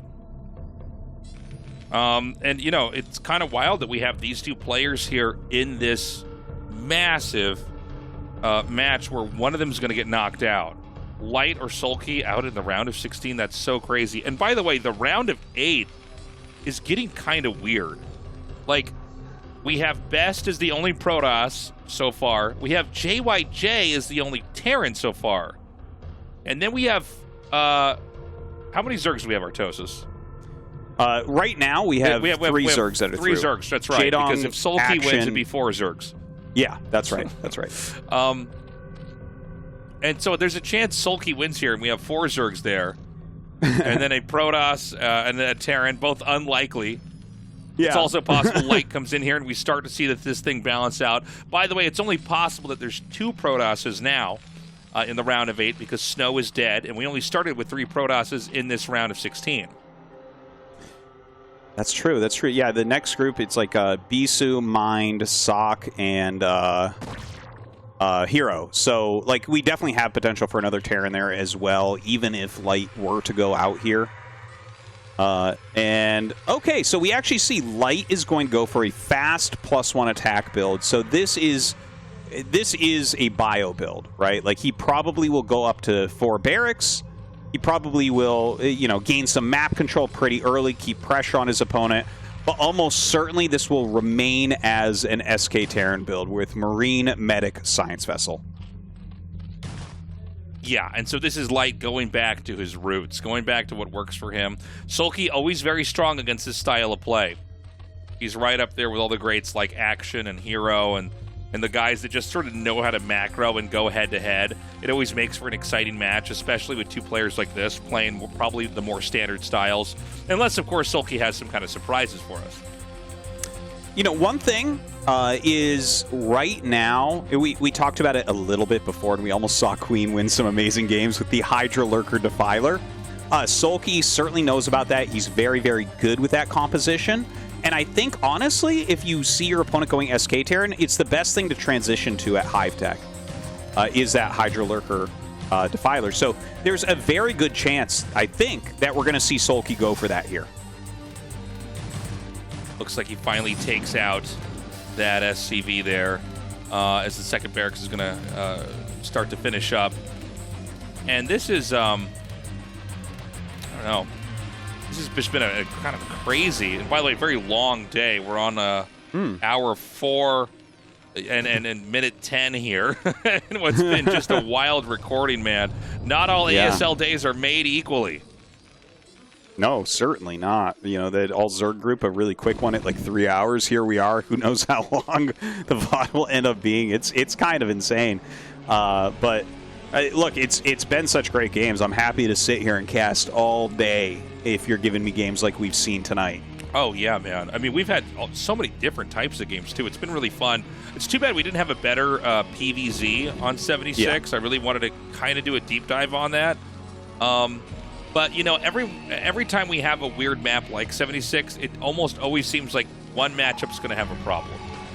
Yes. You know? Historically, so, that's been true. Yeah. It's always a different matchup, by the way. Funnily enough, depending on the map. Yeah. It's why maps look the way they look in StarCraft now, is because these seem to be the maps that produce the most even results. But yeah, it's too bad we didn't get to go into a kind of crazy late game on that. Hopefully we'll have some more better games like that in the future with the few Protoss players we have. Certainly, if with the Protoss is surviving, we'll definitely see 76 again. Yeah, and you know what? Maybe like with Bisu, like a Bisu hero match there, I think would be amazing. Bisu's the perfect type of player to figure out a map like 76 for PvZ. Sure. Well, he was also good back in the day when those weird maps were more common, too. Yeah, yeah, that's true. So the Mutas are going to continue to roam here. He's not really finding any damage. It seems like Light basically sealed himself up pretty nicely. He's going to continue to try to face off and head down these Mutas that are out here. We're up to 4 racks now for the Terran. SoulKey taking a low ground expansion just outside the upper right starting location. How hard is that? One, go ahead, Tastosis. Yeah, sorry. Well, I think you're going to just ask about that natural expansion. Yep. And it's tricky in a lot of ways. Like, it's pretty far away. And it kind of brings some of the game to a head a little bit earlier, because once it is secured completely, like all the bus timings go away. Like, for instance, when you have lurkers burrowed there, okay? Like, maybe you have 2 sunks and, like, 3 lurkers burrowed there. You get the 4th base pretty much for free. And that makes it kind of hard on Terran, whereas normally you're trying to, like, maybe they'll take the top right main, and you're blocking at the ramp and, like, delaying the 4th like that. Instead, in a game like this, we might see Light do something like mass dropship to try to take out the 4th base. Yeah, it seems like that's become so common now, especially when you get these kind of quad base, turtley plays from the Zerg. There's a lot of Marines out, probably enough that Terran can start to push. SoulKey is still just going mass Ling and Muta. We do have the Queen's Nest coming down here, so Hive is just around the corner. And the double starports are going to start up. So this is a classic Terran play. And same thing for the Zerg. Classic Zerg play here on this map, in this matchup here. We've casted and seen more games of this than we could ever count.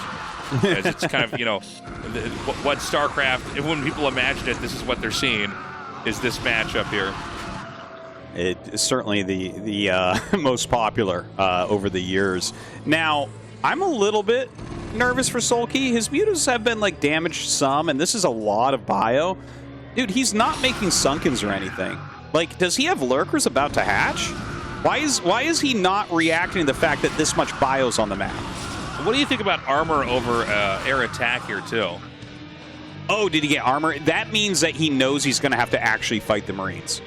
Like, if you're more counterattack focused with the +1, you're more harassment focused. With the +1, like, this is a very SoulKey thing too. Like, where he's like, yeah, I'm just gonna mass up Ling Muta and kill your army. So I guess that answers my question right there. You got the +1 armor, so he's like, yep, we're killing all the bio on the map. It's a smart way to play, you know, especially if you can start to thin out the army. Every time you see a Marine get dropped and picked off there, you know that you're going to be that much closer to just being able to come in there and completely overwhelm them. Yeah, by the way, Light did scan the top right, and there was no base there, so that's a little bit suspicious. So he might be figuring out what's going on now, that maybe that natural is taken. Yeah, I guess if you take this natural, you don't have to worry about trying to even get lurkers here. You're going to take a fight anyways. You're actually looking for a fight. All right, it looks like it's going to be time. Oh, my God, is Light about to be killed? Tastosis. Oh, he's going to lose a lot of Marines there. It looks like his medics will fall as well. The surround, beautiful from SoulKey. Great execution, and now we have lurkers on the way. So not only does he get rid of all of the bio there, with lurkers coming out, like, he just guaranteed that he is not dying anytime soon. SoulKey has taken control of this game. Mutants are going to regroup again now. And, I mean, this is so tough for Terran. How do you get out? You've lost what you were building up to this entire game. Scansy finally finds it, only to see a Nidus is going to be finishing before he can ever get across the map to take it. Yeah, at this point, Light has to be thinking about, like, there's really two options here. One, play a very long game. Two, you make 2 to 4 science vessels and you go 4 dropship and you try to end it. Like that, you know, you can sometimes, if you do that, like you use the vessels to kind of push back mutas and like pressure the map, get vision away from Zerg, and then you do a massive drop and you hope to get a ton of damage with it. I'm not sure which path he's going to take because he is behind and he knows that. So, like, can he outplay SoulKey from this spot, or does he take the risk of the dropships? Yeah, I think the dropships. Yeah, here's one dropship. I don't see it in a second. But we might have to if he's going to fly out with one, yeah, flying out with one is like just harassment, you know, like yeah, that's not the same as like the all-in. Yeah, the all-in, you like wait with 4 and you clear all the overlords and lings, and then you try to get out there without being seen. All right, he's going to come in here once again. Hey, nice irradiate. If he can make these mutas a little bit squishier, maybe it doesn't. Oh my God, he needs to move them quicker. Okay. Now, there's 5 lurkers on hold, like not hold position, but 5 lurkers stacked there under an overlord. So he can't see them really. He can't irradiate them. Or I guess it's 4 lurkers. But anyways, that's like, if he tries to attack in there, he's going to have to pull back immediately because the lurkers are going to slaughter him. Yeah, he's just going to ignore that for now. Meanwhile, this drop's going to come up here. You know, if he just starts the hatchery now, he could even kill the drone there before it even begins to make. Now, you can kind of tell. Am I correct about this? You can kind of tell if they're stacked. Does it, like, the shadow, is it darker and remastered? It's not a shadow. You can actually tell if they're stacked as you gain vision of them, because there's like a little flicker that occurs. It's like it's a very subtle, like, graphical thing. So, like, yeah, you can kind of tell. And actually, they're normally not stacked perfectly, so it actually looks a little blurry as well. Yeah. Another push up here. I mean, do we have oh yeah, so there's stacked lurkers here as well. Now that's obviously stacked and kind of overlap on each other like that. Well, I don't think this game can end yet, Tastosis. No, this game Zerg's looks like it'll go for a long time. Yeah. Oh yeah. He's not just going to last for a long time. Like, he is ahead. Light is, like, definitely putting a lot of pressure on. I don't know how he has so many irradiates. I feel like he's cast, like, 7 irradiates already at 12 minutes. Like, wow, I wish I had that many irradiates in my games. But, yeah, SoulKey is just defending really well. You see these Scourge coming out to hunt his dropship. He's got Lings up there. He's utilizing his mutas as anti-drop. Because, really, once he has the 4-gas economy going, the world is his oyster. He can afford everything he wants, whatever that may be. So SoulKey has basically sealed himself off. He's got his 4th gas, or actually he doesn't have it yet. He will have it with the 4th base coming here. He's already started his Ultralisk Cavern because he wants to get the upgrades before he gets the Ultras out. And we're going to continue to see Terran try to poke in, I think to no avail. Well, he's going to try to sacrifice a little bit to kill this Spore, because the Spore is just for zoning out science vessels. It's, like, really annoying. It's almost always the right choice to just kill it, like sacrifice some Marines, get rid of it. Nice Plague goes down.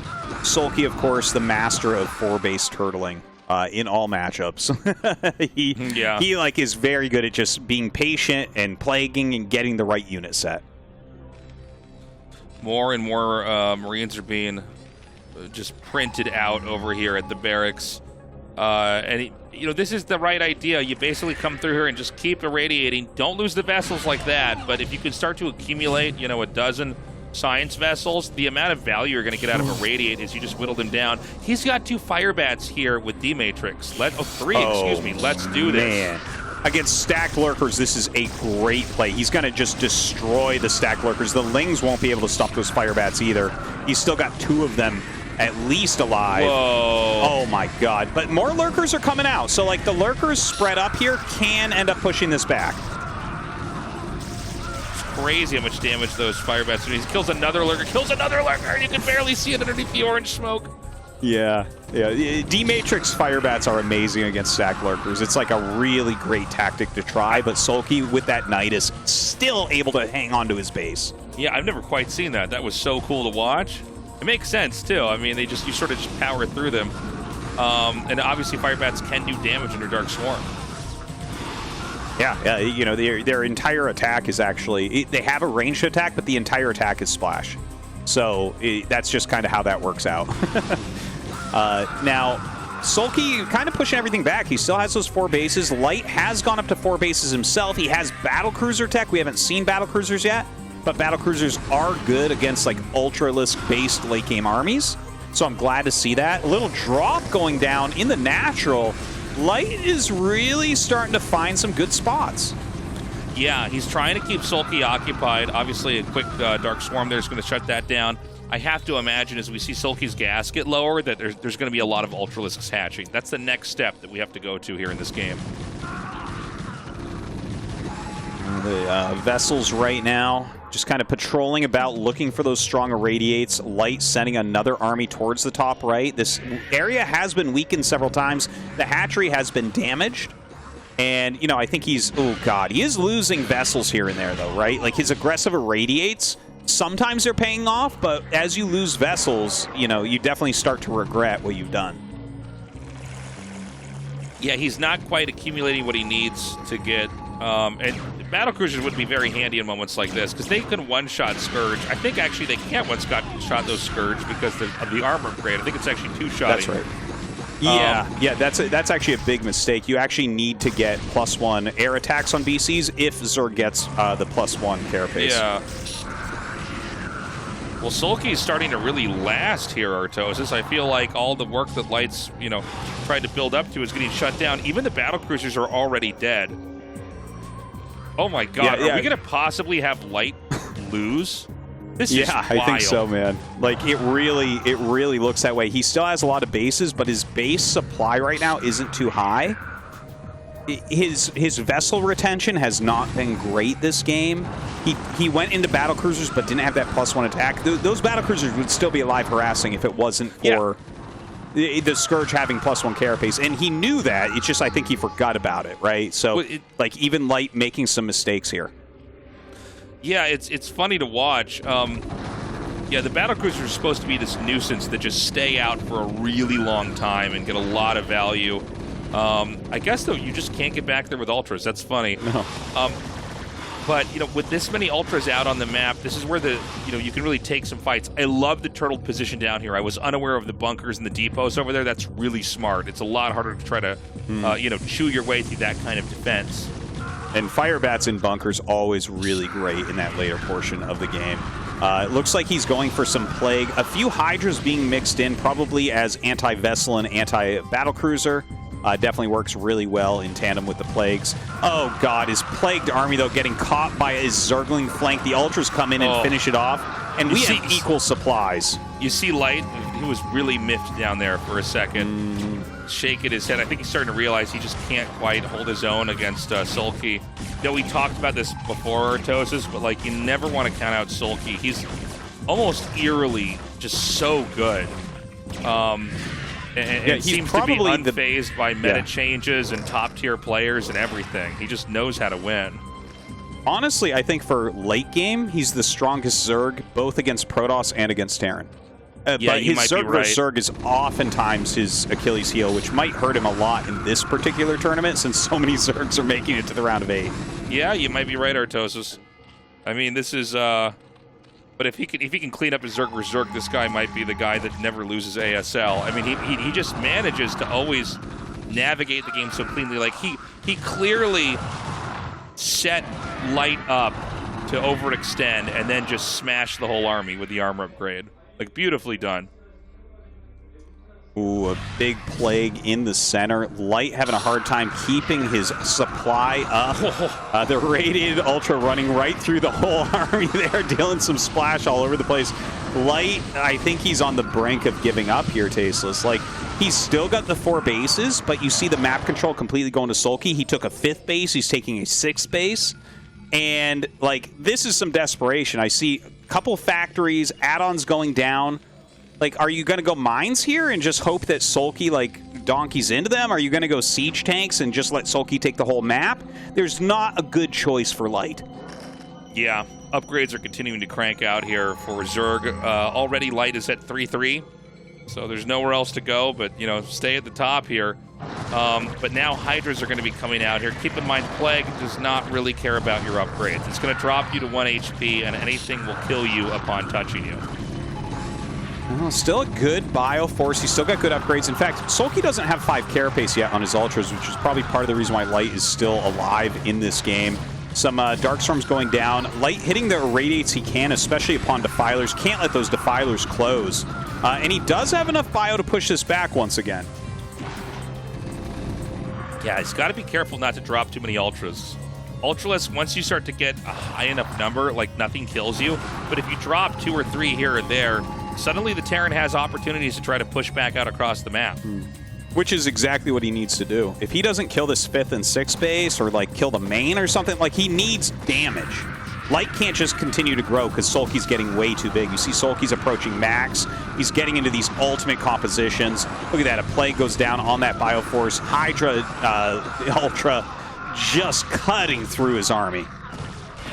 Yeah, there's more reinforcements to come up here, but it does seem like over time, Sulky is just going to flatten anything coming out from Terran.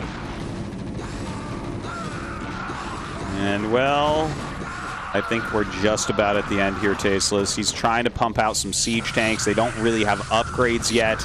He's not going to hit a critical mass for a really long time.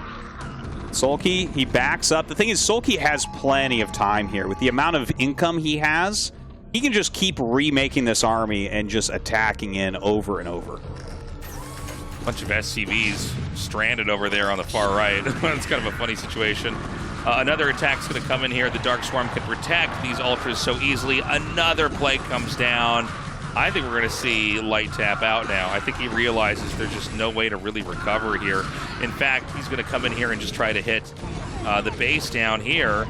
Goes, oh my gosh, I didn't realize you could, yeah, just fit right through there and then hit these bunkers. Yeah, the one fire bat, not quite enough here, it seems. Yeah, fire bat in the bunker, and the Zerg's still going to take it out.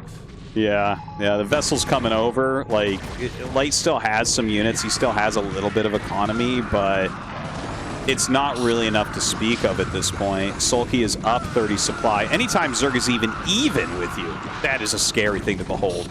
Their supply efficiency is insane, but, like, at this point, Light is barely cleaning up the incoming attacks.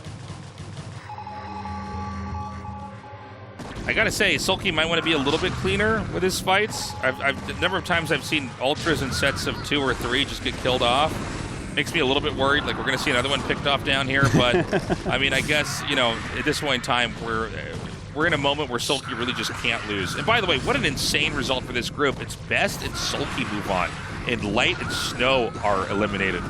Take that, everybody who follows StarCraft, who thought you knew what the results were gonna be. We were all wrong. The entire whole world was all wrong. Clearly, these are the guys that are going to move on. Oh, man. And, I mean, it's getting crazy at this point, man. Like, the amount of upsets, seriously, Light has been doing so well for the last couple months within the scene. Like, every non-ASL thing that's going on, all the show matches, you know, just watching his games on stream, he's been unstoppable. But here, he has been stopped. Sulky advances to the round of 8. And Tasteless, I do have to say, as part of Team Jaedong wins ASL, this is a positive thing for Jaedong. Sulky getting 2nd place in this group. Possible ZVZ for him against one of the weaker ZVZ players in ASL. And of course, he doesn't have to face Light, who is unbelievably strong. Sulky's so good at ZVP, ZVT. I don't know how he's going to get through such a Zerg-heavy ASL. Zerg now make up half of the players in the round of 8. Light is completely crushed. What a wild day. He beats Snow, loses to Best, and then loses to SoulKey. Yeah. Yeah, the games against Best were like, pretty fun. Like game 1 was pretty light favored, and then that game 2 was insane. He put up some good games here today, but he looked like he was the strongest player in the group at first. And at the end here, it's just like, wow, Best first place, SoulKey second. Definitely not what we thought we would see. I have to say, days like this are some of the best days to be a StarCraft caster. I mean, you really get to see the landscape shift, and you have to kind of reset how you're viewing the entire tournament. Oh, sorry, interview guys. We'll talk about that more later. 올라가도 이상할 것 같지 않았던 죽음의 조 16강 C조 경기 모두 함께하셨습니다. 오늘의 두 번째 8강 진출자는 철벽의 모습을 그대로 보여준 김민철 선수입니다. 축하드립니다. 감사합니다. 경기 전부터 김민철 선수에게는 왠지 모를 자신감이 내비쳐졌습니다. 그 자신감의 이유를 오늘 끝까지 최종전을 통해서도 보여주신 것 같은데요. 시즌10 이후에 본선에 합류한 모든 시즌에서 8강에 합류하고 있는 정말 어마어마한 커리어를 계속해서 이어나가고 있는 김민철 선수입니다. 소감을 좀 들어볼까요? 사실 첫 경기 재우경한테 질 때 오늘 좀 쉽지 않겠구나 생각을 했거든요. 근데 근데 경기가 좀 잘 풀리더라고요. 갑자기 손이 좀 잘 움직이더니 경기력이 그래도 나쁘지는 않았던 것 같아요. 그래도 근데 생각을 해보니까 1등보다 2등이 나은 것 같더라고요. 1등 진출자가 이제 이재동 제동형이랑 선수, 정영재 정영재인데 선수입니다. 네. 정영재 확률을 노리겠습니다. 네. 눈빛에서 저에게 굉장한 부담감을 주고 계시는 김민철 선수인데요. 오늘 16강 경기를 쭉 돌이켜보면 오히려 후반으로 갈수록 김민철 선수의 그 특유의 대담함과 또 긴장이 확 풀린 모습들이 좀 있었습니다. 무려 이재호 선수를 상대로 이 마지막 세트는 정말 엄청난 배짱이다라는 느낌을 좀 지울 수가 없었는데 방어 없이 수비를 해내는 모습이었어요. 사실 이재호 선수가 포베럭을 해서 공일업된 바이오닉 병력이 꽤나 많이 진출을 하는 타이밍에 소수 뮤탈과 저글링만으로 흔들면서 상대를 혼란시키는 모습이 있었거든요. 그때는 좀 무슨 생각으로 그런 판단을 하셨나요? 제가 솔직히 제 입으로 이런 말하기 좀 그런데 제가 그 뮤링으로 이제 마린 메딕 그 먹는 그거는 전문가입니다. 저희가 제일 잘한다고 생각해요. 저는 그거를. 그래서 뭐 나온다고 해서 뭐 그냥 자신 있게 싸웠죠. 네. 뮤탈 저글링만으로 상대의 멀티 자리까지 좀 혼란을 시키고 럴코가 나올 줄 알았던 타이밍에 드론까지 찍는 대범함을 보여주면서 결국에는 포커스를 이어가시고 김민철 선수 다운 경기력으로 승리를 찍어내셨습니다. 첫 번째 세트만 하더라도 이재호 선수의 발키리 빌드에 조금은 무너지는 듯한 모습이 있었는데 그 전략마저도 그 바로 이어지는 두 번째 세트에서 파회를 하는 모습이었어요. 근데 첫 경기 때 솔직히 좀 너무 당황했어요. 발키리가 너무 안 죽더라고요. 그래서 솔직히 좀 욕했어요. 이거 너무 그런 거 아니냐. 너무 단단하다 이런 느낌을 너무 안 받으셨나요? 죽는다. 네. 그러면서 이제 첫 경기 지고 이거 남존이라는 거 아닌가. 제가 윤철이를 떨어뜨렸잖아요. 그래서 윤철이 떨어뜨리고 제호형 올려주는 거 아닌가 이런 생각이 들었거든요. 근데 이 경기에서도 발키리를 하더라고요. 근데 네메시스란 맵 때문에 제가 당했다라고 생각을 해요. 그래서 두 번째 맵에서는 제가 안 통할 자신이 있었어요. 확실히 이재호 선수와의 긴 인연 때문인지 이재호 선수의 플레이 스타일을 김민철 선수가 좀 간파하고 있나라는 느낌도 있었어요. 연습 과정에서 좀 이재호 선수의 움직임을 어느 정도 예상을 하셨나요? 아니, 발키리는 어느 정도 예상은 하고 있었는데 발키리가 근데 저는 어렵다고 생각은 안 들더라고요. 근데 오히려 그냥 생 바이오닉이 더 어렵다고 생각을 했는데 발키리여서 좀 더 게임 편하게 했던 것 같아요. 인터뷰 초반에도 말씀을 하셨지만 이재호 선수를 꺾은 김민철인데 정영재 선수는 조금 더 수월하게 4강에 갈 수 있는 발판이 될 것 같다라는 느낌을 저에게 좀 주셨어요. 테란전 원하십니까? 정말 원합니다. 한 번만 도와주세요. 제가 김민철 선수의 8강 대진을 어떻게 추첨하게 될지 저에게 좀 기대가 되는데 아마 여기 현장에 계신 팬분들도 김민철 선수가 또 오전 다전제에서 보여줄 모습을 굉장히 기대하고 계실 것 같습니다. 팬들에게도 한 말씀 해주실까요? 사실 저도 오늘 좀 떨어질 거라고 예상을 했는데 이렇게 올라가게 돼서 다시 다행이고 8강에서도 좀 더 좋은 경기력 보여드리도록 하겠습니다. 네, 또 오늘 이렇게 좋은 경기 펼치기까지 많은 동료들의 도움도 있었을 것 같은데요. 언급해 주시죠. 일단은 제가 1경기 지고 그 윤종이한테 연락이 왔었거든요. 형 뭐 하냐고, 왜 게임 그렇게 하냐고 막 이러더라고요. 근데 사실 그것 때문에 멘탈을 잡은 건 아닌데 어쨌든 이제 윤종이가 그런 톡을 보내줬다는 것 자체가 좀 고마웠어요. 그래서 윤종이랑도 연습을 했던 게 도움이 됐었고 윤종이 덕분에 올라갔다 라고 말하고 싶고요. 우리 라이트클럽 식구들 멤버들 그 응원 와줘가지고 오늘 너무 고맙고 응원 덕분에 힘 나서 이겼던 것 같아요. 다음번에도 부탁해. 네, 다시 한번 8강 진출 진심으로 축하드리고요. 8강에서도 멋진 모습 기대하겠습니다. 김민철 선수. 깜빡하고 상호를 얘기 안 했네요. 네. 상호가 있었는데 상호도 이제 집에서 응원하고 하고 있던 것 같은데 연습을 도와준다고 하는 거예요, 카톡으로. 네. 가뿐하게 무시했습니다. 다음에 도와주길 바래요. 네. 네, 8강에서도 이렇게 동료들의 멋진 응원을 받아서 또 좋은 모습 보여주실 것 같네요. 기대하도록 하겠습니다. 인터뷰 감사합니다. 네, 감사합니다. 자, 이렇게 C조에서 마지막까지 살아남아 8강 대열에 합류한 김민철 선수와 함께했습니다. Well, there you have it, guys. One of the craziest days ever in an ASL group stage. We could not have asked for a better lineup, and we could not have expected a result like this. I mean, this is such a crazy plot twist. Best out first, Sulky out second. Light and Snow are dead. We'll have to wait for them in Season 16 of ASL. Which is crazy, because they are, like, in my opinion, the best Terran and Protoss in the world right now. So, wild to see them go out. But it's certainly shaping up to be a very different ASL. All these favorites, all these high-level players being knocked out. And not necessarily by new up-and-comers, right? Like, no. Best, Sulky, they've been around a very long time and just outplayed everyone today. So here's the round of 8 so far. The Zergs, Jaedong, Action, Queen, Sulky. 1 Terran, JYJ, 1 Protoss Best. Not the players from the races you would expect to be here already.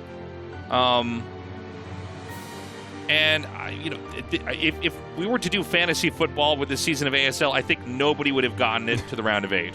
Okay? No. Like, you could have so many people trying to plan this out. I don't think anybody guesses this. I'm sorry. Yeah. All the AIs and all their knowledge, they would not have come up with this. There's no way anybody could have predicted this at all. Mm-hmm. Group D is going to be coming up. Hero, Sok, Mind, Bisu. Honestly, there's a lot of upset potential. I think looking at this, it looks like Sok is the weakest player, but don't count him out. Hero is another guy that I'm like, this guy can win. He can win the whole tournament, and he has been able to for seasons upon seasons upon seasons. So I am thinking we're going to get a 5th Zerg, to be perfectly honest with you, Tasteless. It's hard for me to imagine Hero not making it out of that group. And Bisu's looking very solid. I feel like he's supposed to move on, but I've already had my heart broken so many times this ASL. Who knows? Maybe we just have Best as the 1 Protoss. Maybe he wins the whole thing. Maybe it's like the fruit dealer story from the first GSL, where he's the unlikely guy playing that race to take it. But Mind is supposedly in great shape. But again, Bisu, I don't think that should be too much of a challenge for him. I do think Hero might actually be better than Bisu, or at least on some of the days we get to cast him, he certainly seems better.